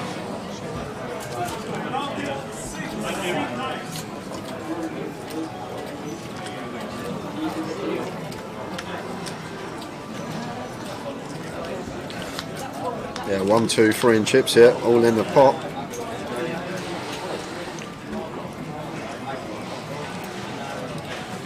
King 10, 5, 2 diamonds here.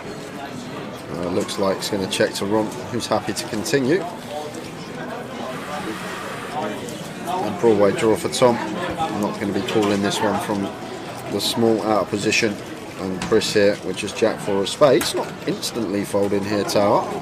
We've seen Chris do a couple of check raises with no equity hands, and looks like he's going to go after it again here. So this is just pure aggression, no real draw or anything going on here for us as Chris, other than maybe blocking some King Jack, but just a random raise here, going after Ron, making it 160, just clicking it as well, which is interesting. Tower. That can't be 160. It's two black chips in there. Yeah. So it looks like 260 here from Chris. Yeah. So and a call, so this pot's going to be out slightly. Yeah. So 260 was the bet.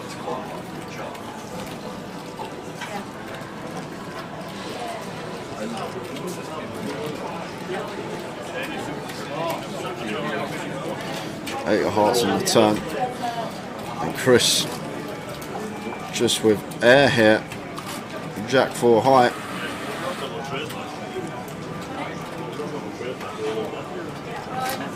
And checks over to Ron, who does check behind.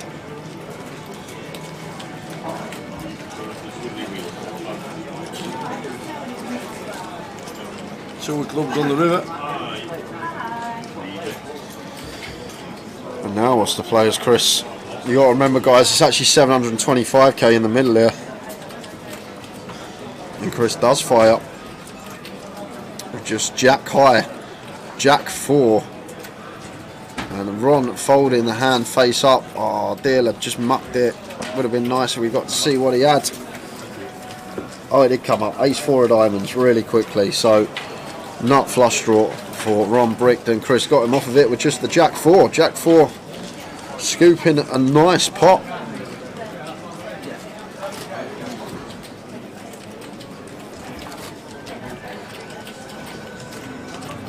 How are we doing, Emma? Yep, Jess is out. I don't know. How did Jess pass? She was on the featured table. Oh, she shoved Jack 10. She was short, defending. Defended Jack 10 versus open. Yeah. King Queen brick, and she check shoved. Got called by Ace Queen and didn't get there. That's how we lost Jen. Not Jen. Jess. Jess Pilkington. And down straight Tom Dunning. Jack 4. Imagine a call in and all in with that.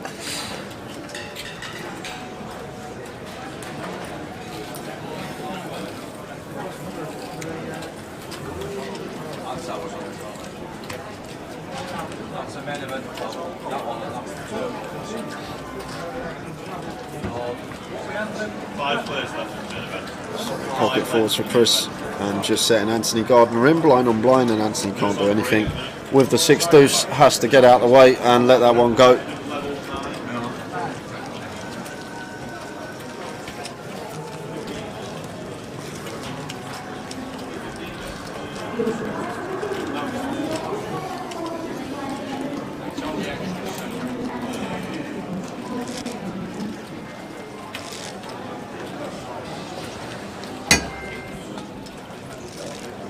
So about 16 minutes to go until the end of this session, as it says on the clock on the left hand side.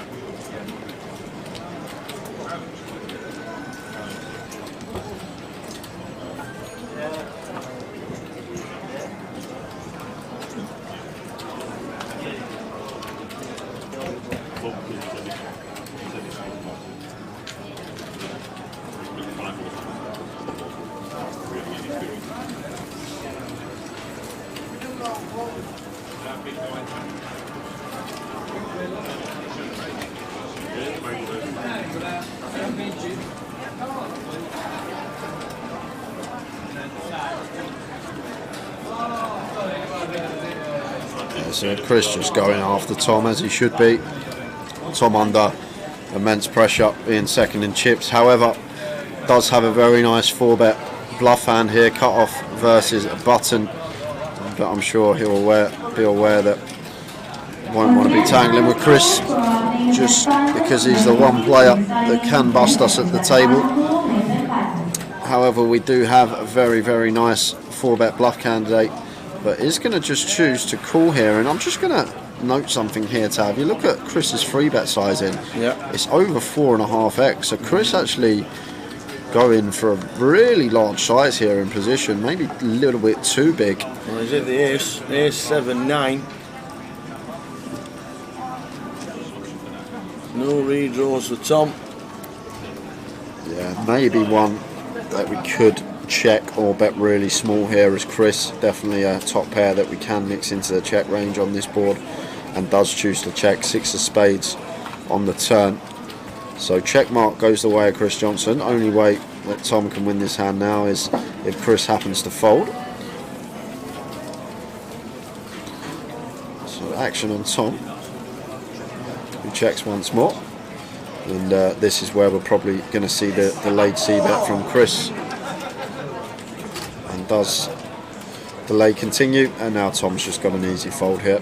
I'm actually really surprised to see Tom peel this one here, Tower, versus this particular sizing. But now we just have to get out of the way here on the turn as Tom. Not folding instantly, but this is going to have to be in the muck. He's taking the full 30 seconds though to think this one through. Is he going to burn through a time chip? No, he's not. That's alright, Emma. Oh, she's such a good player, but sadly not the luckiest. Unlucky Jess. Cheers for the update, guys. Hope you're enjoying Leeds. All the best.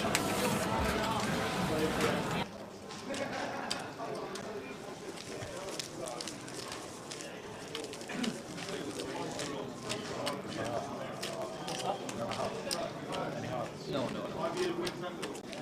would have seen the river. Do you? No. Any kind of bet?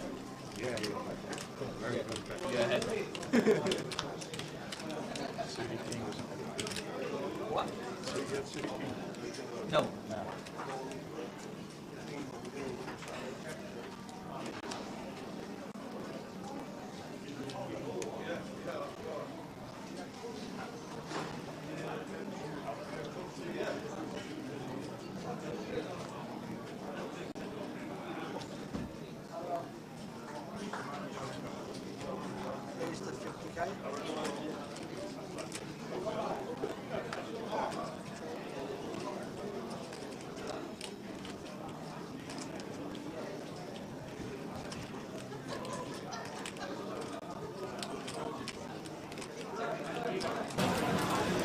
Evening, Emma. We're loving Leeds. It's been great. It has been awesome. It really has. Really enjoyed it. Fantastic event. 430 runners. We're down to 5. Tom Laggers out is playing awesome. How are we doing? Dragomir. And the password is Fizz. F-I-Z-Z. That's some name, Dragomir. Dragomir Florin is in the red corner.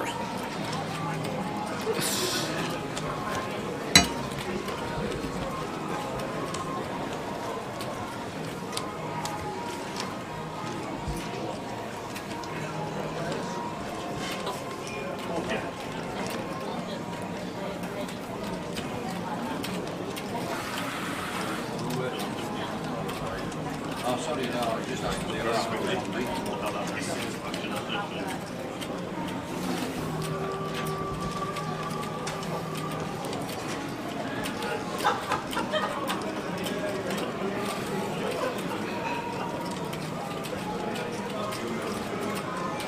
Fizz reporting for duty, and Fizz is. Fizz, see, you're the first person in the chat box that's had a password named after him. Oh, yeah. Yeah, the password for the free roll is Fizz.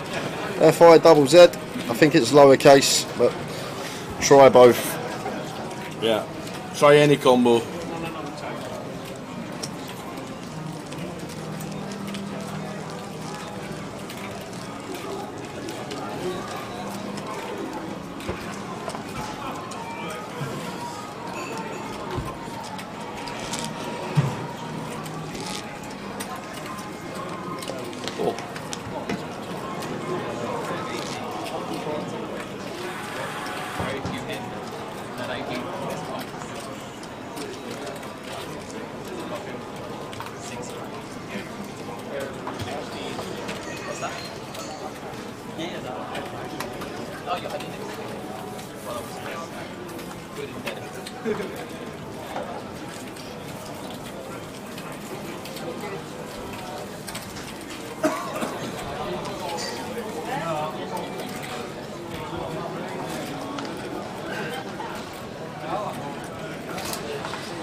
Got 10-7 hearts on mark here in the small.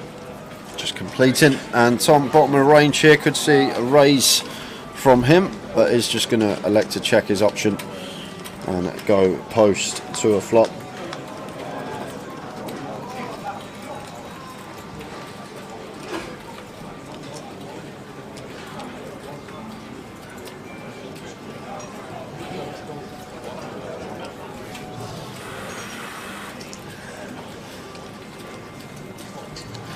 Mark flop in the world and doesn't get any action from Tom, unfortunately. Eddie, I'm not sure who that is that you're talking about.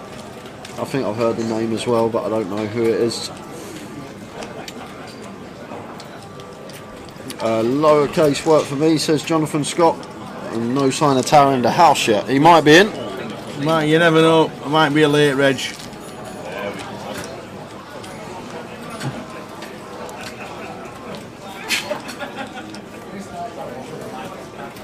Just over 10 minutes to go until the end of this session. 10 minutes and 20 seconds, as you can see there on the left hand side. Got your eyes a good tower. So that means we're going to be back around 20 past, guys, a bit after, but we'll put 20 past We will. for the break clip when we pop out for 15. Tom here, blind and blind, ace 4 off. Completing. When did the seniors get moved to a 1 PM start? Beginning of the year.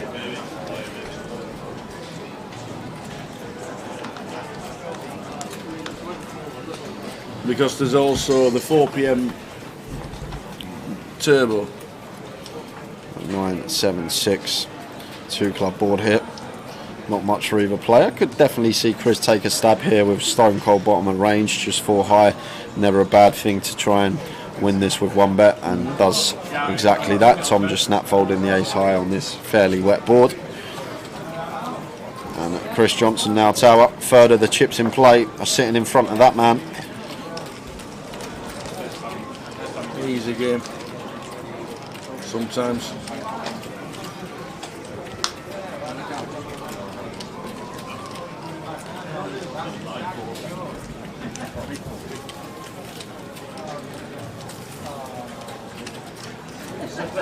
I don't know him, Andy.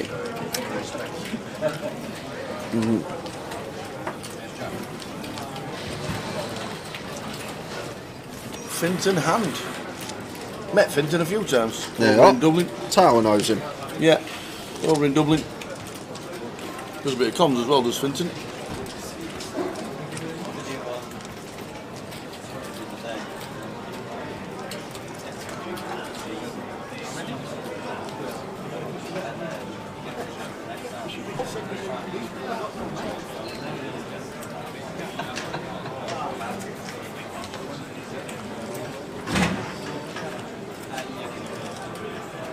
Yeah, I've met Finton a few times. He's a good lad, old Finton. Does a bit of comms, does some streaming.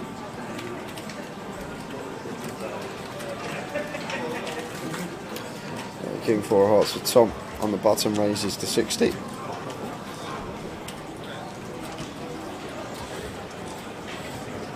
I do know who you're on about. I know who you're on about. Yeah. Yeah, I know exactly who you're on about. Yeah. I don't know him, but I know of him. That makes sense. Yeah. He's the one that screams with Spraggy, don't he? Same platform. Yeah, I know. And Lex. I do know who you're on about, Eddie. My mistake. Chef Brad. Thank you. Thanks very much. 2 days. In Luke.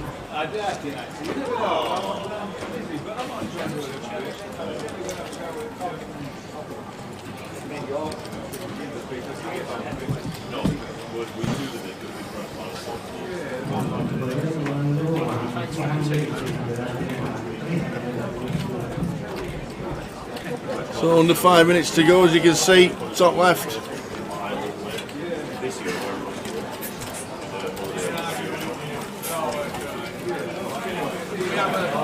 And then a 15-minute break, wet the whistle. Take care, Stephen. And then back with it.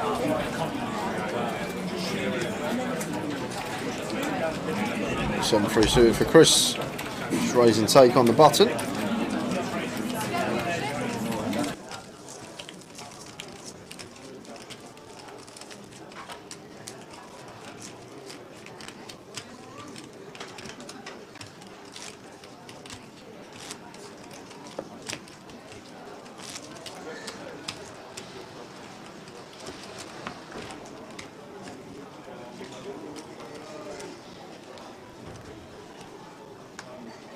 So the final 4 minutes, cards are down again. Full chip count on the way back when the guys come back. Tom and Chris are the two men to beat at the minute. Tom Laggers out playing great.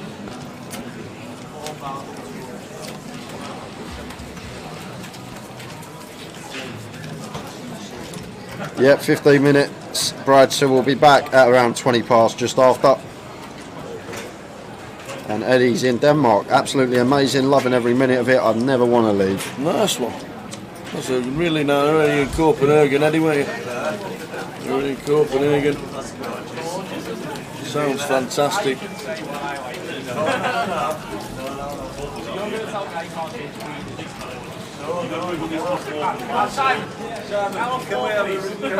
we have a ruling on this? Do I not want to hear this?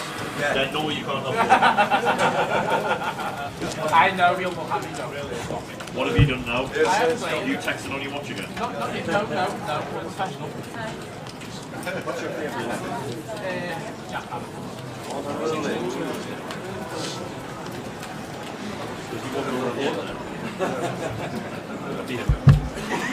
He wants to know what it is. He's charging you anyway.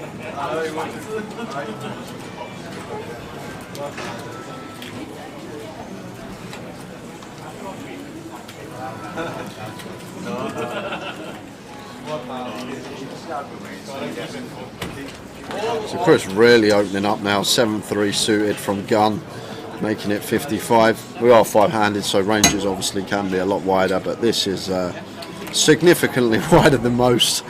But Chris knowing that players shouldn't be playing back at him too much and just trying to run this table over. I did say when the final started it could be the Chris Johnson show for a while. 10-9-3 old clubs. And Chris flopping bottom pair here, probably going to choose a really small size monotone board, 3 to a flush. And Tom here does have bottom pair, but I think this is just going to be a fold for us here as Tom. Just not much going on this board. Like what's our play on turns? Facing a double barrel, we're just going to get blown off 3. The only good turns for us are going to be 3x and deuce x, and the deuce has to be a non-club deuce. So it's a really interesting one for Tom. But looks like he's actually going to use this hand to check raise, and I much prefer this than a call here from Tom. I think if we are going to continue, the aggressive route is going to be the route to take. And Chris with a 3 himself making the call. And Queen of Clubs on the turn. So they will chop this up if they get to showdown, but the line that's been taken so far, Tower, I don't think this hand's ever going to be getting to showdown. Tom, after being called here, after check raising now, slowing down, checking it over to Chris Johnson. We may make the assumption that a 3 is never going to be good here. Tom may start raising some 10x, top pair, stuff like that. So we are now going to see Chris fire. And that will be the end of the hand. Not much we can do here now as Tom. And there is the quick fold from him, and Macapac up to 3.8 million, really chipping away here. Finds the call after the raise with bottom pair.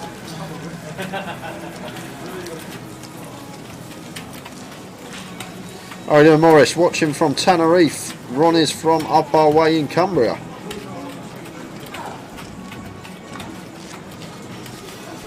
Whereabouts in Tenerife are you? How are we doing, Morris? You alright? Last time I went to Tenerife, we were in golf to Sir. Have they noticed a break?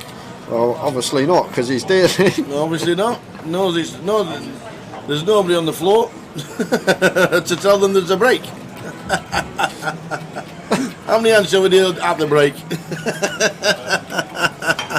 No more. The player said we're having a break ourselves. If you don't want to look at the clock, we're having it. Don't forget about us, Tower. Brilliant. Raise it up. Go on, Chris. Get out of the way. That's the one. The 8. We'll love to see him have 8 deuce in this situation. He's going to call as well. Nah, he's raising Tower. He wouldn't be calling the 8 deuce. It's a limp from Tom. Has to be. There we go. Yeah, limp from Tom. Tom's calling. And bottom of the range All here the from time. Chris. So bottom of the range always going to be good hand to raise blind versus blind. As we say, always going to be polar in these spots. One our trash holdings, one our good holdings. And 8 deuce off, obviously falling under that trash remit. Yeah. And ace, king, 9, 2 heart board here. So board that expect Chris to just be continuing on almost always. And Tom's just got an easy check call here. Yes, we are behind an ace and a king, but blind on blind, Chris's range can be significantly wider than ours. So he could raise a whole host here once we limp in the small, and Tom will know that he's going to represent this board whether he's got it or not. So we just got an easy check call here as Tom, and taking a turn out of position. How are we doing, Stephen Heron? Hello fellas, strapped in for last lot for the night with a bowl of biscuits. Good luck when you're grinding online. There and now, this could be a huge pot, Tower, because this is a board that Chris is just going to go to town on a lot of the time. Tom can't have the 9s, he can't have the ace king, he can't have the 10s, he can't have the aces, he can't have the kings. We can have all of these hands here being the razor. So we're just going to go after all of Tom's 1 pair holdings. His 9x would fold to a second barrel. His king x will probably call again, but then we can try and blast him off that on rivers. And then ace x as well. Some of the weaker ace x are still going to have a tough time calling in river spots. So there's the call for Tom after turning the 2 pair. Queen of diamonds on the river. And this might actually shut it down, Tower. I think this is actually a really good river for Chris Johnson.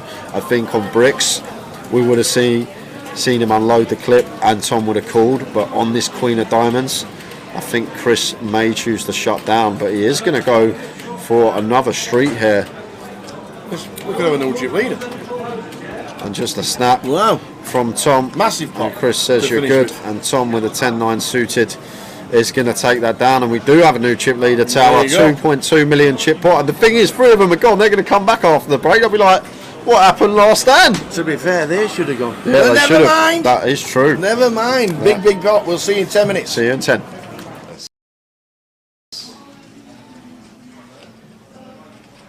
They're dead, aren't they? There's no runners, is there? No runners. Because the Jack of Hearts has been folded for the Queen. What a life. Wow. This is Kieran's first hand, and what a hand. He's on 60,000. Sits down, 1 hand, flops the nuts. Gets action from the second trebles nuts up. and the third nuts, and trebles up. Oh my days.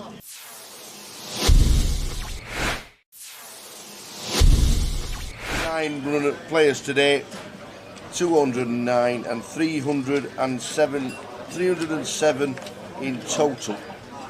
Jan's mixing it up now, Tower. Wow, Mason's got kings. Well, the kings are never folded. No, they're going to 3-bet now after Jan's opened a loose hand for him. 9-6 of clubs. Bobby has, we don't know, kings as well. Oi, oi, oi.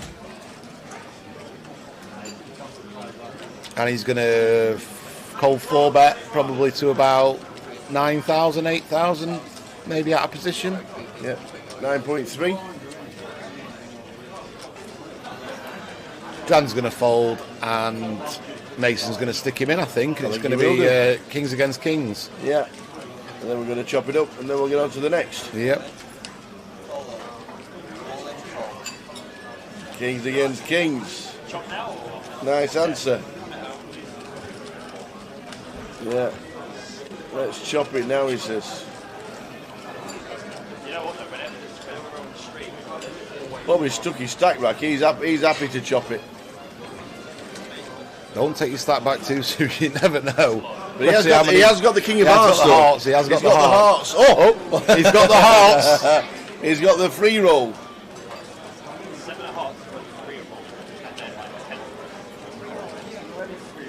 got the hearts. He's got the free roll of the hearts. This would be absolutely brutal for Mason.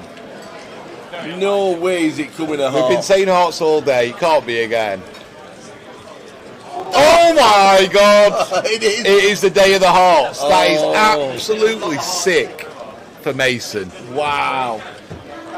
That is Kings brutal. against kings and four. He's going to stand up and just have a minute there. That's just brutal. That is just brutal. He's going for a minute. He's having a minute. That's shows quite a level of maturity for someone who's 18 just to think, right, I'm going to have a minute away. That's a really ridiculous hand. Bobby. If ever there was a day to have the hearts there, Tower, and not the Black Kings, it was today, wasn't it?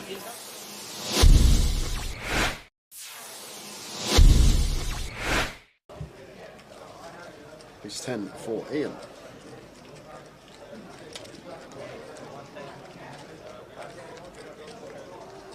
Raises to 1.3 under the gun +1. And Radu here with the ace jack in the hijack. Surprised if he went anywhere this deep with Ian. I'm probably more inclined to just flat this one versus the early position open. But obviously can mix in a free bet some of the time. And it looks like that's exactly what he's done. Free bets to 3.2.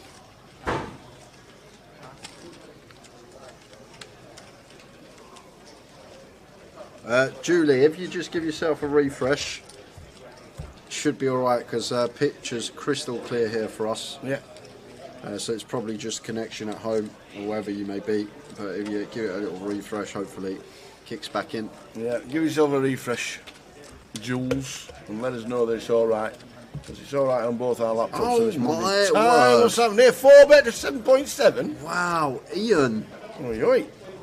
Someone over the age of 50, 4-bet bluffing Tower. Whoa, well, I'm snap folding. It's just You like, would be. Yeah, I would be. You'd be snap folding. I'd be folding ace queen here, suited as Radu. It would already have hit the muck. But this is, I guess Ian just thinks Radu's at it too much. And to be honest with you, the ace 10 off Tower, it's a really beautiful 4-bet bluff hand. And maybe Ian's been amongst the solvers the last few months. You don't know. He might have been putting some work in off the tables. That could be the case. And he might have put in the low frequency 4-bet here with the ace 10 versus Radu, who's been fairly aggressive, and with the chips as well. But fair play to Ian, mixing it up, not just having the ace king plus in his 4-bet range, and now action back on Radu here. And oh wow, No way. Is he gonna 5-bet? Has he picked up on That's something about here? 20k. Wow, Radu. What senses from him? He has to have picked up on something here, Tower. Read on the situation here from Radu is just so good. What a play.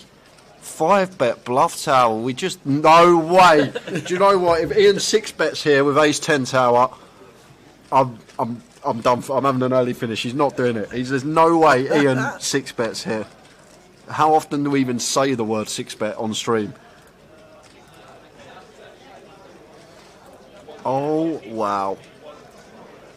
But Radu 5-bet bluffing the ace-jack. This is just a leveling war between the two players. He's doing it again! He's doing it again! That's amazing! Oh my God! Ian 6-bet Solve that, baby! 10! How'd you like them apples? Solve that! Ace 10, 6-bet rips it in for 100 big blinds. Oh my word. Ian is my new hero, Tower. I want this man to win the comp. Oh my word. 6-bet rip with the ace 10, folding the ace jack out. Where has Ian found that move from? Oh my word. How'd you like them apples? I've waited all day for something and it's just happened. Oh my word. Ian, Do you know what? Do you know what? I'd be sat at the table. If I was sat at the table there, and Ian said to me I didn't have aces there, I would have had a lot of money with him that he had aces in that spot. A lot of money. But wow, wow. Fair play to the man. A 6-bet rip. Well.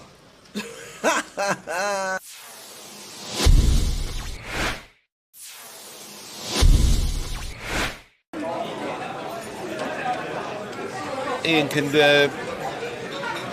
decide to make a decent sized raise here against a pretty tight player in the big blind, or he can decide to call. Either's fine. Just decides to call. Anthony check his option. It's fine.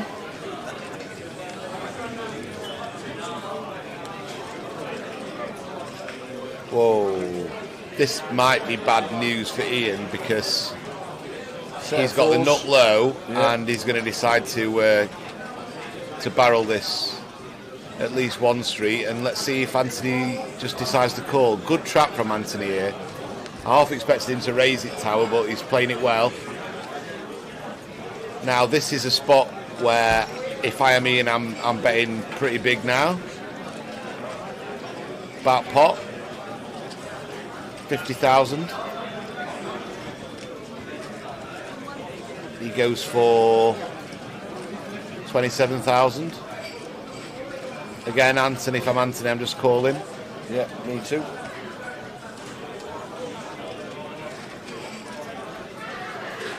Got such a disguised hand, Tower. Yeah. Yeah, he just calls again. Yeah, great play from any Anthony. Low sets really disguised, aren't they? Yeah.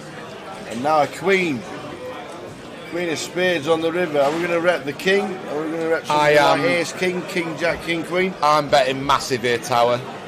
At least pot, maybe pot and a half. We've got the nut low. Anthony can't have many kings in his hand. What can he really have? He can't have ace kings. He just defended pre without squeezing it up. Wow, I like this play. I really like this play. I really like this play. And if Anthony finds the call, good luck to him. But I really like this play. There's not. Let's think about it. Ace king. He can't have ace king. He can have king jack. Anthony can and make a pretty tight check back on the flop before the flop. But what other kings can he have, Tower? He's got to have something to call the flop with. So he's got to have a king to call the flop with. So king 10 he could have. That's reasonable. Turns a pair, calls the bet. Queen king, possibly. But then that's about it, Tower. He can't have ace king. He can't have two kings. And whereas Ian, we could have any king. We could be bluffing and they've got there. We could have.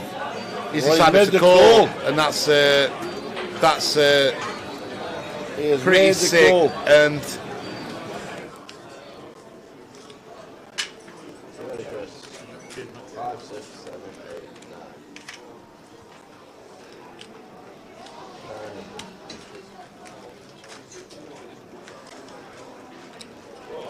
checking me chips off again.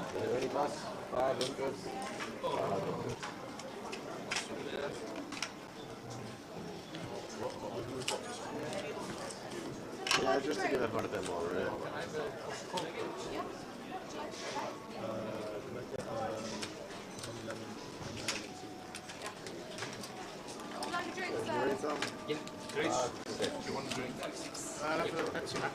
Well, here we go.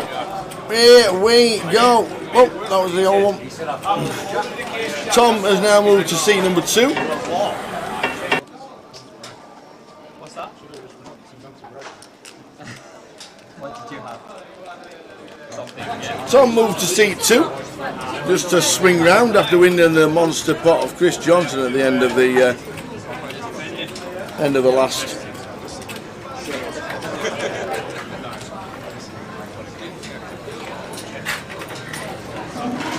On the last hand of the sesh, all the guys come back and they realise that Tom's now chip leader.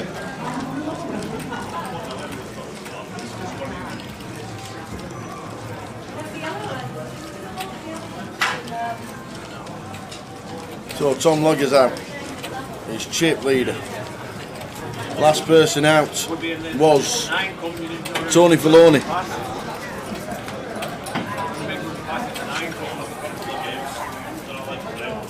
Tom Legs, Howie. Chris Johnson, Anthony Gardner, Ron Wilkinson. There we go. Look at them. 2.8, 2.8. Tom's not chip leader. He's a big blind behind. Ron Wilkinson, Mark Fogging, and Anthony Gardner on 530,000. He's going to need a little bit of help. Is our Anthony Gardner. Oh, Anthony Gardner. So, we're ready. Cards are out. Let's do it.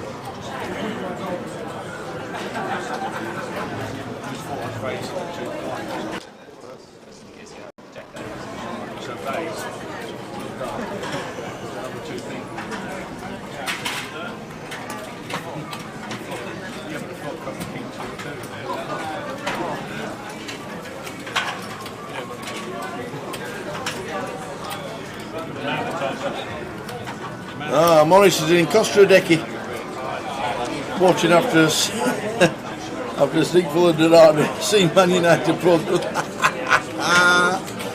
Nice one, Morris. Glad you're having a great time. Costradecchi, just further around. It's about 15 miles away from Golf Dessert, where I was the last time I went to Tenerife in 2019. I went on break. I know. Was that you? Sorted you out, sunshine. It's the first one all week. Well, whatever. From Tower, personally, that's the first coffee all week. Well, I mean. Anyway, thanks Lucy for the drinks.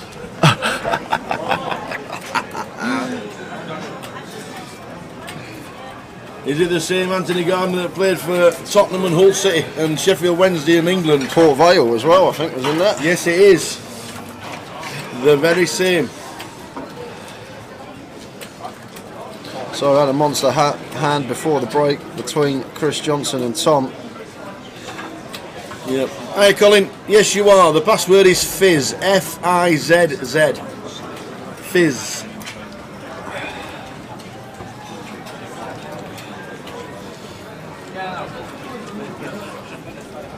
Chris opening button here to 60. Anthony in the small, 15 bigs, king 9 off out the way, and Ron gonna let it go in the big blind.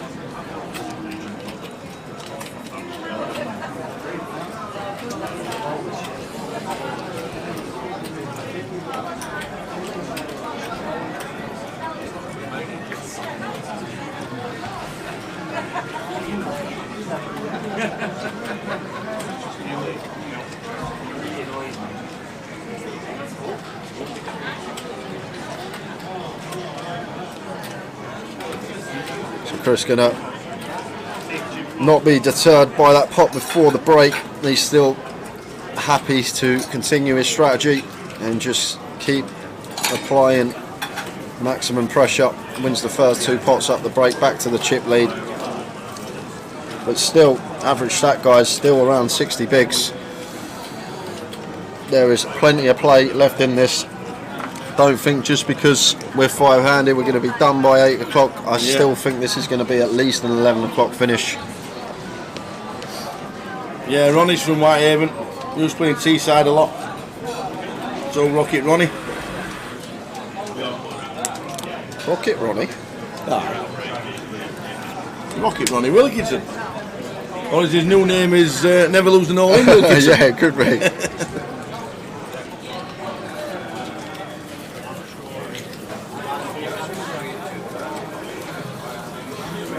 What's happened to Wilco? I haven't seen him in ages. Adam Wilkinson? Yeah. I don't know. He's got a new venture, hasn't he? He's got a new shop somewhere. I don't know where he's got now. I think I saw him vaguely. He sold the cafe shop. Oh, okay. He sold the cafe, and he's got something else now. No chicken wraps for us next year then. No, devoed. They were brilliant, weren't they? Yeah, they were nice. A6 for Mark here, completing in the small, and Tom is just going to set Mark in with the ace-4 suited for 30 plus bigs, just applying the pressure, knowing that Anthony's sitting there short. worth a few £1,000s.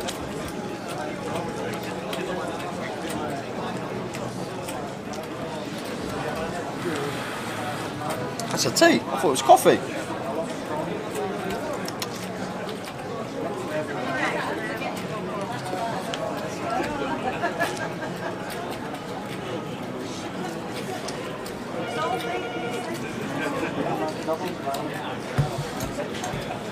There you are, extra 10 bag, just under £9,000 in your pocket if you can outlast another bust out. Anthony Gardner, Queen Jack, under the gun, 5-handed, 15 bigs. Don't think we're ever going to be open shoving this one, may choose to open off a 15. I think it's fine to just fold though.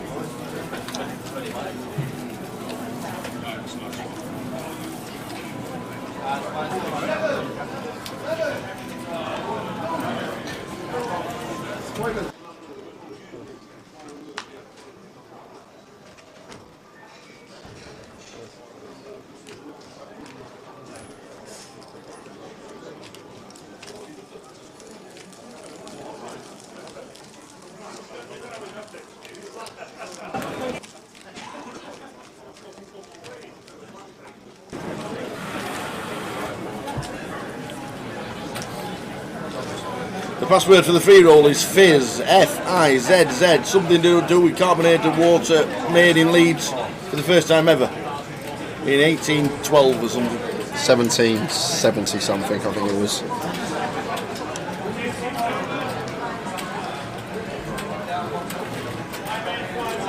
Thank you.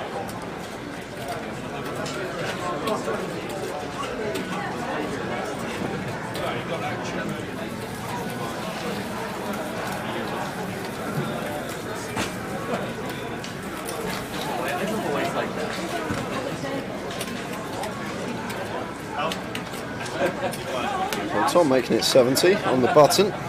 Anthony in the big blind, 13 big blind, 6-5 off. Not really the one we want to look down at this stage, not choosing to defend.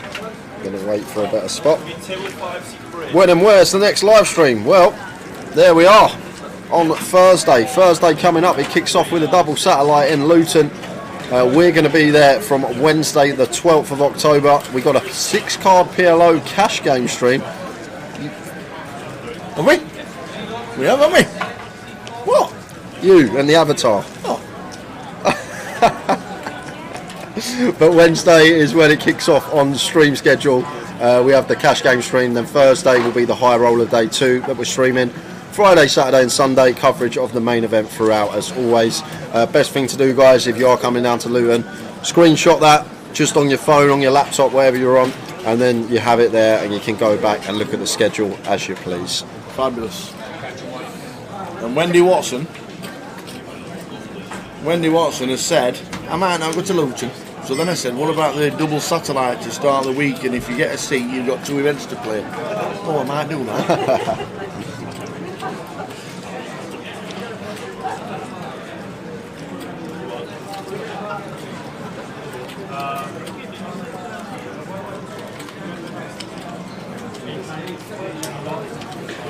Well, Ron's going to get himself in some trouble here, Tower. Uh-oh.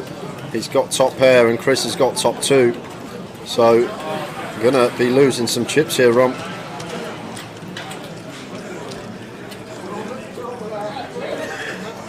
That is a terrible turn for us here as Ron. Going to have to call another street here, Tower. Unfortunately for us, especially against Chris Johnson as the opener, who is going to be firing away on this board, whatever he may have. 150 on the turn. The thing is, Ron didn't actually see the hand at the end between Tom and Chris, where Chris fired off, went bet, bet, bet, and got called by 2 pair on a 4-liner and just had 8 height. But against Chris here, can't see how Ron is ever going to let this one go, and there is the call. River. Jack or a queen could potentially kill some action, Tower.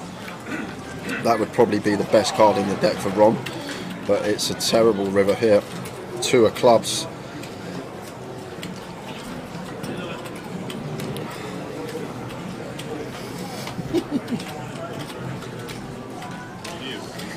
Check from Ron. Chris bets out 475. Yeah, and this is a disgusting spot tower. This is not nice. A few things to think about. First thing is Chris has the chip lead. He is going to be probably over bluffing on this particular board. Ace King 10 and then a brick run out. But Ron does make the very good fold there with the Ace 7. Chris doesn't get paid but wins a nice little pot back up to 3.2 milli. And Chris and Tom well out in front. Anthony the shorty. Ron and Mark want to be playing pretty tight tower until Anthony gets his chips in the middle, see whether he busts or doubles. Screenshot on your laptop or phone. Tower Mimes looking through a Kodak Instamatic. I can't do. What do you do? What do you do for a phone? I don't know. How do you do it? What do you do? Press? I don't know. What would you phone like that? I don't know. What I did learn. What I did learn. Somebody showed us. I don't know where we were, but somebody showed us. You know, if you want to take a selfie, and you can't. You hold it like that and you're sticking your arm out like that and you can't reach anything like that. Do you know if you just wave at the screen, it takes it for you? And who knew? Who knew? Technology! You go like that with yourself and you can't press the button and you just go like that and you wave. I never actually knew that. Amazing! Oh, I don't take many selfies. Try it! Honestly, try it. Payouts across the bottom for you. Turbo time. Get yourself in. You've had something to eat. You've been at TGI Fridays.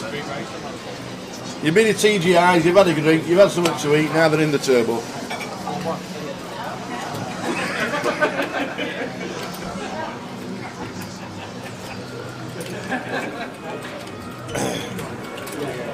Mink the mod is still in the turbo. He's got chunks.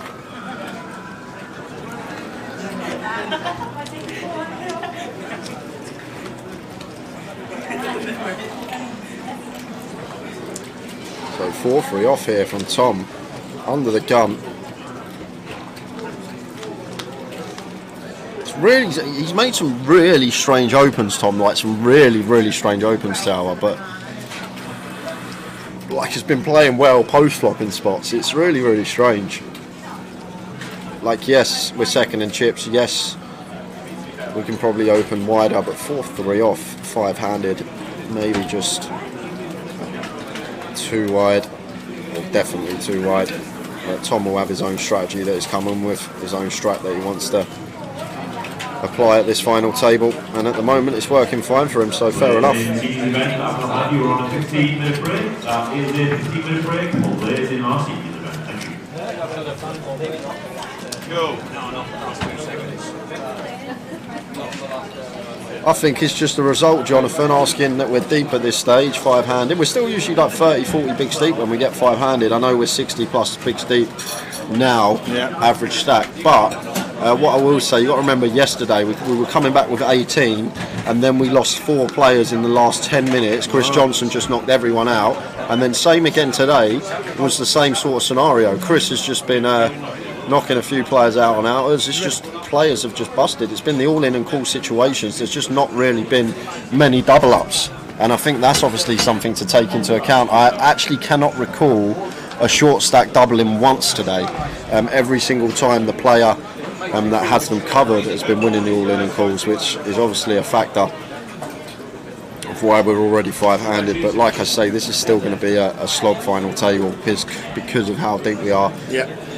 Don't get me wrong, we could get heads up in the next couple of hours between Chris and Tom if like Ron doesn't double or Mark or Anthony doesn't double, but because of what's in play, still expect it to be a lengthy final, as Chris opening the Queen deuce suited here and Mark ace 10 suited in the small blind. Going to use a time bank here. Tricky spot for him because, like we say, he's a bit handcuffed at the moment while Anthony's sitting there short just over 10 big blinds. Earn ourselves an extra £10,000 the times that we do outlast Anthony. So for that reason, it's just going to take the passive approach, and I can definitely get behind that. Just calling the ace 10 of hearts here in the small and seeing a flop and seeing if we can at least catch a good enough piece to be continuing with.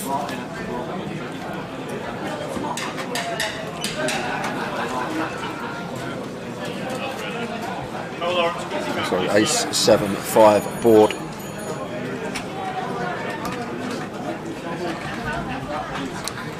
Chris probably wants to be continuing this one. Ace high, going to fire as the aggressor. 45k size of choice here from Chris, so opt in for quarter. And Mark's just got an easy call here, Tower. Never want to be raising in these spots, just want to be calling and taking turns, keep bluffs in with Chris. Situations when the ace is the top pair, the times that Chris does have a whiff on the board, he is going to be drawing to runners to get there versus us, a very slim equity within the pot. And the times he is in front, we're obviously drawing very slim ourselves, so that's why I always just want to be calling these spots rather than raising. Three of spades on the turn, and this is probably where Chris might start to slow down, but he's just relentless, Tower. Yeah. Just firing away. Macapac here on this three of spades turn, this time 80k, the size of choice, really tiny sizing once more, and going to be an easy call for Mark versus this size. So between quarter and third, just under 30.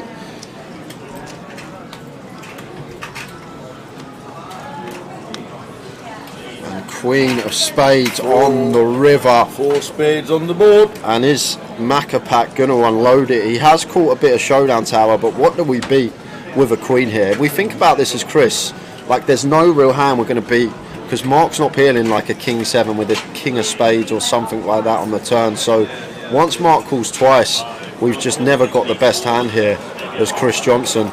And he is going to go for the third street on this 4-liner to a flush, and I love this, especially with the ace and queen of spades being on the board, because Mark just should never get to the river here, Tower, with a strong spade, unless it's ace jack or ace 10 with a jack or 10 of spades specifically. Ace king's just going to shove free, so ace king with the king of spades isn't going to be in there. So Mark's never got the king of spades here. It is impossible for him to get to the river with the king of spades, and then the same for the jack and the 10 of spades. It's very difficult. The only hands that are ever going to get to the river here as Mark with the jack and the 10 of spades are ace jack and ace 10 specifically with the spade. And then the other thing as Chris, which we would get snapped off by, is flushes, turn flushes, king jack of spades, jack 10 of spades, 10 9 of spades. So only a handful of combinations of these. With the ace and queen of spades being on board, makes it so unlikely that Mark has turned a flush once this queen of spades rolls off on the river. It reduces the combinations drastically, taking away those Broadway combinations. So this is a really nice barrel on the river from Chris, just really understanding that Mark can never have the king of spades here, and it's very unlikely that he's ever going to have the jack or 10 of spades unless it's ace jack, ace 10 with a spade specifically, and eventually does fold the ace 10. So very well done, Chris Johnson, firing the barrels and getting the job done with the worst of it, and understanding that his queen could never show down there, so went for it on the river, got the ace to pass. Very nice play, sir. Very nice indeed, and builds his stack up.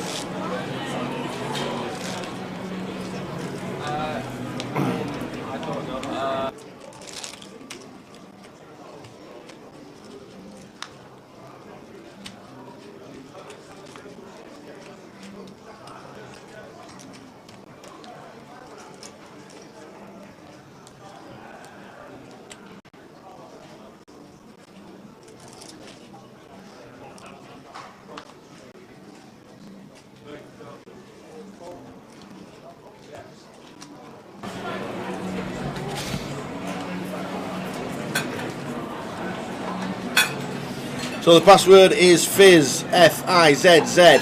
Get yourself in. Grosvenor Poker. The password for the free roll for the £110 closer is Fizz, F-I-Z-Z. Hiya, Mr. Lozer. Oh no. What's happening? 0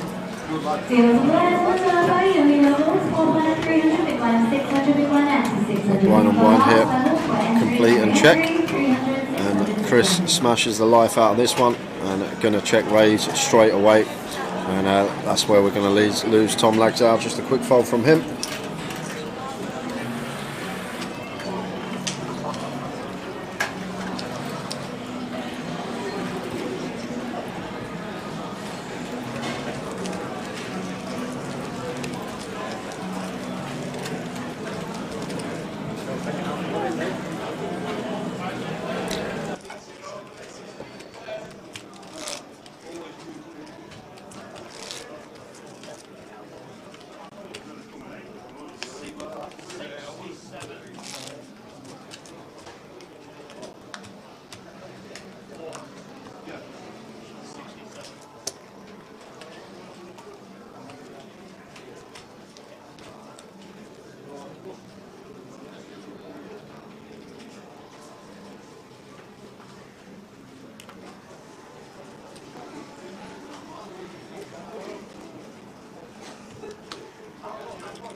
So next hand, guys. Send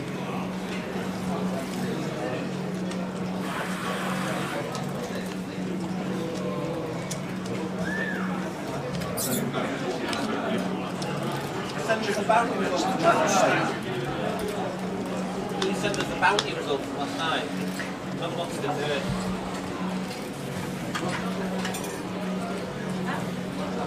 No, you went out last. Yeah, man.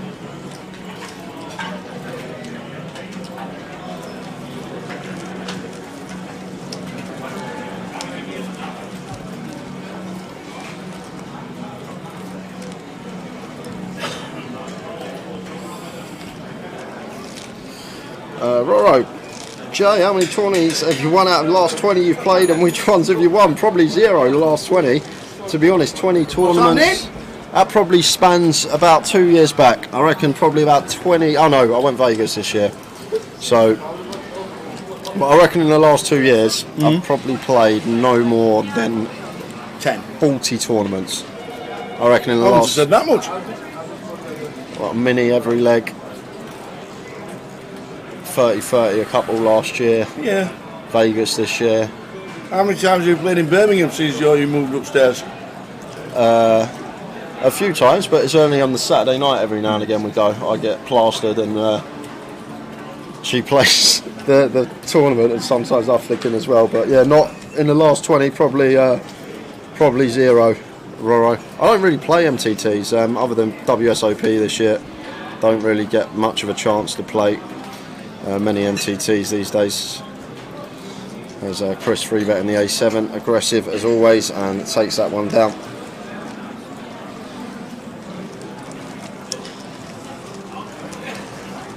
Yeah, you'd have to go back to probably 20 post-lockdown, last tournament I won. Really?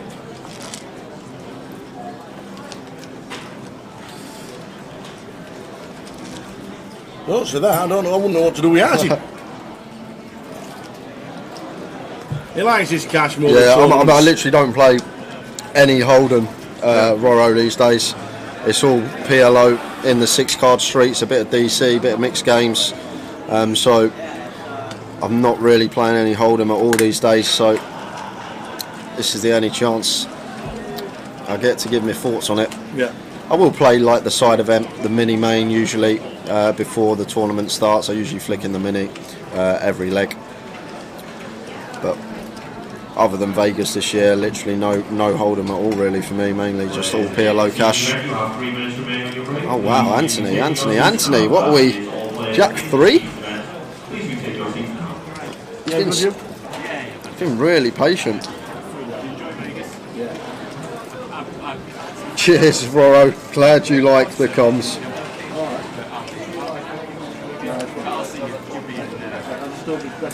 Yeah, Nath says quality poker by Chris. Hope he wins. Deserves to win a main.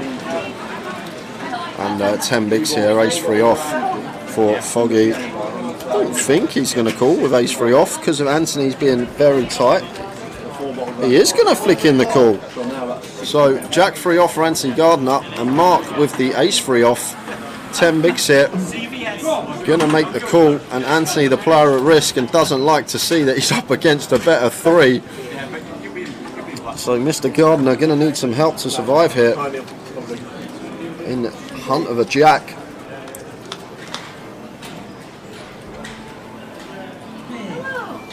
Six Jack.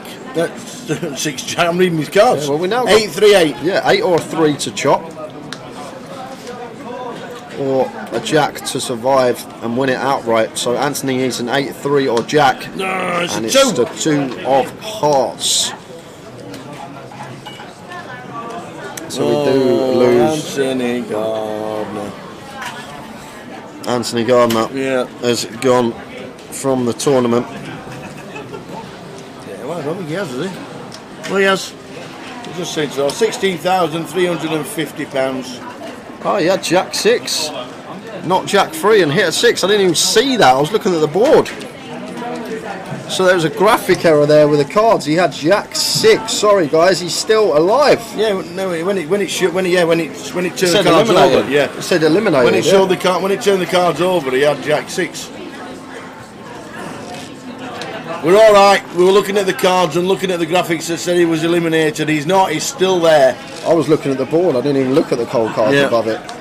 Thought I knew what they were.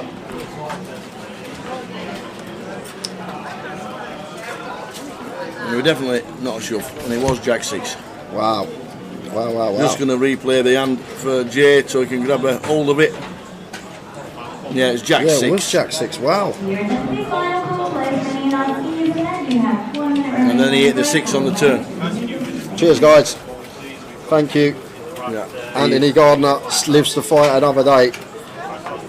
We'll have to get the deck changed as well. I'm assuming that's already been done 30 minutes ago, but the problem is if one card is 40 and showing us something else, it might be a different one. So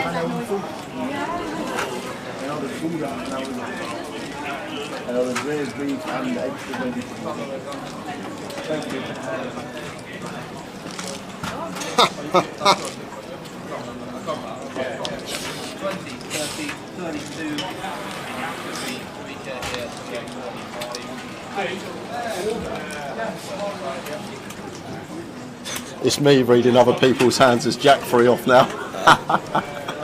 I know, when the cards turned over, I said he's got Jack 6. And I'm like, you said, right, that's it, Anthony Gardner's out. Yeah. I'm like, no. And he's not sitting back down.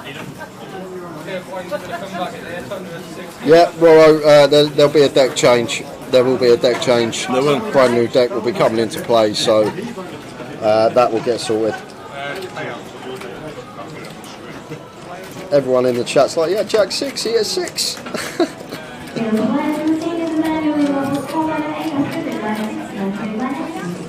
Oh, dear Michael Chesel, thanks for your hard work and good string for Leeds lads. Says, let's go, Ants.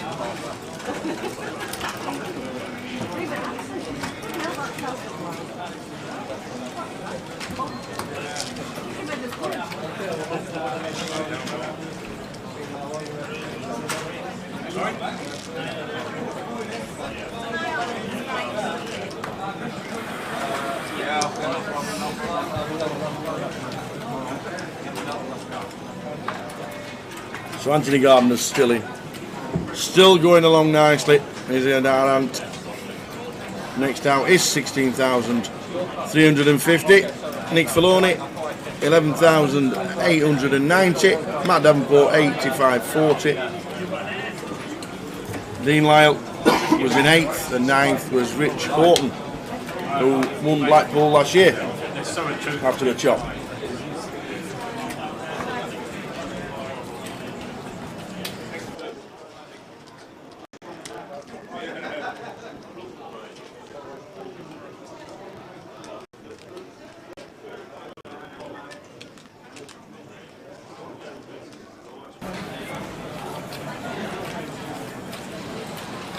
So Chris is just going after it every single time. He's got like a little blocker in his hand. He's just been after it, and once more, big free bet here with the ace-x out the small, but Tom's got a lovely candidate to pill here.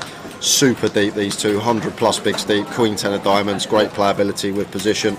Oh my word! This is 9 flop, and it flops about, ladies and gentlemen. So Chris has got trip aces, and Tom with the second nut flush draw here, so gonna have some action. Really small c-bet should see here from Chris Johnson. Don't need to go large in this situation. In a free bet coup on an ace-ace board, want to choose a really small sizing, and opts for 6th pot, 110 into 660. So tiny sizing choice here from Chris. And Tom's just got a clear call with position. Never want to be raising here as Chris still has the ace-x in his range. It's terrible for us if we raise, and Chris somehow finds a free bet, although he probably wouldn't on this board with an ace-x type hold in. 4 of spades on the turn. So already a bit of a dynamic set between these two.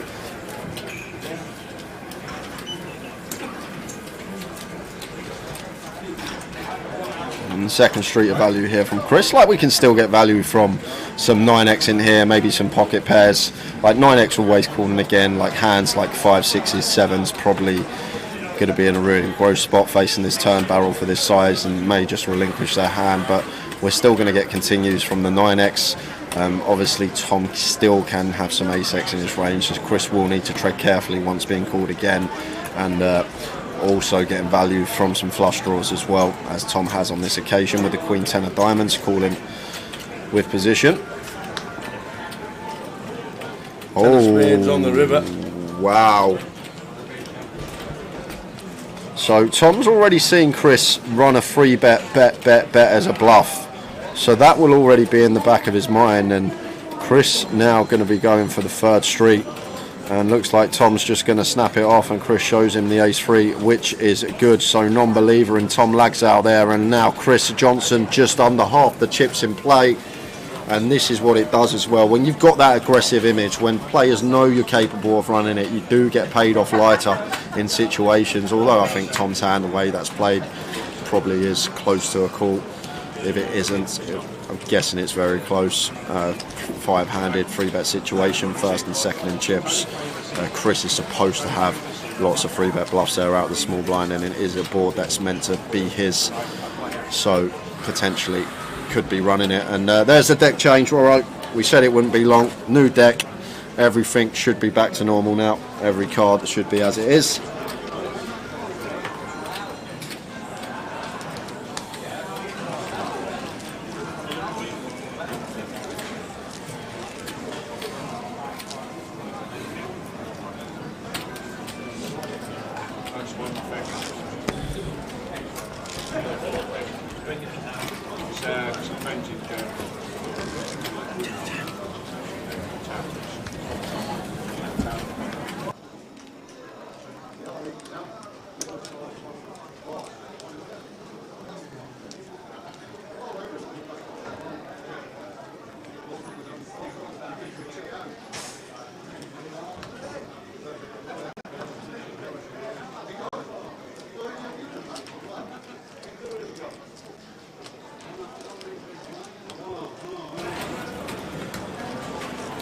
So Tom Lagsow and Chris Johnson with all the chips between them. Anthony 525 can't do anything with King 4.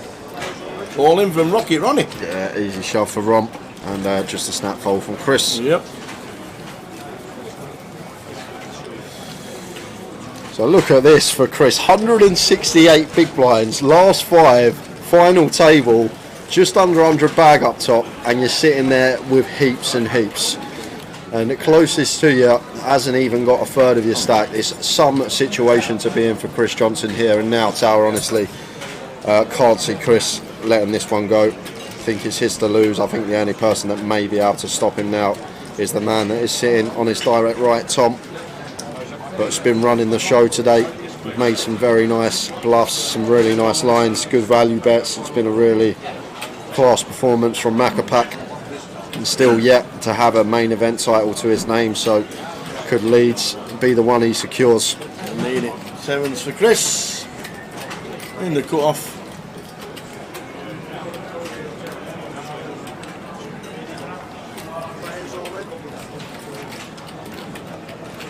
The triangle. Yep, this is fine Tower, Yep. so effective stack behind us. Oh, this is in. Yes, it is in. It has to be. Of course it is.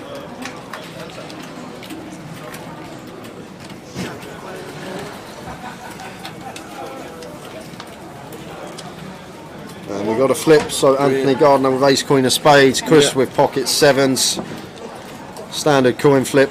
Perfect flip. Ace queen against sevens. Who flips best? Be a big double for Anthony to get here, Tower, to be honest with you. It's we put him right back amongst it, and what a flop as well. Wow. We've got the post flop coin flip as well, still 50-50 this one. Ace, queen or spade needed for Anthony. Jack of clubs not helping. Is it a case of too many outs? Can he find it? No. He can't. 5 of hearts, so sevens are going to bust the ace queen suited of Anthony Gardner. What a great effort. Great run from him. 5th for £16,350. Great effort. 9k ladder for everyone else, and means we're down to 4 players. And now Chris Johnson, 5.7 million chips. Yeah, I know it's not over till it's over, guys, but as I say, it's Chris's in the driver's seat right now. It's his to lose, I think. Obviously, Mark could still win this. Ronnie could still win this. It's poker. We've seen it happen before. But if you're a betting man, I can't look past anyone else but Chris Johnson now with the stack he's got, the way he's been playing. But we do know it can change in a heartbeat. If Tom doubles through Chris, then Tom's back with the chip lead, and him and Chris are going to be level at the top of the pack, so it can change pretty quickly. But probably in betting now, Chris is going to be less than even money to be taking this down. 7-4 of spades under the gun, just going to continue to apply the aggressive strategy with all the chips.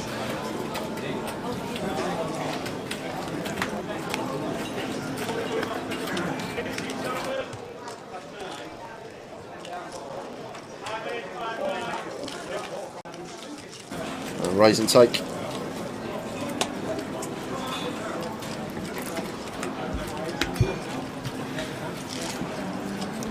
And if you are watching, guys, whatever platform it may be, Twitch or YouTube, if you do want to hit for us the follow or subscribe button, would be great for both channels on Twitch and YouTube.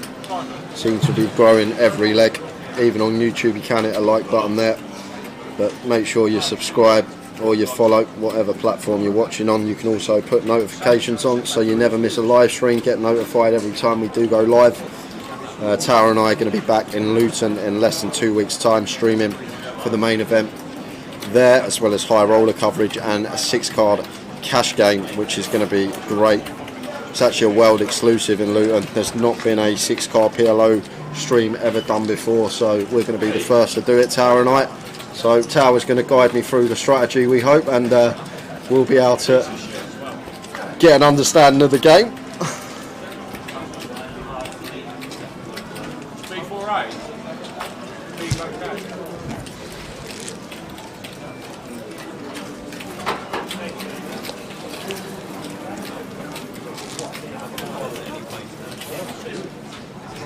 Live stream free roll password is Fizz Michael Mann, FIZZ.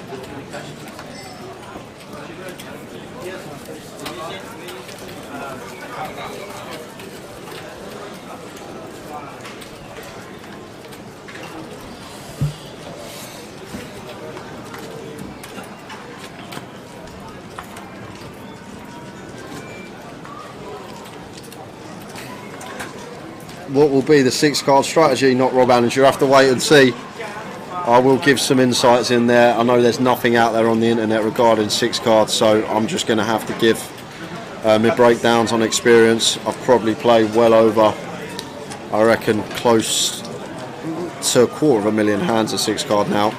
Obviously that's online, more online than offline. I've probably played well close to 10,000 maybe live, between 5 and 10,000 live, so obviously just going to give my insights in the game. There's maybe give you a few nuggets to take away for you as well. If you play some 6-card, give you some little tips and things to take account of, but I'm really looking forward to that one because at the moment that's all I'm playing, 6-card PLO, so probably my best area. Definitely my best format when it comes to poker, so hopefully we can get you guys learning in the realms of 6-card, and hopefully if it's deep enough we can start explaining to you why it's not as much as a pump fest as people think it is. People hear the word 6-card PLO and they're like, it's just gambling, get it in and whoever gets there wins the pot. Yes, maybe when you're 50 bigs deep, but when you start getting 500, 1,000, even 2,000, 3,000 big blinds deep, the skill in that game can be there's a lot of skill to it, put it that way. When you're really, really deep and just understanding how your hand works together, what hand you're blocking, continue range and stuff like that. I'm really looking forward to delving into the 6-card stream when we get there in Luton. Hopefully plenty of you will join us for that.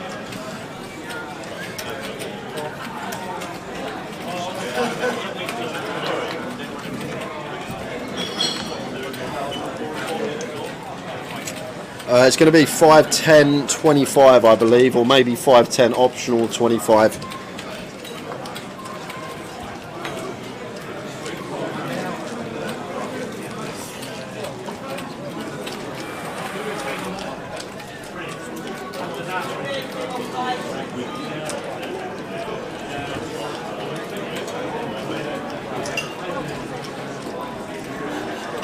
Seven-handedly it will be.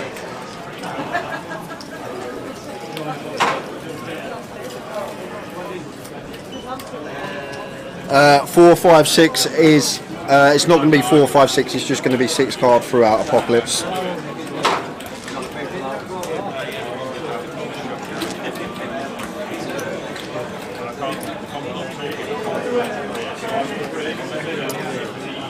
So the 4-handed, everyone. Mark Foggin sitting there really short. And this is what we're playing for. As you can see, the next ladder's now nearly £15,000. It's really starting to get juicy. Chris with an ace, so going to be opening. On the case, Tim, for Facebook. Just let PK know, he'll get straight back up. Unfortunately, Lee, on YouTube, recommended a 6-card game for me in Manchester. The only time I'm ever in Manchester is when we travel there for the GUKPT, so wouldn't get the chance to be playing in Manchester too often. And Mark's all in here with the ace-5 off, and Chris is cool with the ace-4. This one will end up in a chop more often than not.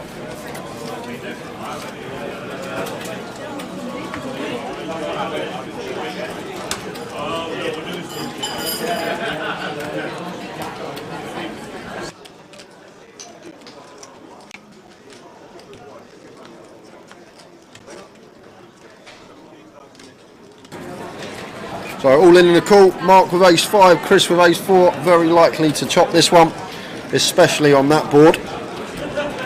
So this will end up in a chop unless it finds running deuce 3 or a 4 or a 5. Well, there is the 3.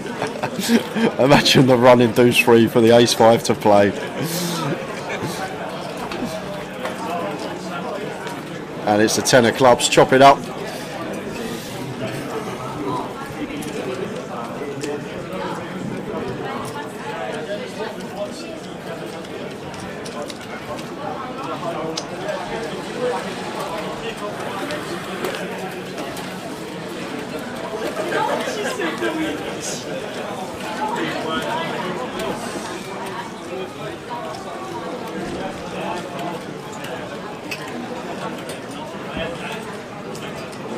Yeah, hopefully guys, it will be a good stream in Luton. It's going to be the first time doing it. I'm not sure how the graphics are going to look, how easy it's going to be to read all the hands whilst looking at the board and discussing strategy, but I'm sure we'll be able to cope. I've got Tal to help me, so he'll be there alongside, probably having no idea what's going on, but it's going to be fun. It's going to be a fun watch. And it's not just the fact it's a 6-card game, we've got a pretty juicy lineup. Already had 3 players confirmed, so going to be an action lineup.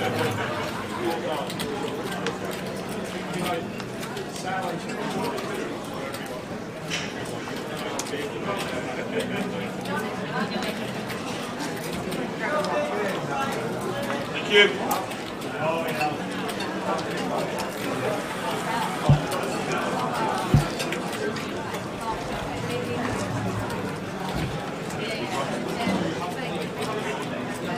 Harry Barr tickets for the closer will be added on Monday, and you just reminded me, Harry, we've got a closer ticket to give away. We better give it away soon because we're 4-handed. So I'll tell you what, I think next break's in about an hour's time. Once we come back after the next break, then we'll do the giveaway. I think that's probably the best time to do it.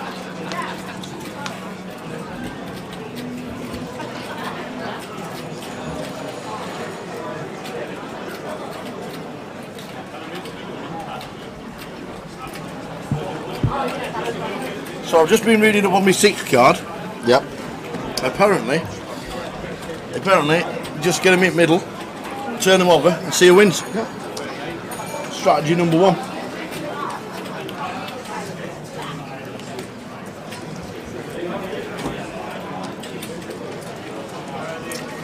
Royal Goat, serious question, how can you put anyone on a hand or a bluff in a 6-card PLO low? Well, watch the stream in Luton and you might find out. There's a lot of capping of ranges in 6-card. against certain opponents at least. When you're playing against like the recreationals and players that you're going to have an edge on, like a lot of the time they're with the nuts. They're always going to bet it or lead it out of position. So there's a lot of capping of ranges done against certain opponents. Like say for example, the board's 6, 7, 8, and it checks through flop, and then the small blind checks turn as well.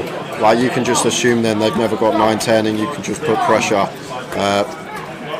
on every other part of their range. The sets, the second nut straight, the third nut straight on that board. But we'll go through everything hopefully on the stream. But there's a lot of capping the ranges in 6-card PLO, and there's some really nice bluff spots as well, which hopefully will come up on the stream and we can go through while they're really good bluff spots and the theory behind it. Well, the theory in my head, because there's nothing out there on 6-card PLO. You can search the internet, you can look wherever you want. You won't find any strategy books on 6-card. You won't find any streams. So if you really want to try and delve into strat. When we had the update on the graphics and the 6-card was added, the guy that does the graphics, Andy Milner in Australia, said, "What on earth do you want 6-card for? We've never heard of it." Yeah, 100%. He said, "We've never heard of it." Oh wow! Nobody ever plays it. He says, "What on earth is it?"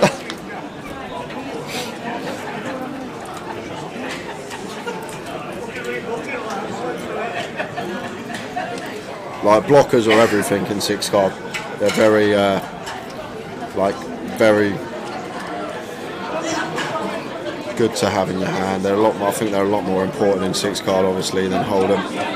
There's also situations in 6-card as well, like when a pot gets 4-bet against certain opponents, they've always got aces. So straight away you can deduct what you already know. 2 cards out of the 6, you already know 33% of their hand. So if you know 33% of someone's hand, when you're deep enough in a 4-bet pot in PLO, you can peel very wide, because although you may not be beating aces before the flop, you can peel so wide because you're aware of 33% of your opponent's hand, and then you can exploit that later on the streets when you don't actually have a hand that goes ahead of aces on particular boards. We'll talk about board coverage and stuff like that as a really, like, if I'd say it can get more complex than Hold'em. I know Hold'em's like now all the solvers out. Limit Hold'em was solved years ago. Now no limit Hold'em is being solved more and more every day. But we'll get to that when we get to Luton. I'd love to speak about it all now, but we'll save it for the stream. Under the gun, Tom has raised up to 100,000. No.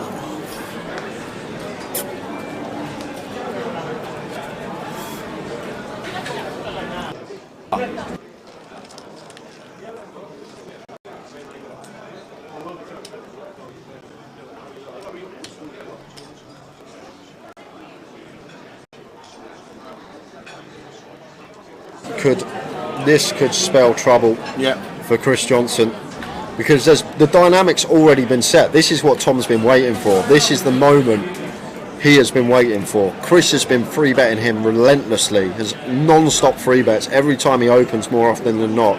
If Chris has had a hand with an ace or a king blocker in it, he's just been going after it. And now Tom actually has the goods here, and Chris actually has a hand that's nearer the top of his range. So this could get juicy.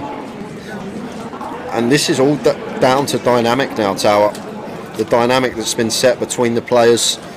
Chris has been free betting the life out of Tom, and now Tom finally comes back with a 4-bet. And Chris just insta-shoves, he gets snap call. He's not going to like that. He sees the kings. Chris with ace-jack, and this is a huge pot. If Chris Johnson can somehow find an ace here, Tower, he's going to have around 80% of the chips in play. Wow. This is a huge moment in the final table here in Leeds. 31% of the time he will get there. But if Tom holds, we're going to have a new chip lead up.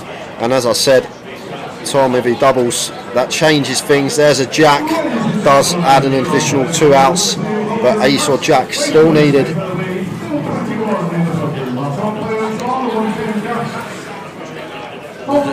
Does he fade an ace or a jack?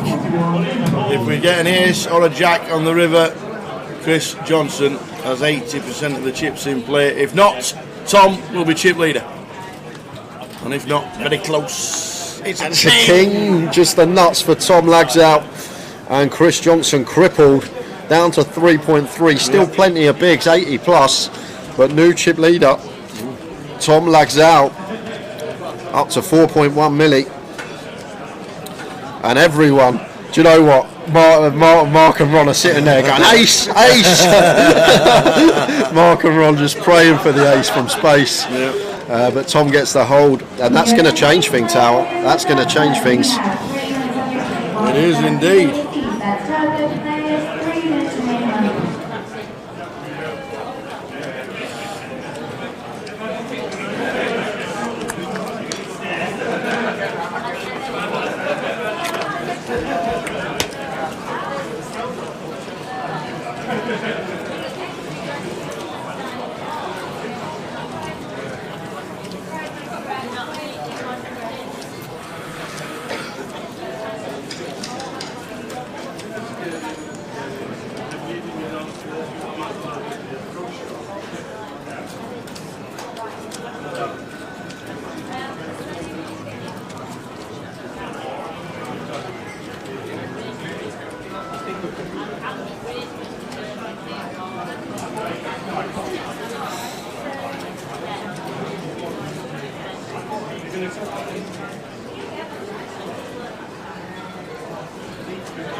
Pocket eights here for Chris, raising to 80k. Mark in the small, been unfortunate FT for him. Hasn't really found a hand. Saw him with 9, saw him with ace 10 suited, but other than that, Tower, I can't recall Foggy getting dealt a better hand than either of those two. And the time he had the ace 10, had to fold on 4 to a flush river. So here they go again. It's been the Tom and Chris show so far. They've been battling amongst each other as the two biggest stacks, but now Tom having Chris covered.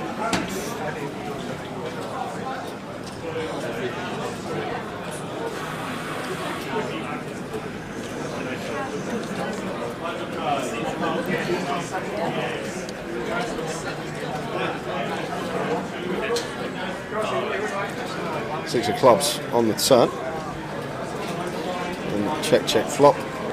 And Tom checking again, going for the check raise, but Chris not biting here. And queen of clubs on the river. So Tom Lags out, rivering second nut boat.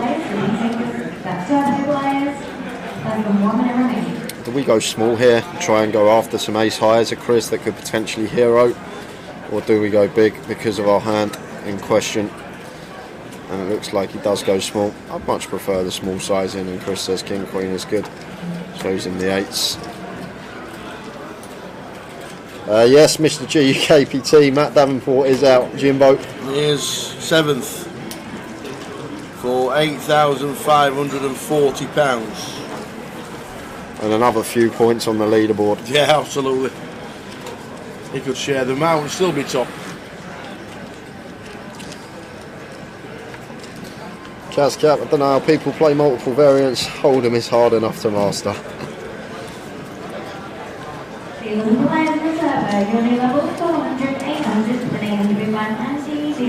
I only really got into multiple variants, to be honest with you, because when I was like 18, 19, I was playing a couple of live cash games, and then it might have been a Friday night, maybe a different night, but it doesn't matter, it's relevant. They used to do a round of each. They used to do a round of Hold'em, round of Irish, round of PLO. That's what they used to play, round of each, and that's what sort of got me into it. And then I started learning some more new games, like early teens, early 20s.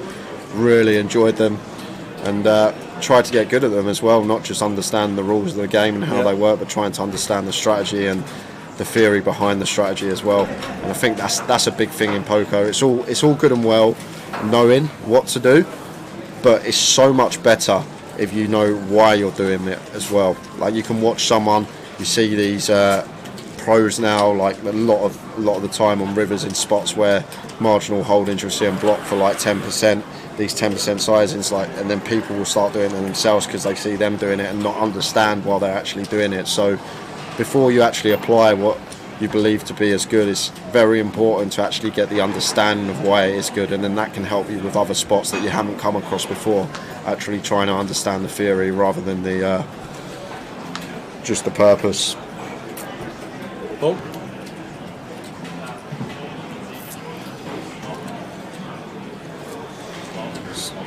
So Mark's in, finds a king for 4 big blinds.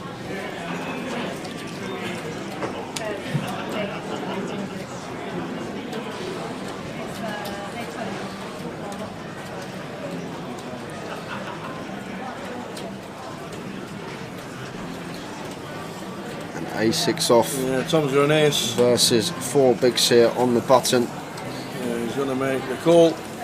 And Mark Foggin is going to need to find the king. And Ron is supposed to call really wide here, Tower, in the big. He's supposed to call really, really wide here, Ron.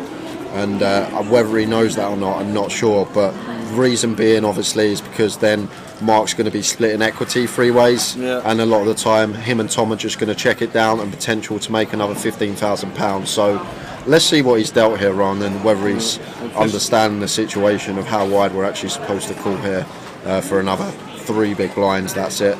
So he's thrown a time bank in. Yeah, Chris is folded, by the way, ladies and gentlemen. So it is on Ron.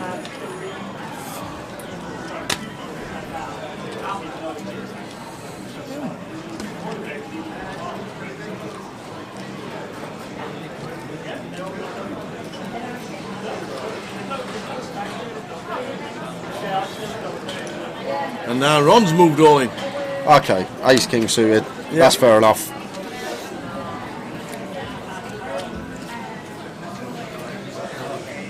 And if Tom called, there's no way Mark could win this, Tower. No, there isn't. Unless he come four spades. 4 spades would be the only way he could win it.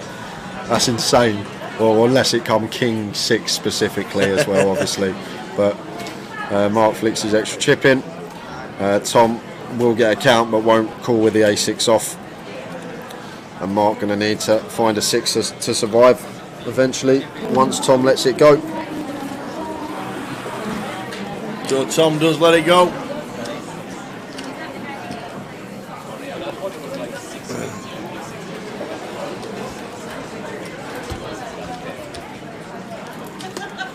So 20% of the time, Mark Foggin sits back down.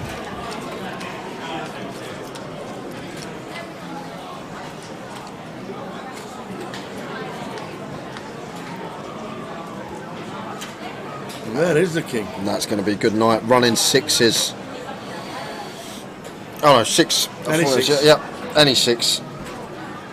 Any 6. My brain thought it was an ace. 5 of diamonds on the turn. So Foggin going to need a 6 and only a 6 to keep his tournament alive. Otherwise we're 3-handed. And it's another 5. Next door. Well done, Mark. Great, great effort. First pumps shakes the hands of all the players. £25,260 for Mark Foggin, Toon's finest. But we're down to 3. And has Rocket Ron lost a flip yet? No. Has he lost an all-in yet? He's not lost an all-in situation yet, Ron. That is incredible. He might have on the outer, but every time he's been on the feature the last 2 days, Ron is yet to lose an all-in and call. Whether being at risk or not at risk, Ron is yet to lose an all-in and call. It all started yesterday. Kings versus Queen 10 on Queen 10. 5 got it in against Mitch Hynam early day 2 for a huge pot at that stage of the tournament, and found the 5 on the river to counterfeit the Queen 10 and Mitch. And that's where the run started. And it's put him through to the final table, final 3 now. And a heap of money locked up for these 3 players. But we are really deep, as Valerie just points out. Still plenty of play left in this one, unless there's some mad call-up is dealt out.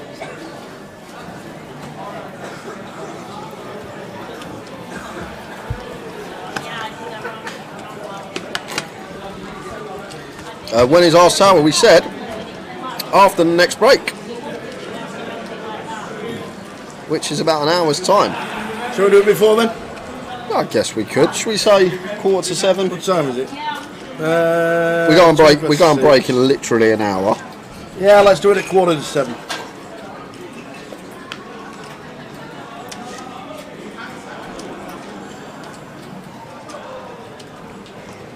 7:15 is when we're doing the giveaway, guys. Last closer ticket we've got to give away. The free roll is up and running. You can still get yourself in that. Password is Fizz, all lowercase. But if you do fancy getting involved for Tower Thinks today, it's going to be me with a question, Tower with the answer. Make sure you stay tuned until 1:45. That's when we're going to be giving away our last closer ticket for tomorrow.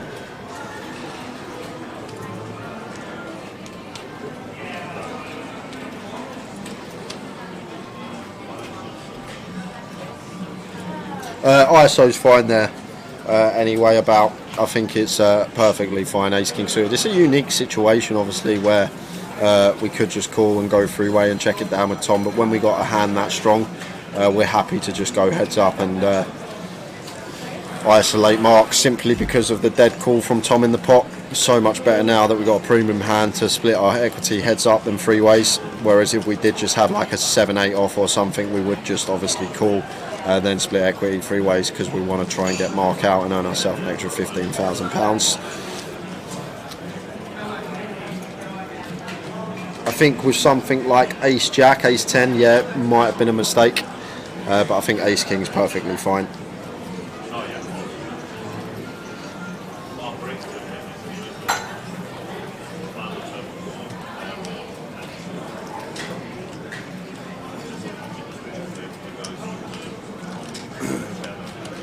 How cold is it here? Is it raining outside? I don't even know if it is raining outside. I've not seen the outside daylight for 5 days.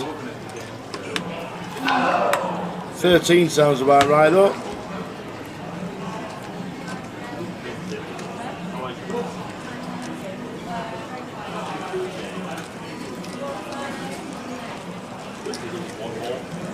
So look how deep this is, Tower. Yep. Average stack is 72 big blinds, three-handed of a 3-day tournament. Structures don't get much better than that, Tower. Nope, they do not.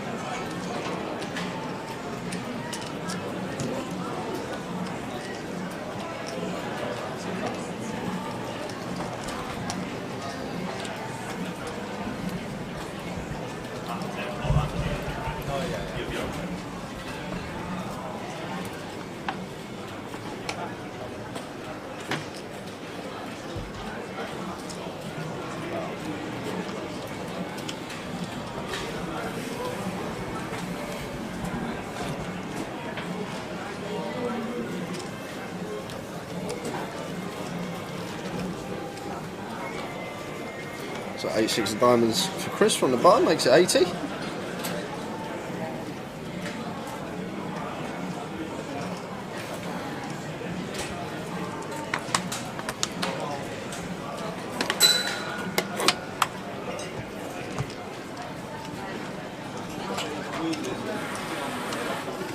$100 bigs for Tom with the line at 2040.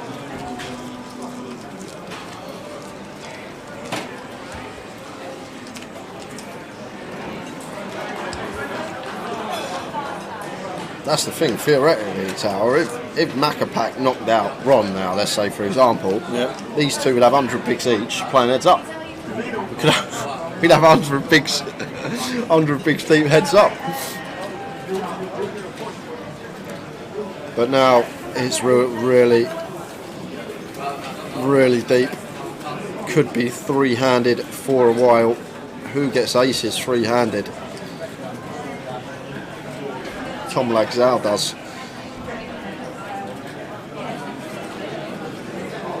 I'm going to choose to just raise this up and fold from Chris.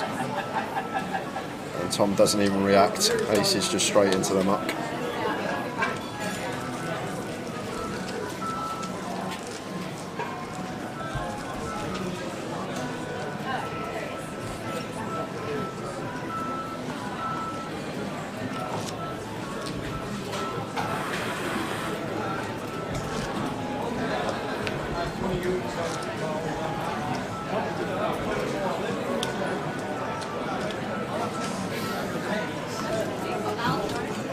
What a week in Leeds. I'm surprised Tom's missus isn't on rail. She's been here all week. Was she? Yeah, she's been here all She's week. not playing? She was playing. She did play the main. Right. I'm surprised she's not on the rail. I was just looking at the rail in the outer shot. There's no one there. Not like the Goliath, other than this man in the chat. I don't know who it is. Maybe a friend of Ron. Yeah.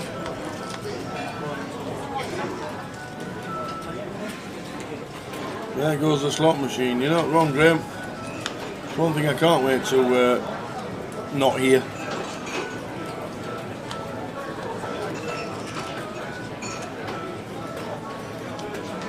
You know when it stops and there's nobody on it, go work your magic. Okay. So 4-3 off there for Ron. Gets it done. With a pair of 4s after check down on the river.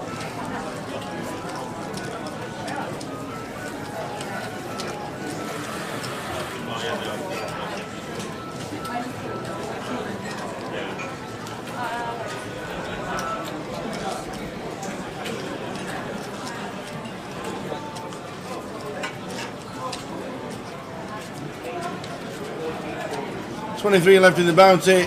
Mick the Mod is just under average stack. 11 get the money. Thanks for the update, Mick the Mod. Is that not the seniors, Mick? You mean? No, he bust out the seniors in the bounty now. Turbo then. Turbo. Not the bounty, it's the seniors. Yeah. It's still in the seniors. Yeah. Yeah, forget the bounty. The bounty was last night. Far too many beers.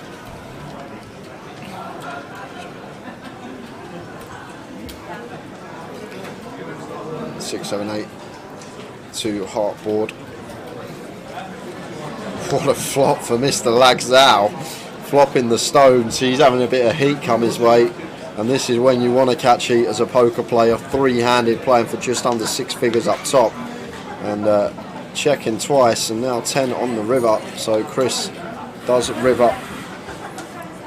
Top pair here.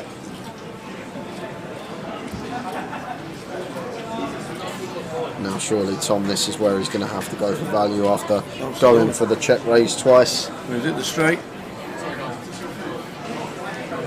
You want to talk it? Not unless it's over there.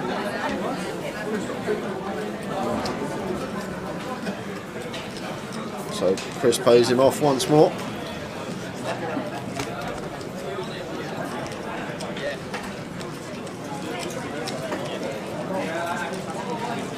This is going to be a battle.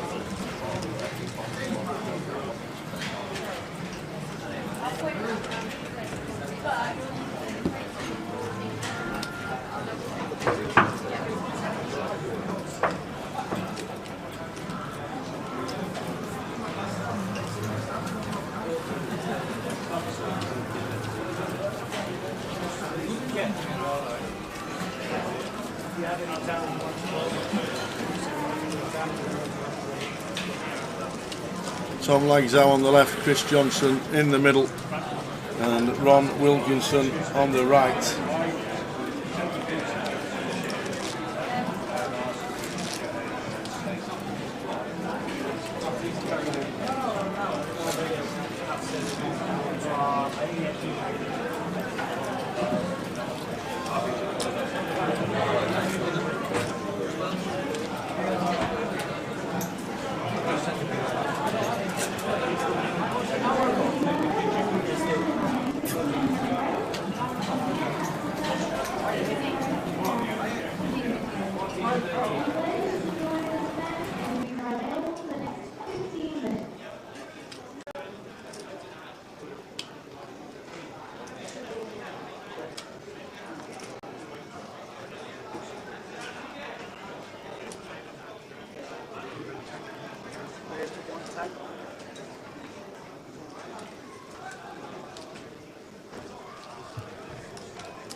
One time I got raised, like, fuck it.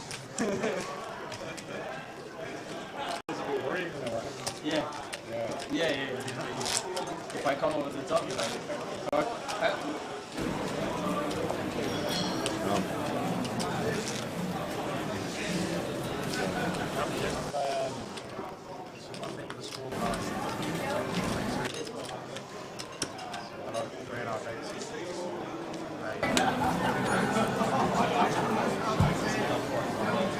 Does anyone know where there's no tournament in Luton today? I don't, Mark, but what I can tell you, there's not usually any event on while a GUKPT is running, like a National League event, like 25, 25, 30, 30 usually. Next week there will be, because obviously Luton changed dates a couple of months ago.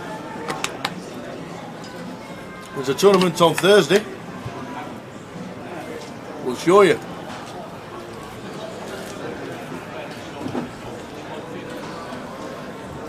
Free bet here from Chris. Big size in here. With the ace king versus Tom on the button with the ace deuce off. I don't think Tom's ever calling here tower versus 5x. I think it's just going to be fold almost always. But because of the dynamic between these two, it wouldn't shock me if he made it like 900 here or something like that with the ace blocker in there. I wouldn't be shocked. But it's never call. It's fold or 4-bet, and it's going to be fold almost always, and then sometimes 4-bet, I guess, with the ace blocker in there. And there we go, called it. 4-bet is coming in. I think this is only going to be a fairly low frequency though, and all in from Chris, snap fold from Tom. No tanking. That's what we like to see. People playing quickly. It's been a right battle between these. I've really enjoyed it, Tower, actually. I said when we got to the FT that the table draw was quite interesting. Tom sitting on Chris's direct right, and they both had chips, and it's been a real battle between these two and a really fun watch.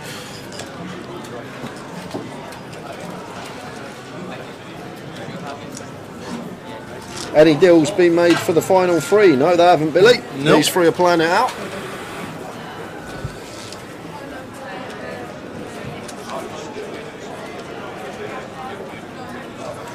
If we hear of anything, or you hear of anything, or we see anything, we'll let you know.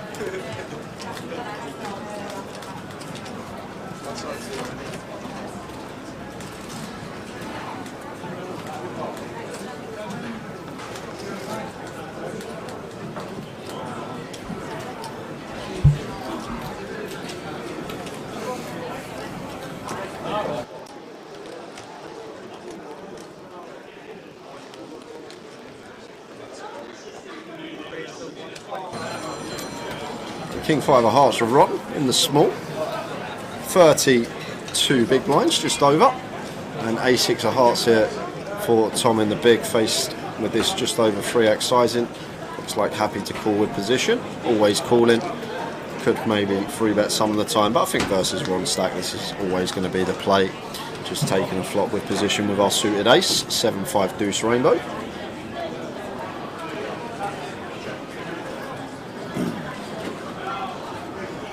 Fourth was Mark Foggin and fifth was Anthony Gardner. Sixth was Nick Tony Filoni. Matt Davenport seventh. Dean Lyle was eighth, and Richard Horton was ninth. Surely not for 100 bigs deep. Don't do it. I doubt it's going to be. That's the case for 100 big blinds deep. You got to remember how deep Tom and Chris were to start that hand. I doubt we're ever just going to 4-bet rip ace deuce off for 100 bigs, even in a free-handed situation.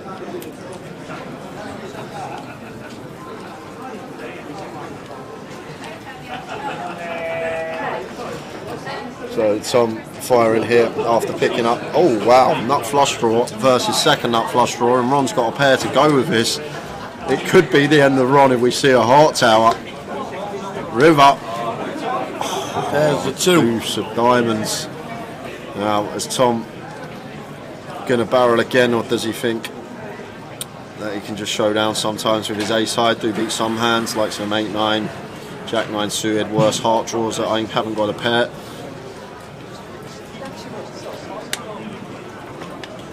And does check, and Ron's going to win it with a 5.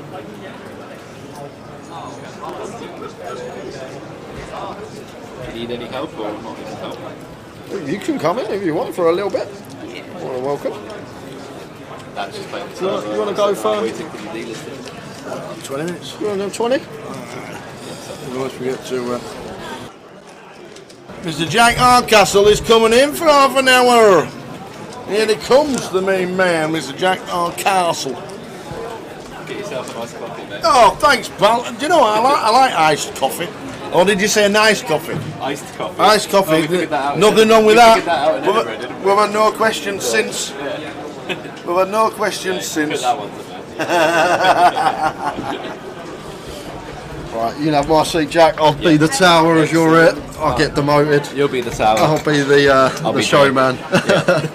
Jack Hardcastle joining me fresh off of his 11th place finish today. Another good run, Jack, as always at the moment. Well, yeah, I can't win a ball. Yep. So. You win that flip, it's a completely different story. Yeah, it would have been isn't for like It's one of 1.2 mil. And it's like obviously just like I think an unavoidable spot versus someone who I think is quite capable and good. So like, there's nothing really to be learned from that. So. Alright, great. So played a lot with a few of these, I'm guessing, today. Yeah, I think I played with all of them. Yeah, Tom. Well, Tom is who I had the flip against, and it's good to see him doing well. I think he was probably the best player left after I busted. I was fairly confident in thinking like. Well, Chris Johnson was up to 5.5 million at one point. Oh, like 2/3 of the chip. Yeah, Oh, and wow. then it went. There was two. Mark Foggin had 4 big blinds. Ron had about 11 big blinds. It went open from Tom, 3-bet from Chris, small blind ace jack, 4-bet kings, 5-bet rip ace jack, and Tom snapped it off with the kings. Ended up doubling Tom up. So I mean, at some point you've got to presume the imposition 4-bet might be quite strong in that setup. You'd think, but yeah. Well, it might have been. No, it was cut off versus button. Sorry, I think it was cut off button. Oh, yeah, okay. cut off button. Okay. Cut off button. Yeah, slightly different, but still, it's like ace jack off's like a little bit iffy for the 5th bet, but you know. It's Chris Johnson though, he just loves it. He He mean, loves I've seen a going bit for of the FT. He's been really taking to spots. Yeah. So. Right, raise and take there for Tom. The A7. You and Luton Jack, you're gonna. I will be for the high roller and the main. Okay. It's like birthday week next week, so okay. that's going to run into the weekend and probably the Monday and the Tuesday. So I'll be avoiding a few of the early ones. What are you, 28? 26. 26? Getting old. Are you that young? Yeah. You know, I was hoping to win 3 by the time I was 25, but apparently not.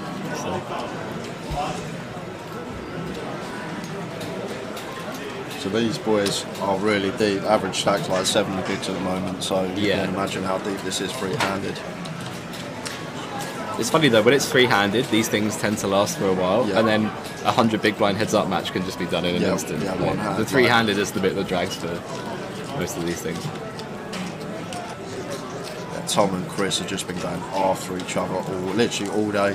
They've just been. Well, that was partially the reason I jammed on Tom when it was 11 left, because he had opened the hijack, and this was with Chris in the cutoff, and they had already got into a couple of wars already where Tom had been like able to 4-bet not all in and like had a bluff. So I knew that he wasn't afraid, and he was opening like a wide enough range. So I was like, any chance of me flattening the big blind, I think just went out the window. I just had a hand that was too good. So. Do you do private coaching, Jack Arsacanello? I'm too lazy. Sorry. That's the answer I give as well. Every time someone asks me that, that's the exact answer I give. I've got an answer. Just buy DTO. I'm sorry if I solve UK poker in the next 5 years, but that's all we have to do. Really. 6-5 off for Tom in the small, completes. Yeah, just punted the 200 as well. That was a good time. Oh yeah, of course you played the turbo. Yeah, so David had like an hour to kill before getting the train, so Dan hopped in and out, I went in as well. I put it in on the turn and had about 18%, so that was a fun time.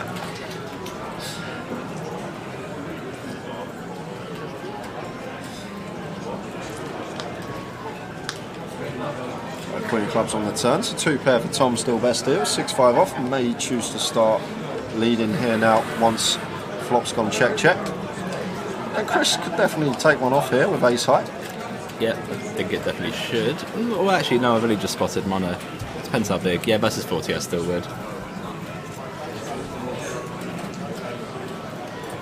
So quarter. DTO was meant to be a secret. I mean, it's open, it's out there. It's not my problem. An interesting river. Yeah, I think Chris probably pays it as well. Probably up to like pot.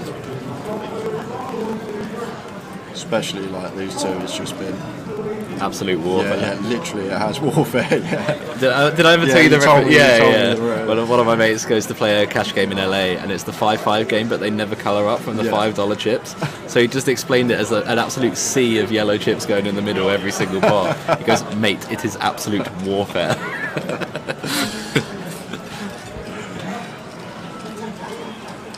There was this was years ago. It came out a really posh friend of mine playing some PLO games over in Bratislava. Bratislava's fantastic. We were on, I think it was Skype call at the time or something like that. And he goes, "You need to get over here, guys. These guys just keep getting in with the absolute razz like that." He goes, The razz is a great one. He was like, "You guys keep getting in with the absolute razz." The razz is good. One of my friends has coined the burgers as the burgers is like. That's the first time I heard that. Yeah. It's a ropey one, but I've got used to it now. He's the one who's always playing in Bratislava as well. So, do you know George Sanford? I know him. Yeah. I don't know him He's personally, but I know who he is. I spoke to him briefly at the grand final. He's like the UK. Yeah, he's like the UK king of Bratislava. He just wins everything. Oh, okay. Yeah, one of my good mates.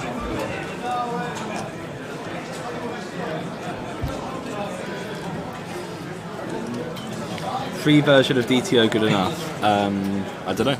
I bought it.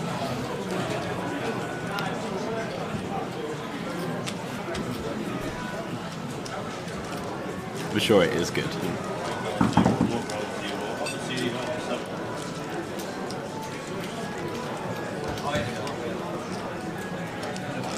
Another one I've heard, it was Andrew Headley in Ireland, and he goes, "Someone just put me in the sea." He said, "In the sea."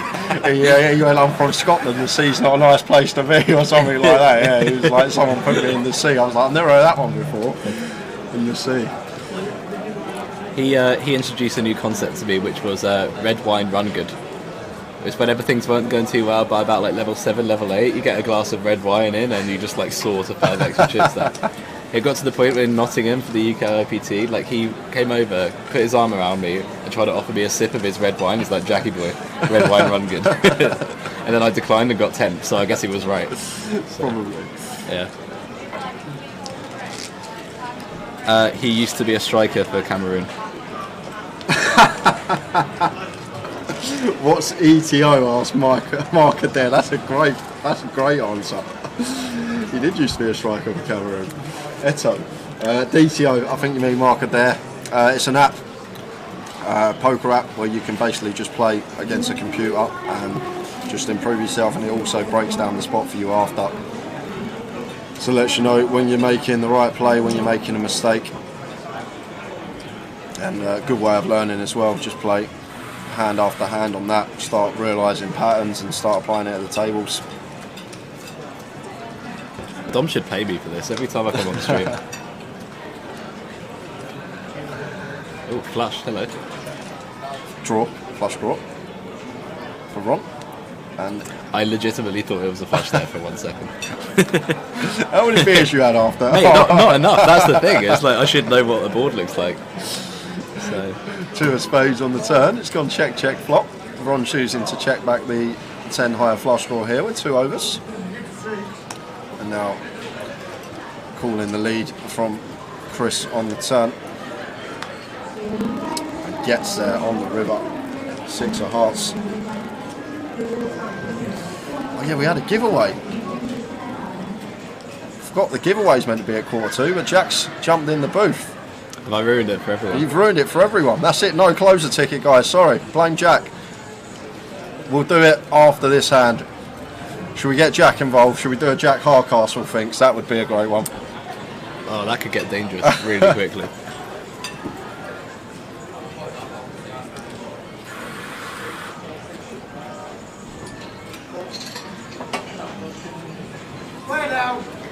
So, Chris.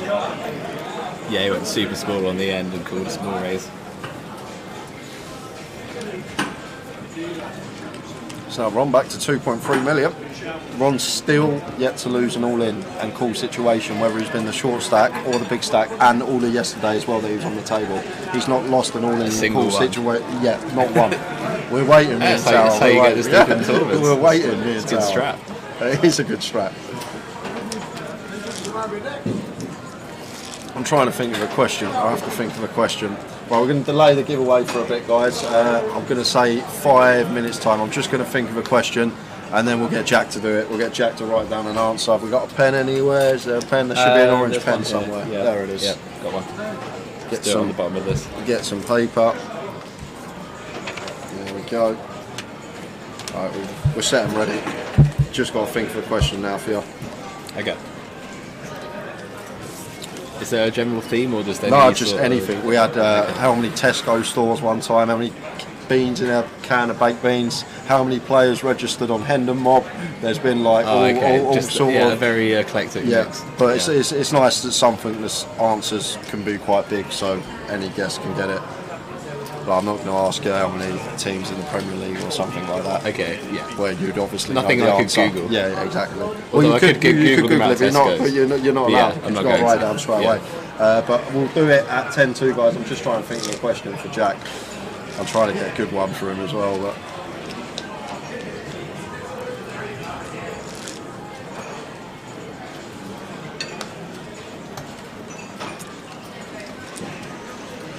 Jay's got his concentration face yeah, on right now. I'm thinking. How long will it take Jay to shave that beard off? It's going next week, I promise. I didn't have time.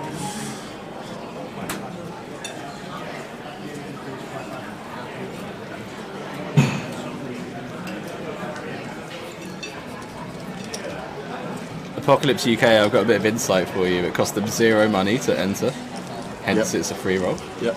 Therefore, that shouldn't surprise you.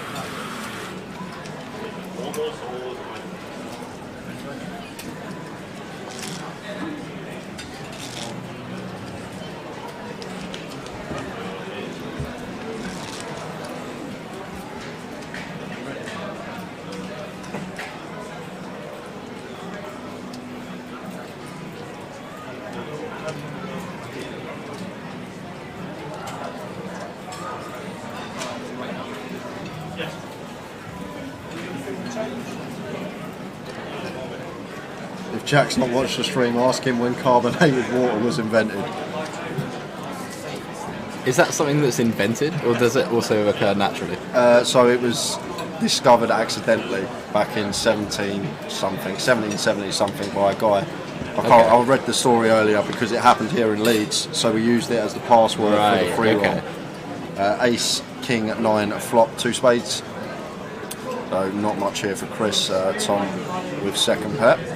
I'm going to check this one. Quick check behind from Chris. 6 of spades on the turn. And now Tom going to go for some value. Quick fold from Chris Johnson.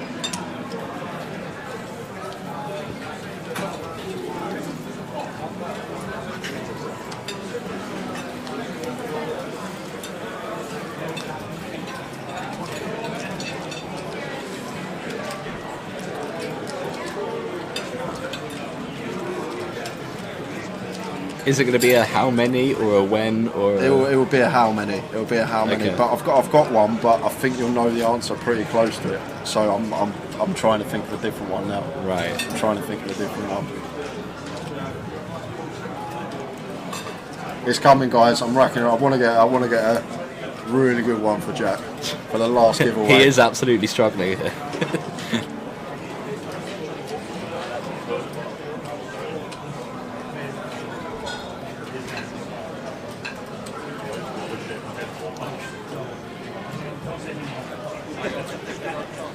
What's going on here? Some mics come over. Clock's been paused.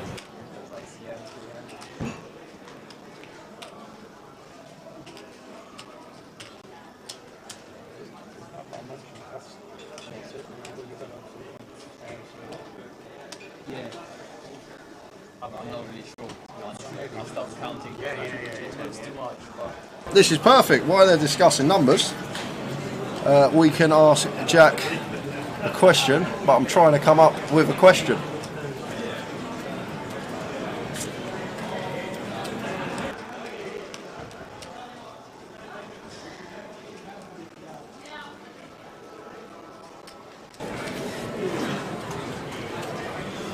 Yeah, probably an ICM. They're going to count chips. This could take 10 minutes, so it's probably best time to get the giveaway going. But I first got to come up with a question, and I really can't think of one. Alright. Right, you ready, Jack? Okay. It's just nice and simple. We'll keep it simple. I need to get one in here. But what is the population of Las Vegas? You've got to write your answer down there. We'll give you 20 seconds. Las Vegas, the greater population, just anything that was deemed. Yep, I guess anything under Las Vegas. If I type in Google now, what is the population of Las Vegas? I feel like I've looked at something similar, but I'm gonna be wrong. No answers yet, guys. Wait till Jack's wrote his answer down and then get them in.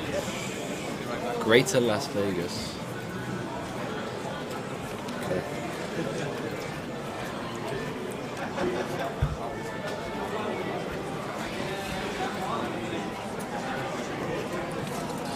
Right, Jack's answer's in, guys. I could be really wrong. Get your guesses in the chat box. He's in.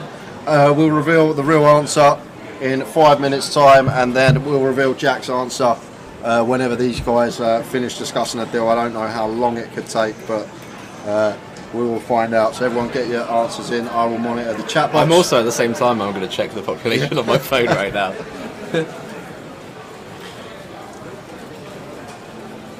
So But even if I'm close, I can't even like say yes I'm close because that's a clue.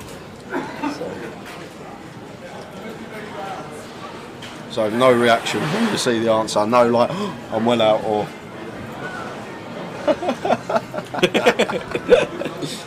So get your guesses in, everyone.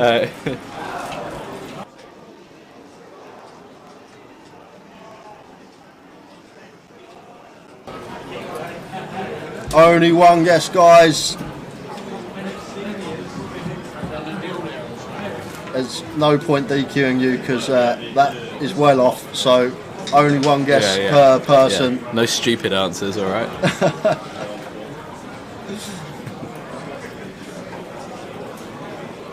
One guess per account, please, everyone. As these boys are discussing the numbers, if a deal is made, we will let you know what they say. We're doing a Jack Hardcastle Finks. We've got a little novelty Finks game for the giveaway, last one of the weekend. The question was, what is the population in Las Vegas? You're not looking for the correct answer, you're looking for Mr. Jack Hardcastle's answer. Population in Las Vegas.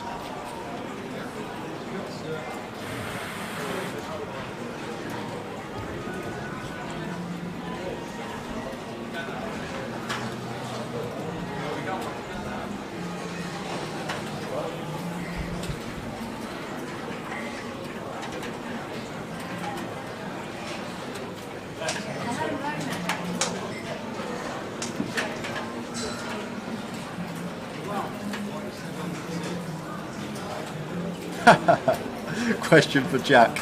The old adage, if you can't identify the fish at the table, then is it you? Does this still apply at a GUKPT final table? Thankfully I've never had to find out.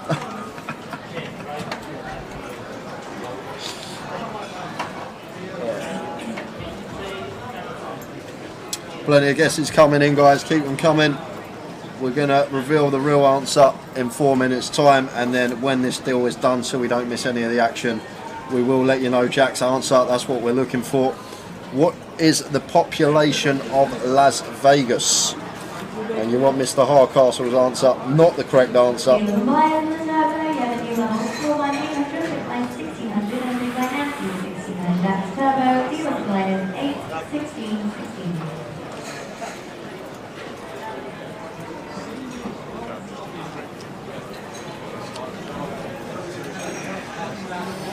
Well, some talks are going on. Chris is just sat there at the moment though.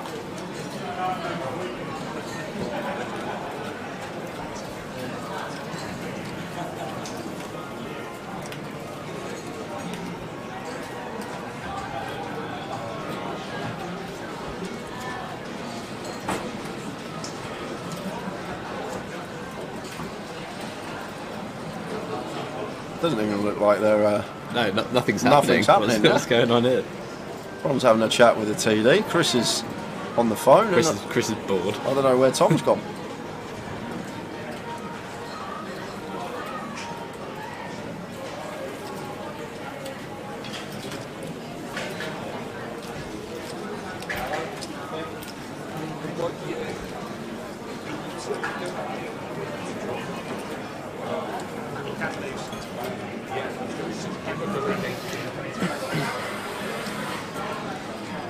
How long do they have to guess?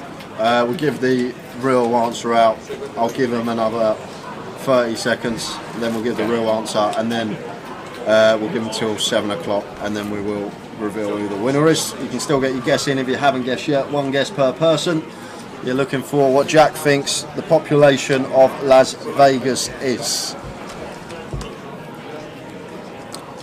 So, the real answer is actually quite surprising, because I thought it'd be a lot higher.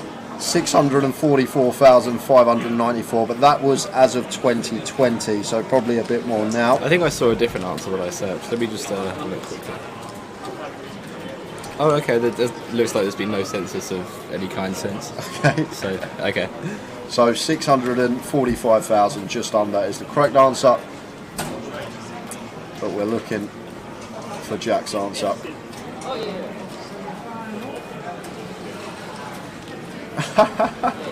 As Jack's seen there as a scream name on G Online called Jack Softcastle. Yeah, I know who it is as well. Who is it? Yeah, well, they hate me now, so it's funny that they got left that name. So.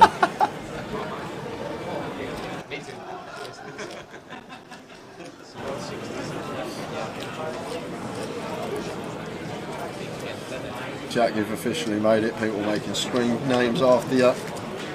Yeah, I mean, I've been called worse things than that, so that's fine. Yes, it's not one guess per stream, Kevin, it's one guess per giveaway. So we do 2 giveaways a day. You can obviously guess at each of them. But we're going to give you 1 more minute, because look like the players are back and we're about to get underway again. So 1 more minute to get your guesses in, guys, for the giveaway. How many people, well, what is the population of Las Vegas? And you want Jack's answer, not the correct answer. So 7 o'clock. So probably about 30 seconds, not even that, it's just gone 7. So last guess is in on YouTube. Last guess on YouTube was Susan as a party. 435. I mean, 1,000, I assume. Probably. Last guess on Facebook was John Collin, and last guess on Twitch we have Sexy J. Last guess on Twitch. Is that you? Definitely not me, the way I look at the moment. So here we go, guys. We'll put the comms cam on quickly. Do you want to hold it up to the comms cam, Jack? So, how did you said the exact answer? Yeah, 644. So, I slightly, I had a clue as to what it would be. So I've gone for 575k. Hold it up to the camera, because you've got the green screen. Yeah, great. Oh, okay, yeah, 575. So I had an idea of what it was. So I was slightly off. So 575 was the guess from Jack, and someone guessed 588,000 on a YouTube. Golty92. So Golty92, you are the winner of the giveaway. If you can please drop your alias in the chat box, and we will drop you a closer ticket for tomorrow's I was closer. quite happy with how close I got. Yeah, that's some guess. That's some guess. So 588,000 Golty. That's too many nights spent on Wikipedia just searching nonsense. Golty72 on YouTube. Can you please drop us your alias, and we will get that closer ticket sent to your account tomorrow. But we are back, guys, because a deal has been done, and gonna let you know about the numbers here. So 57,880 go into Ron, 63,770 go into Macapac, Chris Johnson, and 67,020 go into Tom Lagsdale, and they're leaving £9,300 to play for. So 67,020 to Tom, 63,770 to Macapac, and then 57,880 to Ron. Let's see if PK's on the ball, see if they're in on the prize ticket. There we go. Tom Lagsdale 67.20, Chris Johnson 63.770, and 57.880 for Ron Wilkinson. leaving themselves £9,300 to play for. Then there's like no rule that they have to leave money, right? They could like chop if they wanted. I don't know. There's no rule to leaving anything, PK? 10% of first place. Oh, it is. 10% Oh, okay. of first right. place. Okay, which is 93, which makes sense. Nothing to play for then in top left. But Chris said he wanted to play on to try and make Okay. Okay. So it's done. Brad says good deal.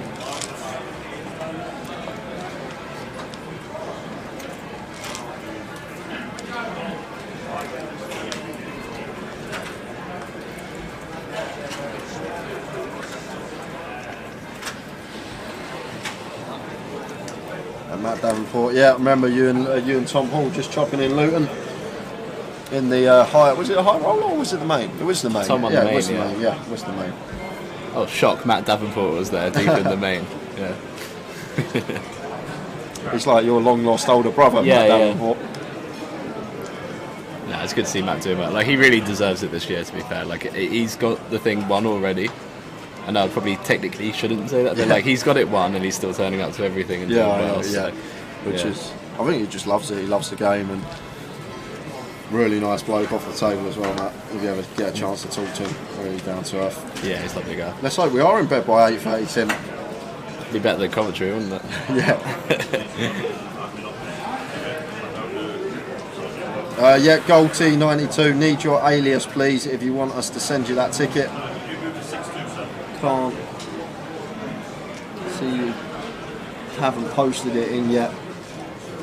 Gold T92 is the winner of the giveaway. Jack, do you reckon you can catch Matt? No. You'd have to probably win. Come to Luton, I'd have to win the every mini, tournament win the and mystery every bounty. side, Literally. Yeah, Matt and I were all in blind on blind for 20 bigs yesterday. It was like the unstoppable force versus the immovable object. It was like, I thought it was just going to run out of chop, honestly.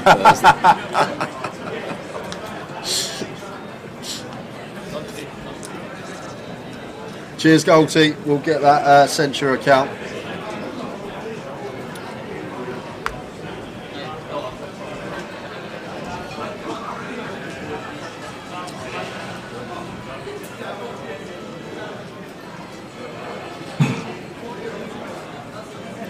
Unlucky Mick the Mod busted the seniors in 19th. GG. Good to see you this week though. Put a face to a name. Our moderator on Twitch comes to say hello. Ace 94, 2 heart board.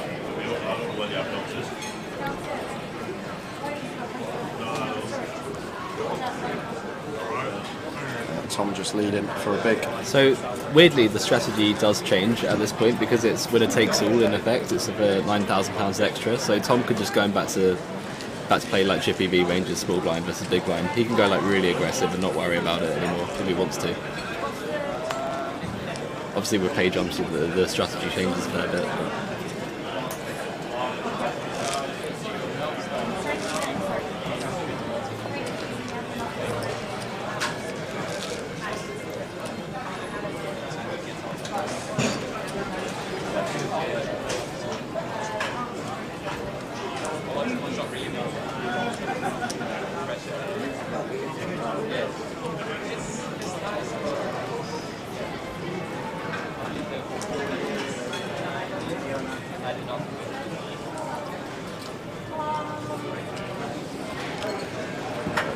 Chris Johnson, line on line.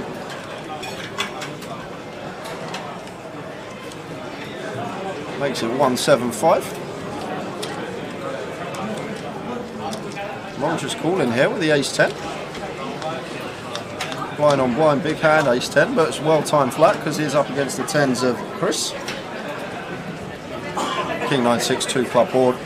Chris still with the best of it and going to be continuing. Expect Ron still to call once here with ace high, or at least should be, in this blind on blind situation, but he's just going to let it go. Yeah.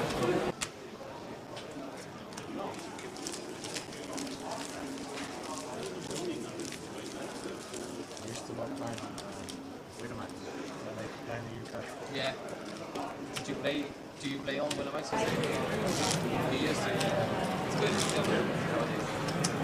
I don't play much.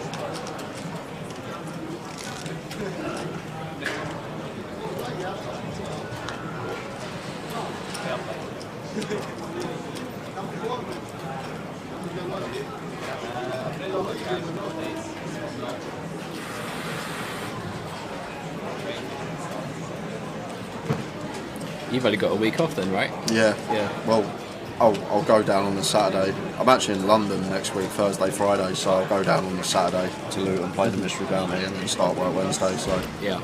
play the mini, the usual, have a few beers.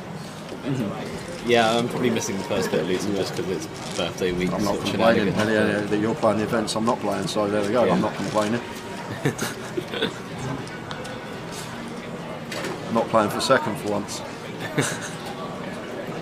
Any PLO at the start? Any of those? If they get a game, last year in Luton we had an unbelievable Oh, game. Endrit was playing. It was me, Endrit, Kellett, Stato, Aria, someone else. Who was the someone else? I can't remember. Oh, Jamie Lee from Birmingham, I think it was, and Terry Jordan.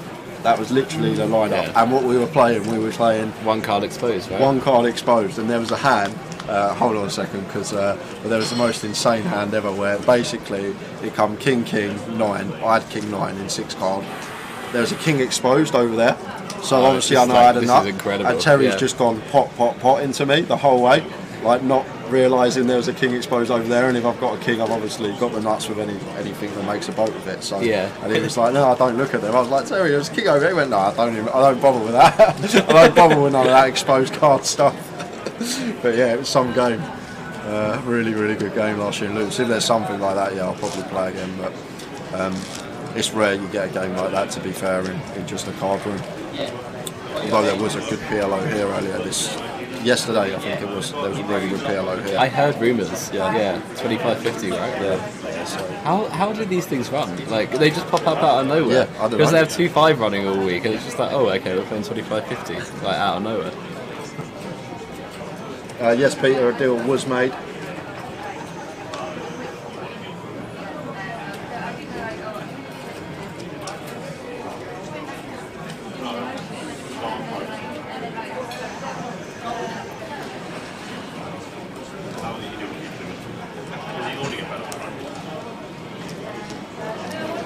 Tom on the bar makes it 105, and Chris calling in the small, 10-8 suited and Ron defending, so three-way family and a bit of action.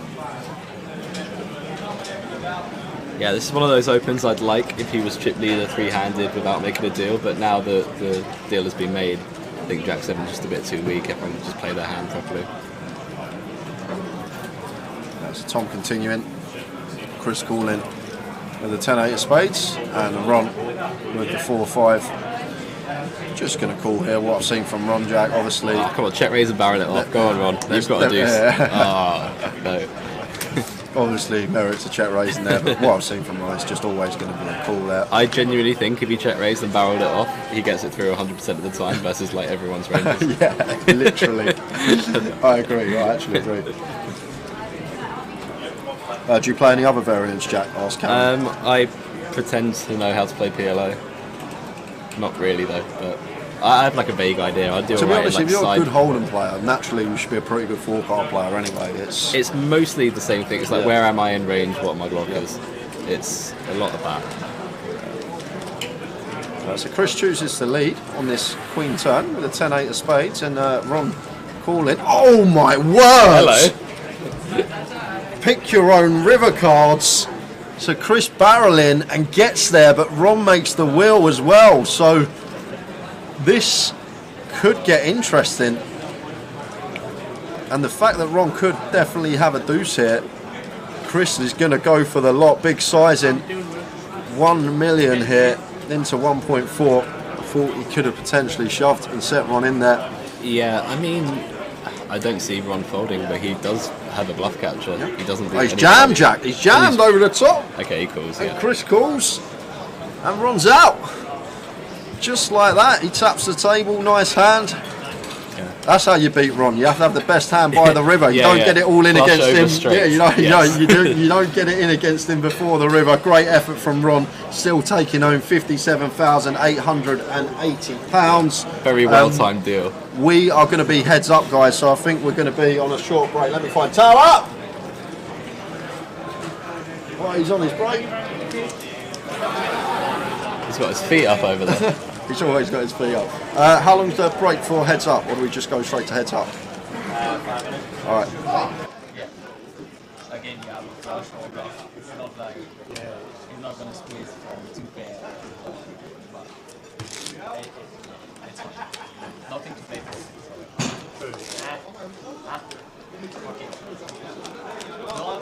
Right, Tower's coming back in. You can see his arm there. Just for 2 minutes. Me and Jack are just popping out for 5. I'll be back in 5 minutes. Jack might want to come in. We'll see. I might do. He might do.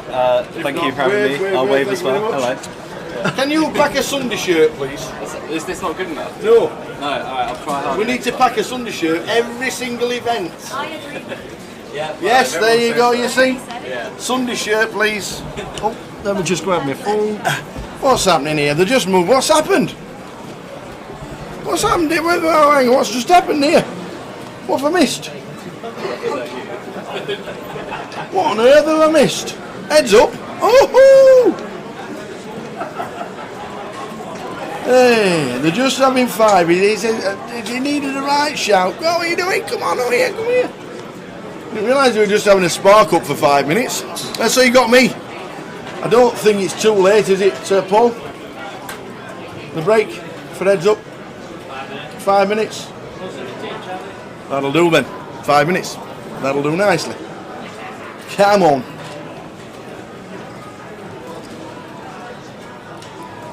Well played, Ronnie Wilkinson. That was the only heads up and the all in. That's the only all in he lost in 12 during this event. Only 1 in 12. Now you can run like that every event. You'll do nicely.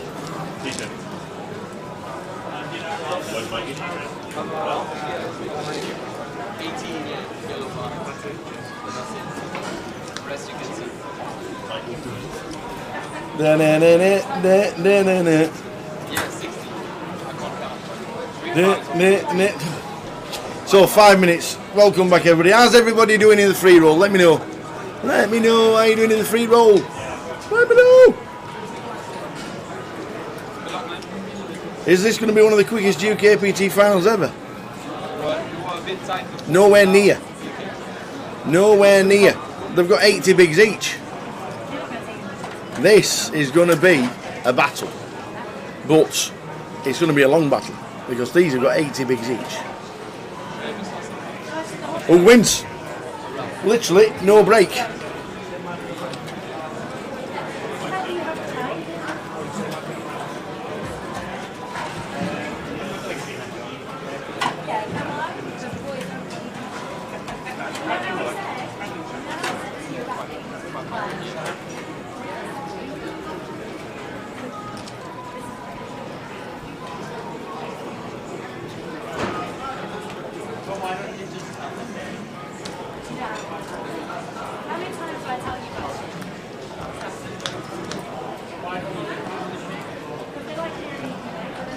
Yeah, the deal has been done, Johnny. I saw the deal. 57, 60 something and 60 something. What are they playing for? 9? 9.3 they're playing for, so 9.3. So we'll keep his eye on that.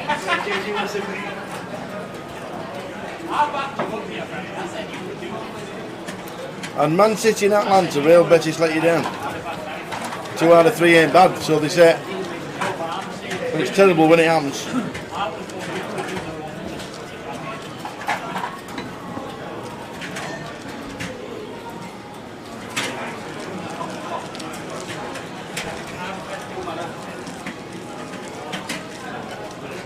Oh no. So, let us know how everybody's doing in the free roll. Well done for joining in, well done for everybody for doing it as well. Good effort for everybody.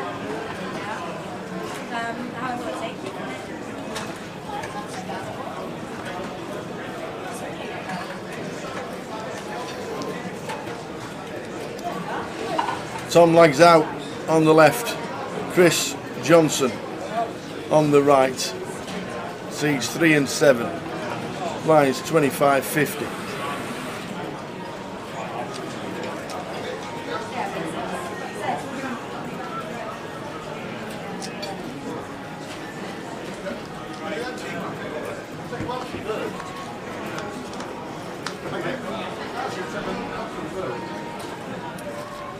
So first couple of hands heads up just while Jay gets himself a 5-minute break.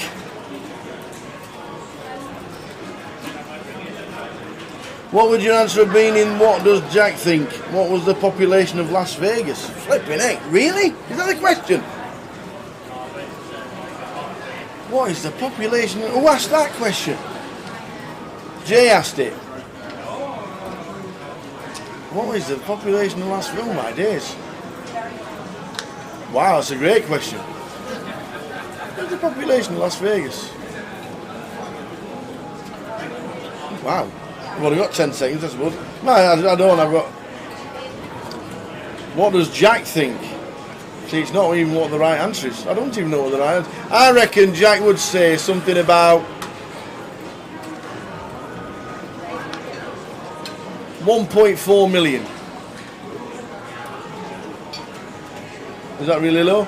I don't know. If it had been for me, I'd have gone about 1.4 million. There can't be that many people live in Vegas, can there? 2.7. 2.7. Is that the actual answer, or what Jack thought?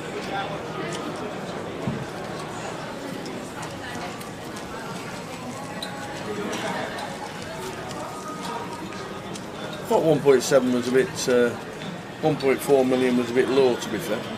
Yeah, 1.4 is really low, actually. He said 575,000, did he really? Wow, that's low. So I was halfway there.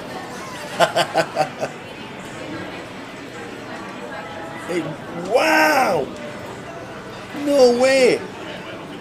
Is that all? I went back there. 1.4 million is not bad.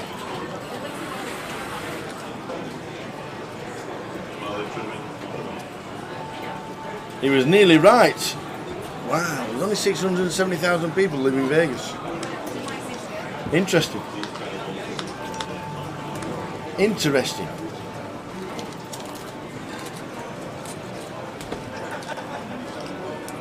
Good question. Everybody goes to Vegas, nobody knows how many people live there.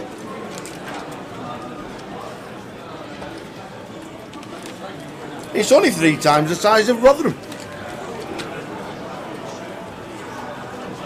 There's about 250,000 people live in Rotherham.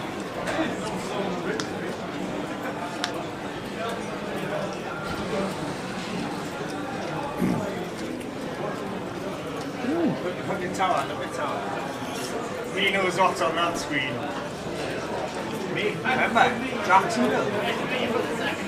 Carolines.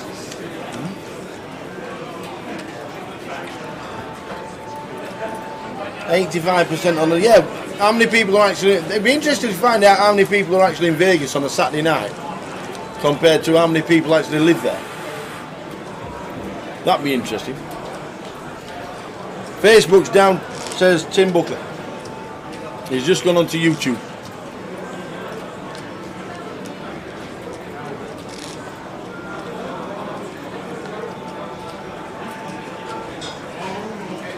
Yeah, it would be interesting. I remember when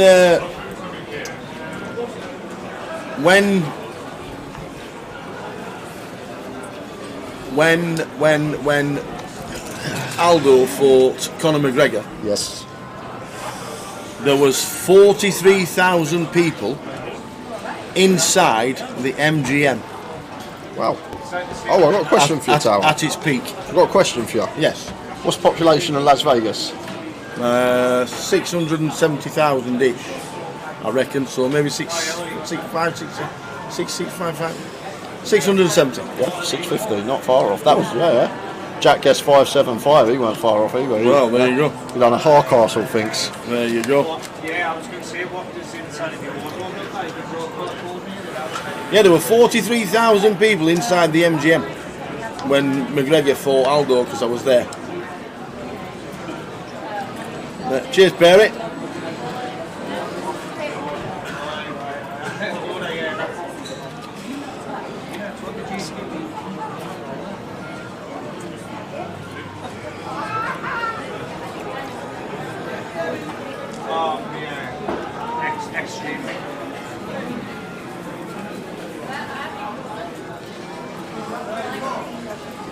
I don't even want to know about the lime green. Like, the lime green as well must be important.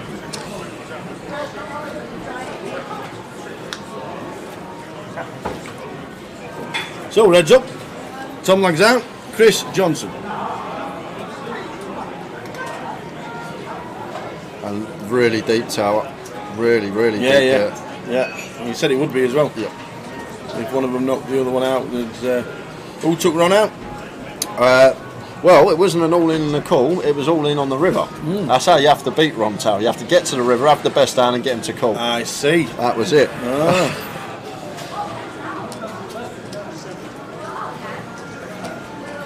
So, interesting hand here. I don't know how. 3-bet from Tom to 50? I'm guessing it went right. Hang on a minute, what's this pre-flop action? It's got 2 Toms in. I'm guessing it just went raise, Tom, call, you Chris. can't 3-bet to 50,000 pre, can you, when the blinds are 50,000? And Chris does pay it off with a 10. And sees the bad news, and this has just been levelled up again. It has, but...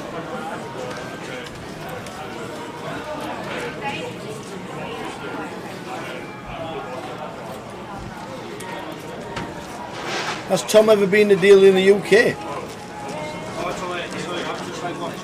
I don't know. Doubt it. The way he plays.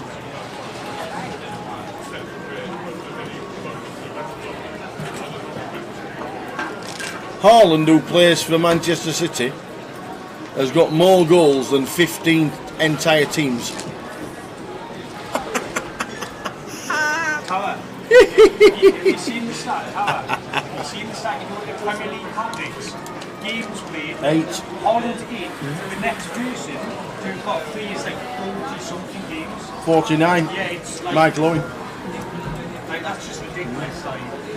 I used to get hat tricks all the time, 5-a-side, when I was younger. Yeah, me too. To be fair, me too. Must admit.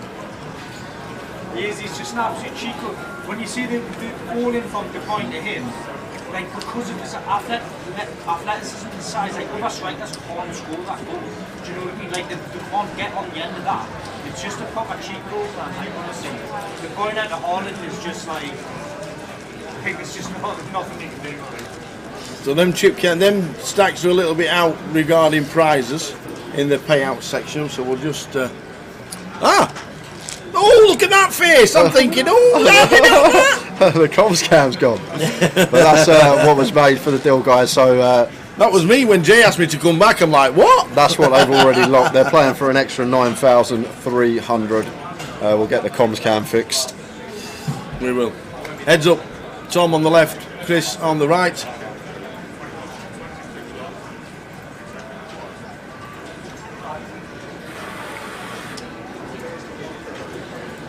Just get it in, Carl. It's a free roll. Any bad beat stories in a free roll, I'm going to buy you from next one.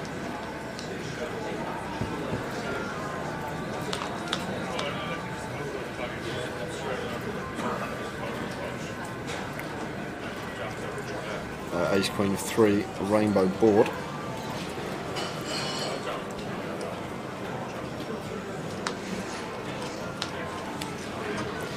Seven spades on the turn after it's checked through.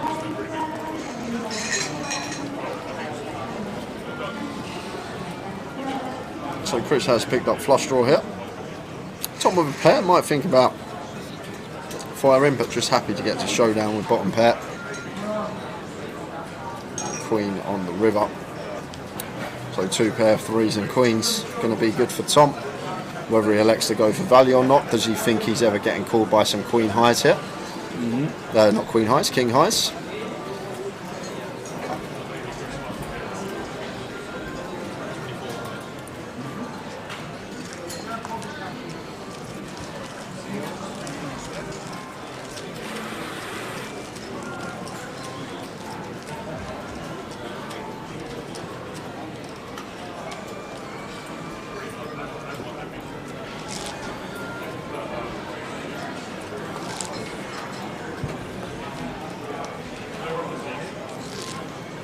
Here he is, Ben Bond. Should do a thread for worst poker mistakes and see if anyone tops off yesterday's. Ben, well done, Bolt. Well done, Ben. You've nailed it. Well done, Ben. £4,460. You're still cashed. And yes, and we've said it all day long, people make mistakes, but well done for the cash. It was a bit of a highlight, to be fair, when the word got round, but every credit, man. Every credit. 3x open from Chris on the button. And Tom going to free bet this one with the ace 10 here, making it 500k to go. Just a quick fold from Chris. And it's actually nice, Tower, to see these two. We've seen them battle all day. When we started today, they were on the same table. In the table draw, 14 lefts. Chris was on Tom's left. And then when it got to the final draw, Chris was on Tom's left yet again. And there's just been relentless battling going on between these two. And I see, that looks like Tom's missus is here to support finally. Yes, she turned up. I don't know if she turned up or she's been playing, but saw when they were having a bit of a cuddle before he come and sat down for heads up. Nice to see. That's Smiter on the rail as well.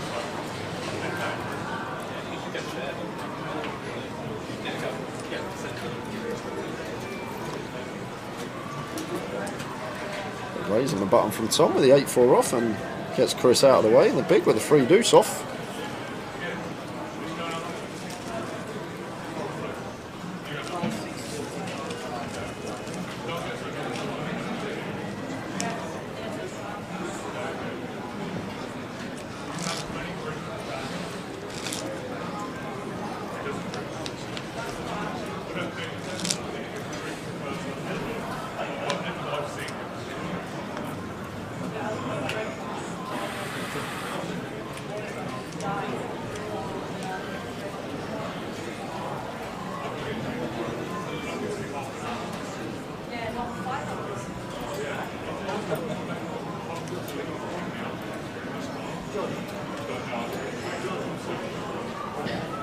Chris just limping the button with the 6-3, and Tom going to check his option with the 9-5 to the flop.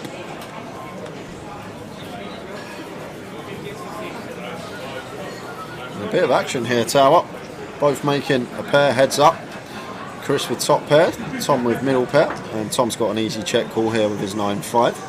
Chris firing away with top pair and up and down straight draw. There's the check call from Tom. 2 of spades on the turn. Yeah, and this Chris loves to see this turn in the 6 high straight. And potential to get another street here from Tom, but it looks like Tom going to take the initiative now and lead small hit out of the big blind. We'll have all the threes that will check their option, so going to try and take the initiative, and Chris Johnson making the call with position. Pair on the river. So probably going to be checking now as Tom. Very difficult to get paid from worse. Are we ever getting called by a 4 here? I think this is just going to be a pretty clear check spot for us once Chris calls our turn lead. And there is the check. And now Chris will need to choose a size. I think it gives him the best chance of getting called with his straight here. And fires for 300. Can plausibly rep some bluffs here as Chris. Bear 7x are going to be in there, as well as some backdoor spades. May even choose to turn a hand like a 4 into a bluff here potentially. So Tom is going to pay it off with the 2 pair. Sees the bad news. Chris with a 6-3, which is good.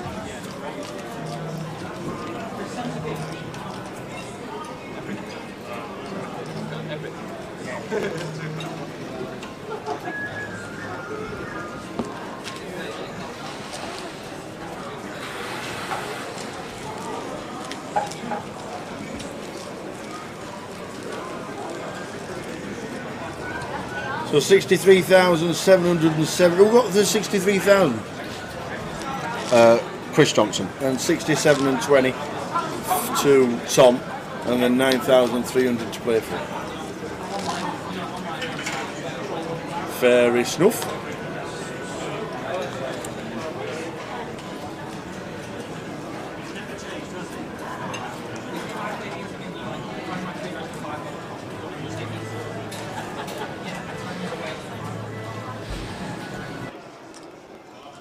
Raise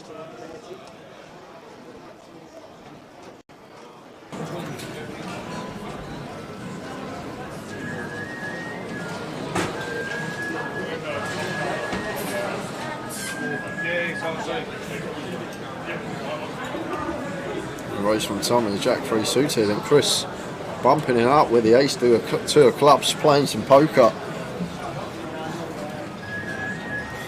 Tom with a suited Jack here. Quick stare down at Chris.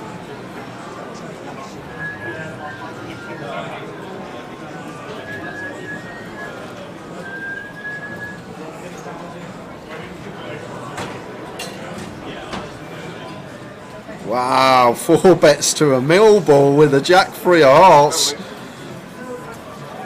And this is some poker being played here, Tower. This is beautiful. I don't think you got anything. I don't think you got anything. Just finds it with a Jack 3 of hearts, and perfect timing. Chris just sitting here with 8 deuce of clubs, and Tom 4 betting to 825. Just Jack 3 suited, and Chris getting this price. He's going to come along, Tower, with the 8 deuce.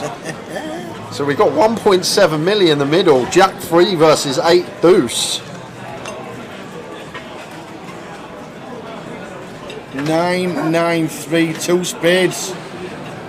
8, 2 of clubs, Jack 3 of hearts. 2 pair for Tom. Yeah, nothing going on here for Chris Johnson. This is just going to be bet small fold. Don't think we're ever going to check this one here, as Tom with our 2 pair needs some protection, denying equity to overs. However, we do not need to go a big size here. Don't expect to see more than 20%. So it goes for 250. So 250 is around 15% here, Tower. This is a tiny c-bet size, but in 4-bet pots you are always going to be continuing smaller. And Chris with the 8 deuce here, not letting it go instantly here, Tower. Obviously can see all the money in the pot here, but what are we at? What can we do? We can't do anything, and just lets it go. And Tom legs it out. Chip lead now, 5.2 million. But this could be a long one, guys. It could be 3 hours. How deep they are. I said the level that this would finish today would probably be the 50k, 100k level. And we've still got a while till we get there. What's going on here, Tower? Huh? They're having a break. Oh, they're actually on a break. 10 minutes. Who's that? Hey, I missed the move. So we've got 10 minutes. We'll see you back for the conclusion of the Heads up. Heads up. Got there. FT. Heads Long up. weekend. See you in 10. Just take us 10 minutes on both of us. See you in 10. I think he played that down really, really, really well, and just got unlucky that Anthony had a set. I mean, how can he have a set? That set of 4s is kind of like the only really strong non-king hand he can have, Tower. And obviously he can have a hand like ace-6. He's got to call twice and fold. There's just so many hands that he's got to fold. And although Ian did come in, didn't he, Tower? And Ian did come in and try and ask if he could explain his decision, but I thought he played the hand well. Yeah. Maybe he didn't need to go quite all in. Maybe pot and a half, something would suffice. But I said as soon as I saw the river bet that I'd go over pot. Yeah. And I think it's a fine play. He just ran into someone who had a set and wasn't going to for folding it, Tower. Yeah. But if you think about the actual King X combos, it's not that many, Tower.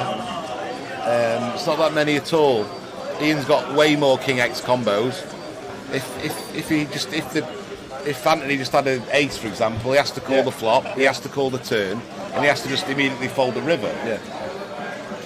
Same with his 2-pair combos, but he had a set and he could have folded the set. He had a long tank about it. I think he played that hand well.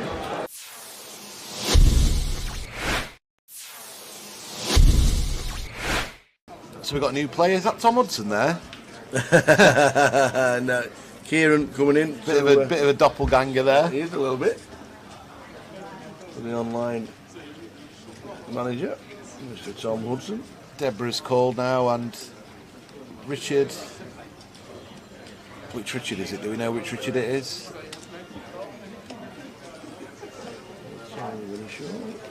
Hearts and Hearts fighting off again. 3 times. A lot of Hearts been dealt out, Tal, but not many on the flop. I did well. He hit the straight flushing Hearts, didn't he? Yeah. Kieran Davey comes to our table. Richard Griffiths in C1. Richard Griffiths? I don't think I know him. Oh, look, what the 10, hell? 9, 3, Tower, all Hearts. 3 of them have flopped Hearts. All flopped. Queen High, King High, Ace High. Wow. This is going to be carnage. Oh my gosh. There's nearly every out on the board. The Jack of Have you Hearts seen is this? out for Richard. This could be a 3-way all-in, Tower, if it's played fast by any of them. This is absolutely ridiculous. When Kieran gets all this action, he'll have to check his cards back, see if he's bloody actually got the Ace of Hearts, Tower, and not the Ace of Diamonds. So Richard's just called. Oh, Richard's called just with a Jack, with a King, with a Jack. Yeah, he's got the redraw to the straight flush, he thinks. Blow me neck. So what's going to happen now? KK's going to squeeze it up. He's just called as well. Now what's Peter going to do? Yeah, Kieran's got the notes. I don't mind. No, KK just flattered with his Queen High flush. Oh yes, and now Kieran's it's on got the Peter nuts. with the King High flush. He's going to raise here. Here we go. So he's going to raise. Oh man. Kieran's going to probably just flat call, or jam it, or just put it in, thinking he's never going to get a fold, which he won't. Raise to 5k from Peter. Kieran's getting a bit. Look at him. He's playing. He's giving it the old Hollywood, isn't he? He's got the stone cold nuts, and he's like, oh, what's going on here? What the blinking hell's going on? Does he call? I think I don't know, Tower. Or does he think he's up against a set? I just don't think he's. Well, he's all in. Yeah. He's all in. Now what's KK going to do with his Queen High? He's going to have to go move all in, surely. Yeah. There's hands that Kieran could have aces with the Ace of Hearts here. Yep. This would be an amazing fold. And Peter's going to be absolutely sick. Peter, what you done? Peter's absolutely sick. Peter raised it up. He's going to have to put it in. And just hope it's a set against the ace with a heart, I guess, or 6-7 of hearts, for example, or 7-8 of hearts. These are hands that are possible as well in Peter's eyes. It doesn't have to be against the nut flush here. This is just the most brutal setup I've ever seen. And he's in. And they're both drawing dead, aren't they? Wow. This is just dead. They're both dead. Wow. They're just dead. Look at Debs. It's just ridiculous. They're dead, aren't they? There's no runners, is there? No runners. Because the Jack of Hearts has been folded for the Queen. What a life. Wow. This is Kieran's first hand, and what a hand. He's on 60,000. Sits down, one hand, flops the nuts. Gets action from the second nuts and the third nuts, and trebles up. Oh my days.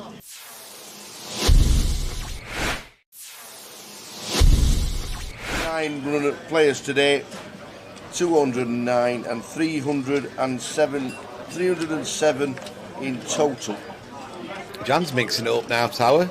Wow, Mason's got kings. Well, the kings are never folded. No, they're going to 3-bet now after Jan's opened a loose hand for him. 9-6 of clubs. Bobby has... we don't know. Kings as well. Oi, oi, oi. And he's going to cold 4-bet probably to about 9,000, 8,000, maybe out of position. Yeah, 9.3.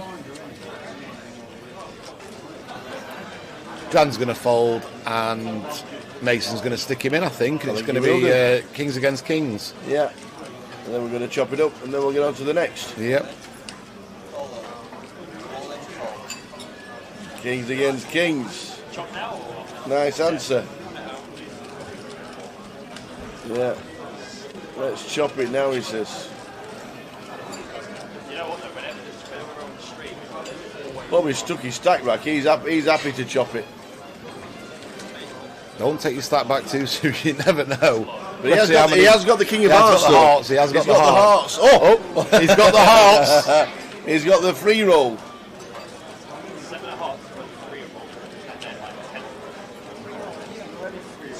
He's got the hearts. He's got the free roll of the hearts. This would be absolutely brutal for Mason. No way is it coming a heart. We've been saying hearts all day. It can't be again. Oh my God! It is. It is the day of the hearts. That is absolutely sick for Mason. Wow. That is brutal. Kings against kings and four. He's going to stand up and just have a minute there. That's just brutal. That is just brutal. He's going for a minute. He's having a minute. That's quite shows quite a level of maturity for someone who's 18 just to think, right, I'm going to have a minute away. That's a really ridiculous hand. Bobby. If ever there was a day to have the hearts there, Tower, and not the Black Kings, it was today, wasn't it?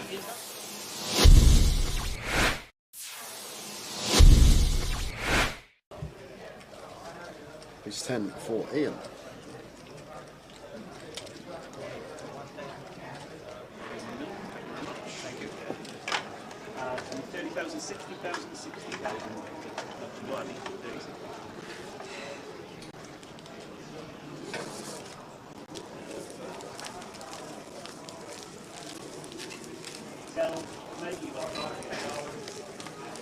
Welcome back, guys. We are heads up to the title. Tom Laxow on the left and Chris Johnson on the right.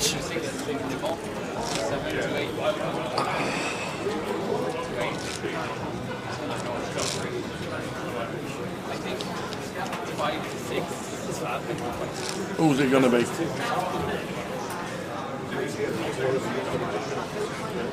Who's going to win the title?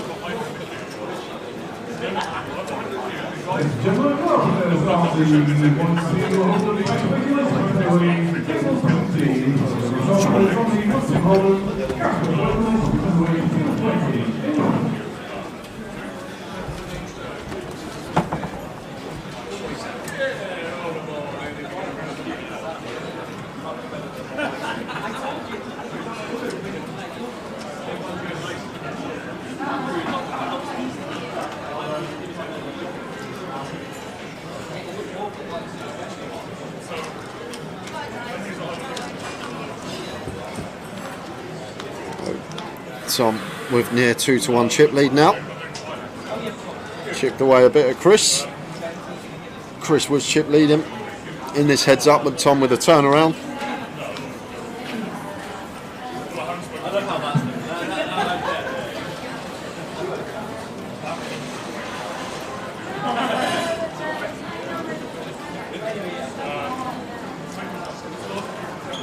So Tom turning the nuts. And Chris making the call here with his 2-pair, drawing dead. Oh, and a jack on the river. So I think this is going to have to be paid off here from Chris Johnson. I think this is going to be a call from us once we find this jack. Obviously Tom definitely can have a flush here.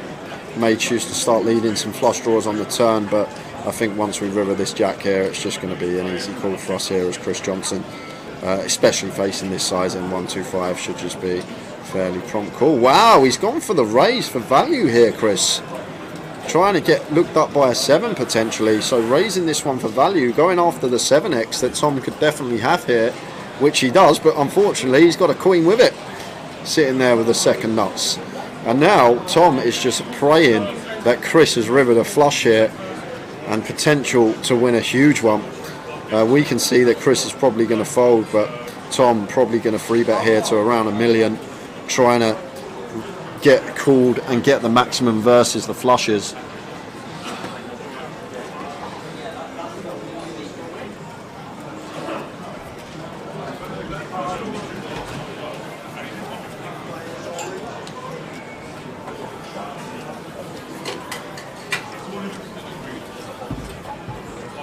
Just goes for the absolute lot here versus a flush, and now Chris with the jack 5.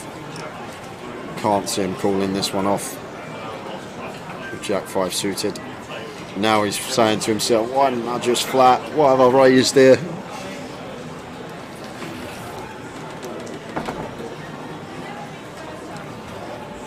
Jesus. You want some water? Yes, please. I'll have a water. Is that yours? That wasn't one, that was Jack's. Water on its way.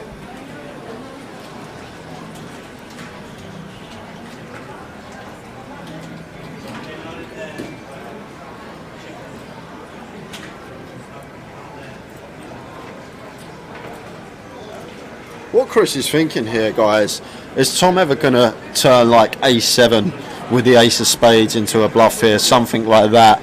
That would probably be a nice free bet candidate to be ripping as a bluff. And now, once he goes this size, he's probably not got a flush. Once he chooses this sizing, he's probably ripping a boat.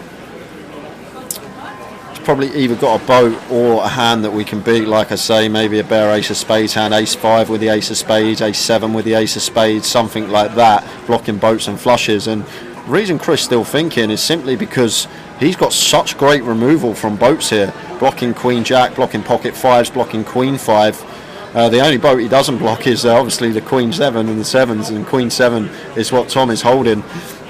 But that's why we haven't seen Chris insta-fold here. What looks like a snap fold, Chris has decided to take this one off because Tom basically now saying that he has a full house, and Chris with great removal to a full house. So some of the time thinking he could rock up with one of these ace-7, ace of spades hands, ace-5, ace of spades, something like that.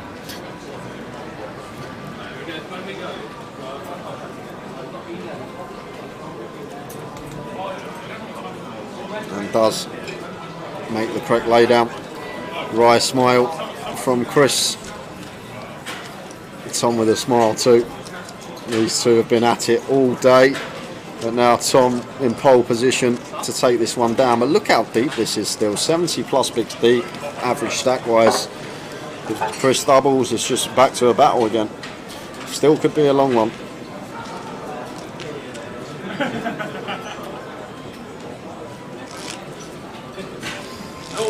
No waters? Out of water and to a visit the bar, so I couldn't even get a water with glass with ice or anything. So now I'm waterless. Top man. Tom chipping away at Chris, although has made some very nice hands.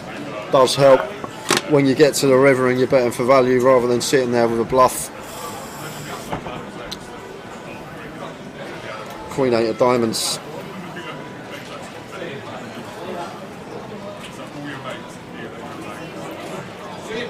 Makes it 130. 7-4 for Chris.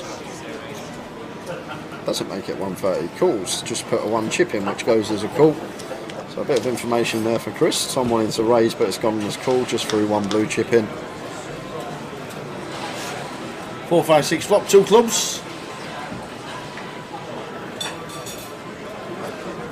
Chris flopping best. Bottom pair up and down. Gut shot 2 overs for Tom. Just going to fire away. Chris with pretty easy check call here. Bottom pair up and down. He's going to choose to raise this one. Guess we can mix in some raises with the bottom pair as well. Protect him from overs. Still got great equity the times against continues when we're behind. And Tom, Queen 8 of diamonds here. Facing the 5x is going to float. Turn time. 10 of spades. Brings in 2 flush draws. Chris still with the best of it. Now checking this over to Tom after his check raise was called on flop. So going for the check call now, Chris. Can't see him ever check folding here with a pair and up and down in a heads up situation. So Tom floats, and now it's going to fire.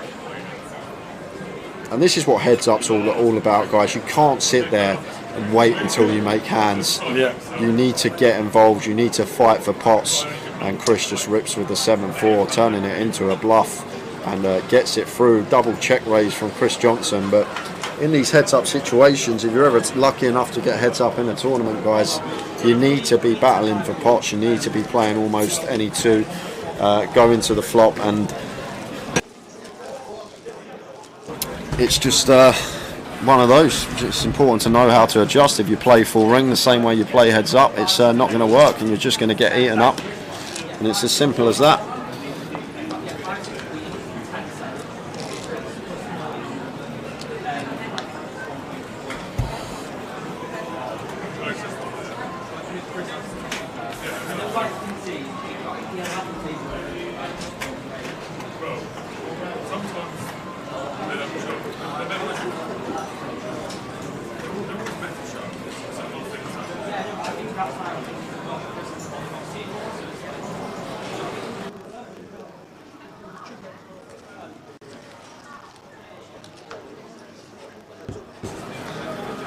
Chris limping button with the Jack-9. Tom checking his option.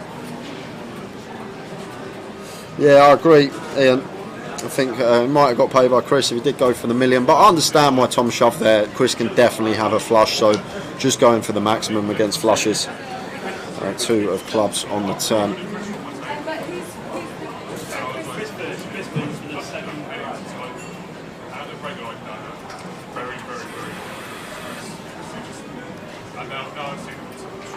Tom getting Chris off the chop.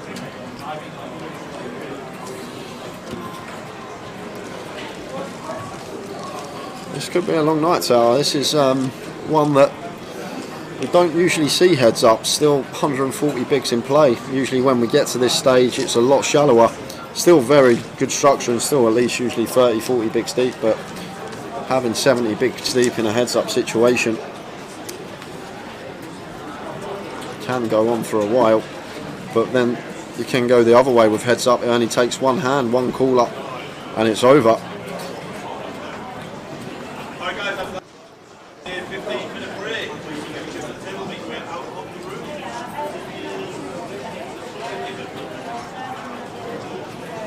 So limp on the button from Tom with the Jack-3. Makes it 130. And Chris in the big blind, making the call. And at 9 at 7-6, 2 diamond board. So Chris with bottom pair, backdoor nut flush draw. Tom complete whiff for him. Checks over to Tom, who is going to take his stab. Won't be a big size in here with this particular holding, just an air ball. I think probably going to be one stab and give up. 60k, 1 big blind. Chris check calling. 5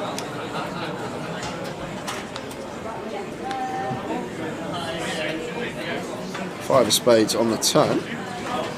So he does bring in dummy and gutter for Tom, but this is a really wet board texture now, and personally I think we should just be done on once Chris calls flop. I think we'll just preserve our stack, move on to the next hand. 3 of diamonds on the river, so check mark going the way of Chris Johnson. And you know what? I think, okay, I was going to say, is Chris here, maybe check here and hope for a check back, but at times it's not check back, potential bluff raise candidate there, but just going to lead and go for value with a 6, or maybe it might have been a bluff on that board, I'm not sure, any 4, any 8 making a straight, but goes for 300k, so it was a juicy sizing, so I'm guessing Chris might have thought he was bluffing there, going after some 7 and 9x. I don't think you get a free roll for. I don't think you get a trophy for the free roll, Cole. If you win, if you do win the free roll, you do get a closer ticket, which you could turn into thousands of pounds.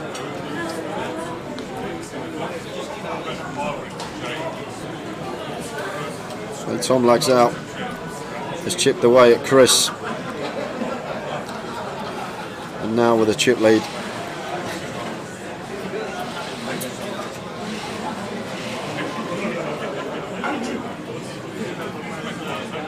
Chris Johnson completing the Jack-3 on the button, and Tom checking his option in the big blind. Jack-6 deuce rainbow. Top pair here for Chris. And just going to come out firing. And Tom just with 10 high here, but we've got some plausible backdoors, backdoor straight and flush possibilities. We're going to be floating a lot wider heads up as well. Just knowing like how often Chris can be barreling here, and looks like he's going to take the aggressive approach here, which I don't mind either. Nice hand to do it with. We can continue barreling on some freeze fours, spade turns. A free would, three of spades. Three of spades dealer, let's have a big pot. That would be an interesting card. Well, it's the deuce of diamonds. So now, what's the play as Tom once he calls our check raise here. And going to continue barreling. Continue repping at least a jack here. So value-wise, going to be Jack X plus. And Chris obviously never going anywhere with top pair here. Calling once more to the river, which is the 4 of diamonds. So backdoor diamonds coming in. And Tom just sitting here with a 10 high.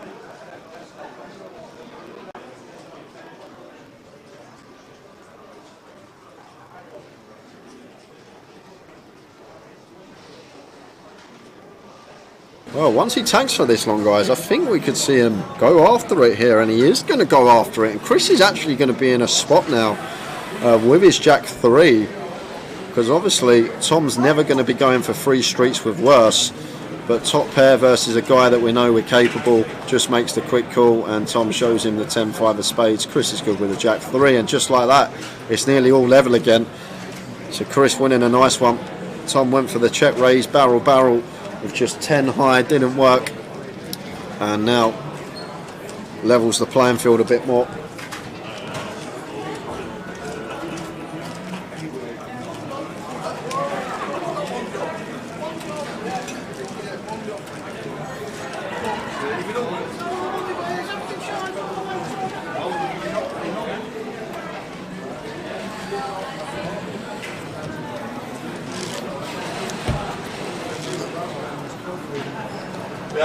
We haven't got much of a choice with it. It is what it is.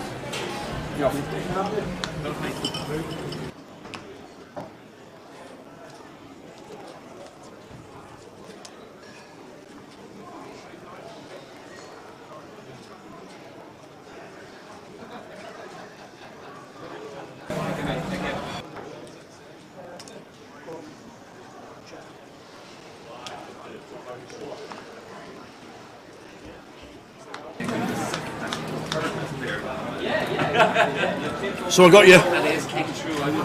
See what I do for him? I have to go to the bar and I have to go and get water with ice because he won't work without a drink. It's the kind of guy I am. So it's taking you... That's the kind of guy I am. It's busy at the bar! It's taking you... Hold on. So it's taking you since Wednesday till now to bring me my first drink. On that note... well, there's a reason he sat there. I'm in the corner. He's in the car. He can't get out. Help! He can't get out. Things I do for this lad. No, you did get me a coffee earlier actually when I come back from break. Tell a lie. I remember that. You did bring me a coffee. There you go. You see. Thanks, Lucy. Yeah. Thanks, Lucy. 7 of hearts on the river, and can't separate them at the moment, Tower, to be honest with you. No. Chris had the chip lead, Tom then had a 2-1 chip lead. Chris is now back near level. Well, after this pot he will be.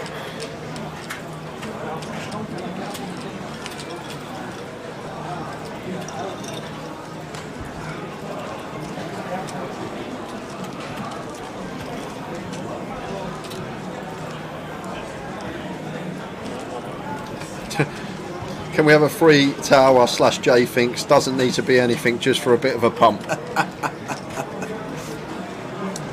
Hey dear.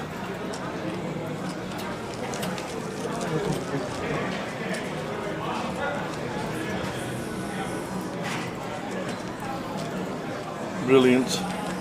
What a day though. What a week. Yeah. It's been superb. Loved it. Loved every minute of it. And we're not finished yet. We are heads up.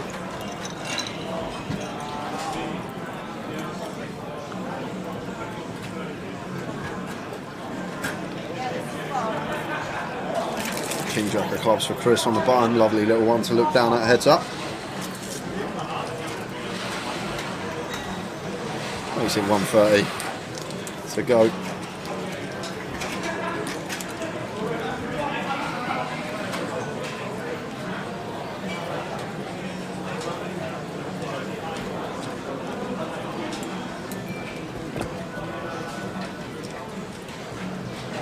How's my half 11 prediction looking, Tower? Very good. Very good. What are we now? 70 bigs deep? To be honest, how quick we got to 5-handed, about 5 o'clock, that makes a huge difference. Knocking 20 minutes off of each level is obviously something I couldn't account for at the time. No, when you get to 500, that 20 minutes, like you said, makes a massive difference, doesn't it? We were on 9. Took quite a while to get to the final table, though. Yeah.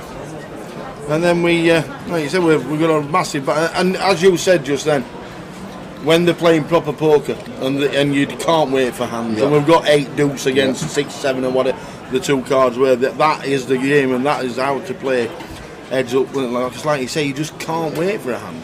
All right, every now and again, 2 hands in, you might have aces against kings, but very, very unlikely. Very, very, very unlikely. Yeah, aces versus kings heads up. That's just doesn't happen. So Tom leading and a raise from Chris with his flush draw. Nicely done. Now back to the chip lead for Chris. He's turning around.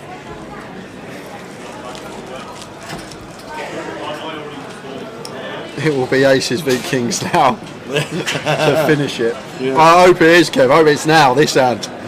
Imagine. Be at the bar by 8:30. It's always in Leeds.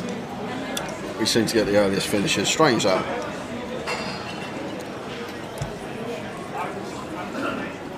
And there's no Ali Malou inside. Yeah, I know. He was in the seniors. Is he still in? No, I don't think so. Wow.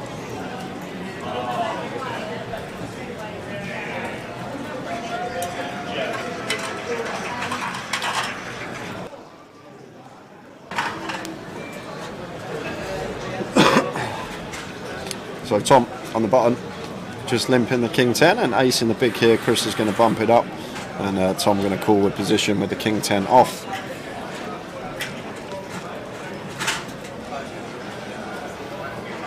Eight, 7, 4, 2-spade board here. So not much for either player. Chris does have gut shot. Ace high, the best hand at the moment.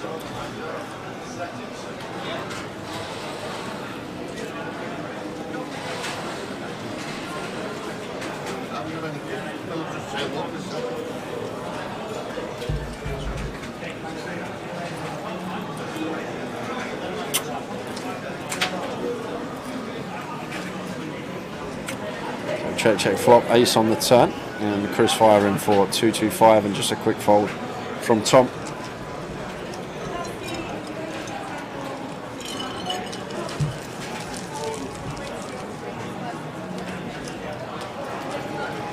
Scrolling across the bottom of the screen. 9th, Richard Orton. 8th, Dean Lyle. 7th, Matt Davenport. 6th, Tony Filoni. 5th, Anthony Gardner in his best finisher with GUKPT. Mark Foggin was 4th, and 3rd just then was old Ronnie Wilkinson. Mr. Ron Wilkinson.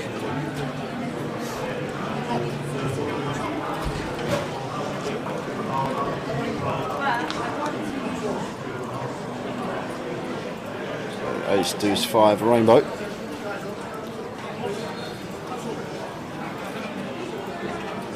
Check from Tom, and Chris going to fire. Tom won't be going anywhere though. Gut shot is good enough to continue with heads up.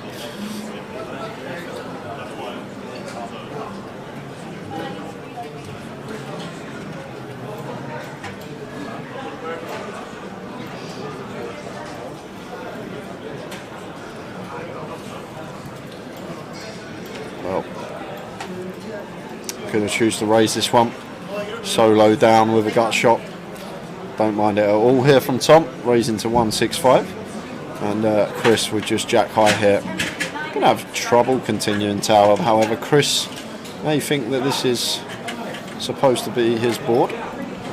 Well, he has limp-pre, he hasn't even raised. Well, he's actually going to free bet here, Tower, and that's going to lose Tom. And this is just poker at its finest. These two are just battling away, and no one's really making hands at the moment. We saw the Queen 7 beat Jack 5, but it's just a battle. A real good fight, this heads up.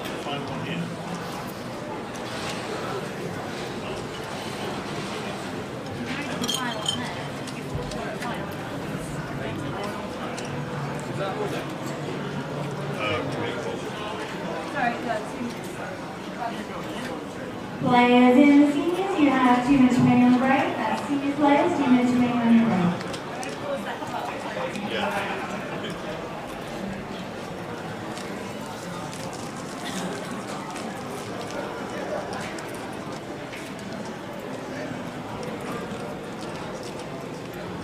Heads up battle, Tom Lags out on the left hand side, Chris Johnson on the right.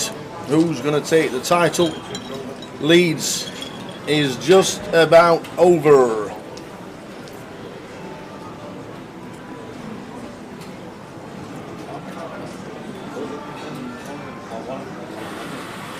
Nine-4 off for Chris on the button, limps in, and Queen 7 off for Tom. Checking his option.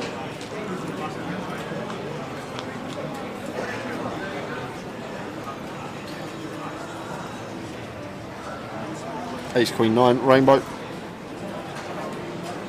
Both players catching a piece and both checking.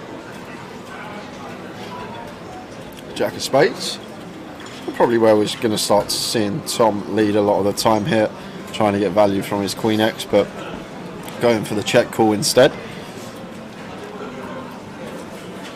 65 into 120, so smidge over half, and Tom with the easy call, as said, to see a river,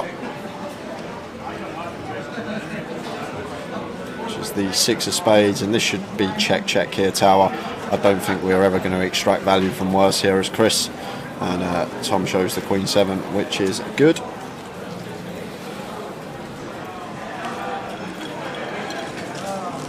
Any deal made? Yeah, they split it. Was it in the results? Yep, it's in the results. There we go. Tom Lags out at that time. There were the chip counts, and there were the 3 players left. £67,020 for Tom, 63,770 for Chris, and 57,880. Now Ron's obviously gone. He's got the 57, and there's £9,300 to add on to the one of the 2 players, whoever gets the trophy. Yeah.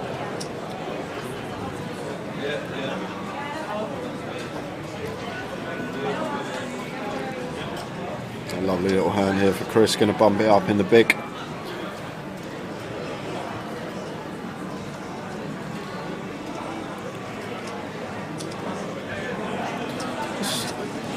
Moves and take. Tom not continuing with the Jack 5 off. Not much playability. Just going to wait for the next hand.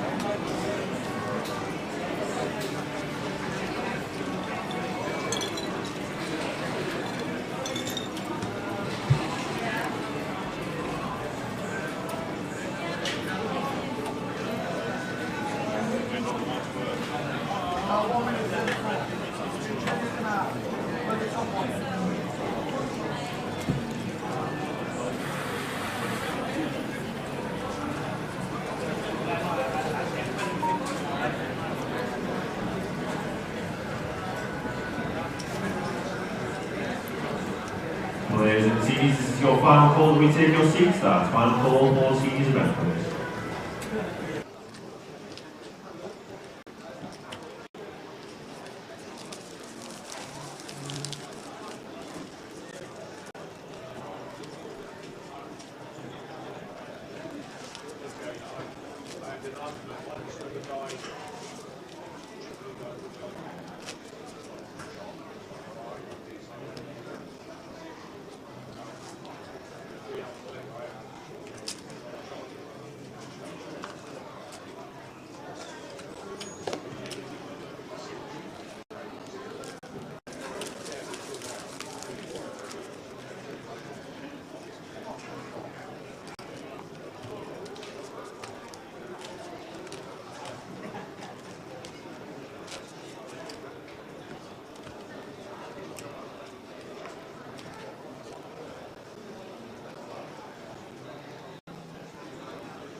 I was just about to make a joke about the seniors breaking announcement in the background, then realised that'll be one.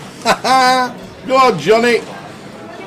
Yeah, it is, Miller. It's strange. Like, obviously, one of the most prestigious events in the UK. How sometimes the rows so quiet. To be honest, sometimes we do get good rows. We get big rows sometimes for certain players, but no one there today.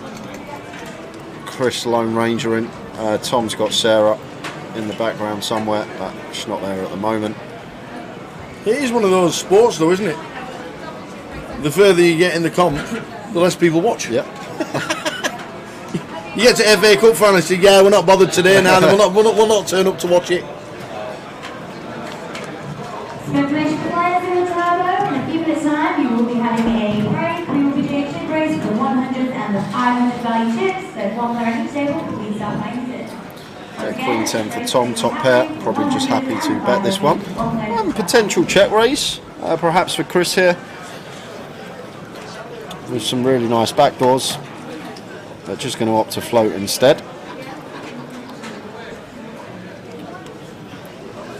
And there is one of those nice backdoors. Ace of hearts on the turn, bringing in flush draw for Chris. So he checks over to Tom once more with the Queen 10.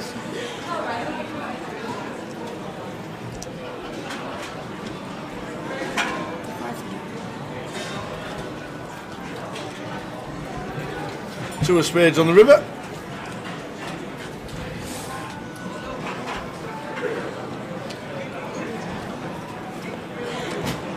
Well, what's happening here? The 80k and a call from Tom. It's 5.3 to Chris, 3.3 to Tom.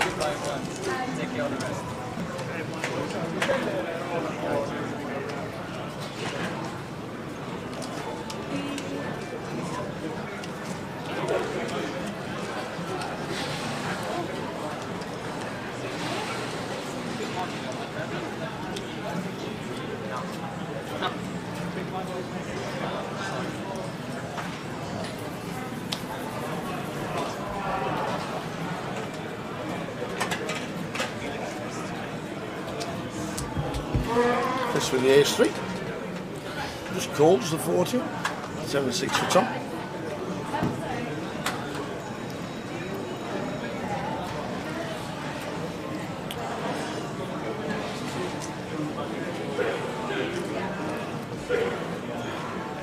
Chris with the best of it. Tom defending. And Tom flopping best. Bottom pair, dummy and gutter.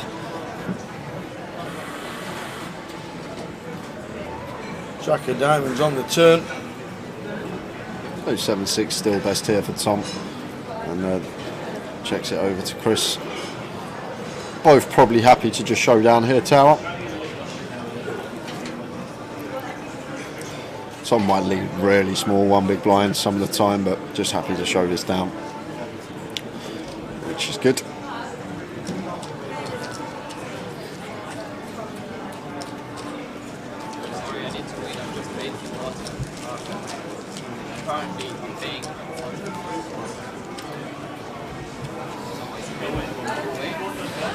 Ladies and gentlemen, you're on a 20-minute break with your time. Turbo players finish up their break to rally 15 minutes. Drinking in class.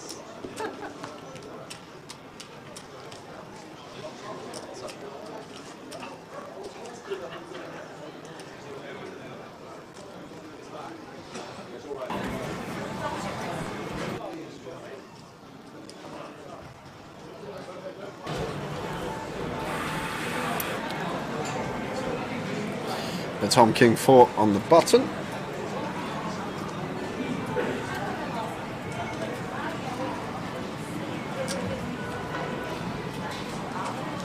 And Chris defending the suited jack in the big blind. 18 queen flop.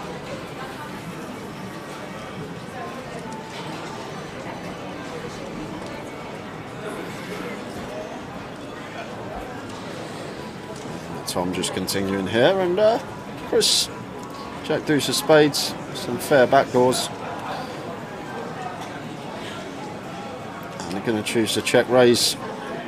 This has just been a really, really good watch. These two playing against each other. No one's really got anything most of the time, but they're putting in raises against each other. Finding nice hands to do it with as well. I guess this Jack Deuce of spades we can work in, backdoor spades and straight possibilities.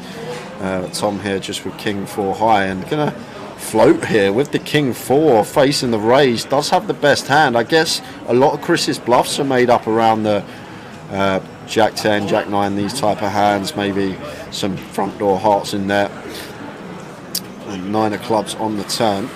So Chris blocking Jack 10 and just sitting here with Jack high. This is one of the cards that is going to increase our equity, and it's going to find the double barrel here, and this is going to work versus the King 4 of Tom. Can't see Tom put another penny in here. Chris is really putting on the show the last 20 minutes or so, Tower. Chipping away at Tom, now near chip 2-1 chip lead.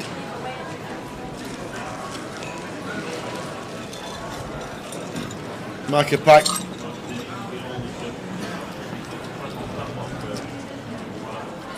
Chipping away. Mini main winner in Reading. Multiple final tables with GUKPT. Trying to close one out for the first time.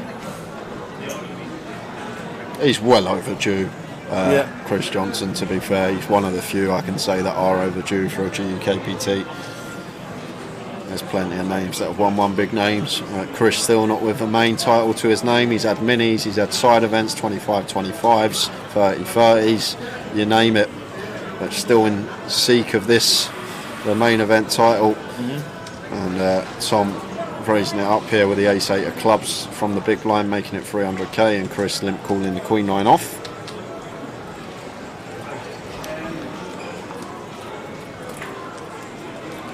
Queen high flop, Queen 5-6. Yeah, and not only is it great for us that we flop top pair as Chris, but Tom's got a hand that is going to be c-betting this flop almost always. Tower, ace-8 of clubs, overcard, some really nice backdoor flush draws, but chooses to check here, Tom, so might even be thinking about check raise, but oh, this brings him in. There is the club on the turn. 10 of clubs on the turn brings in Tom. And Chris mixing in a check with top pair.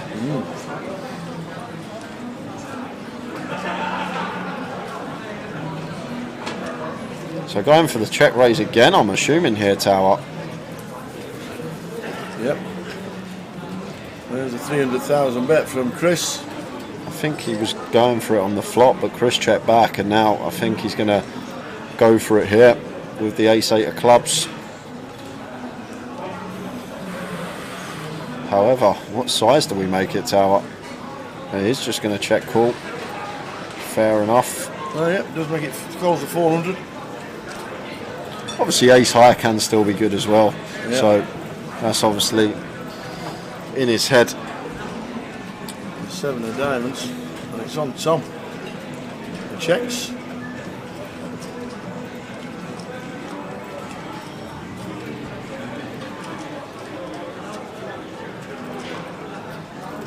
Wow! The triangle is in.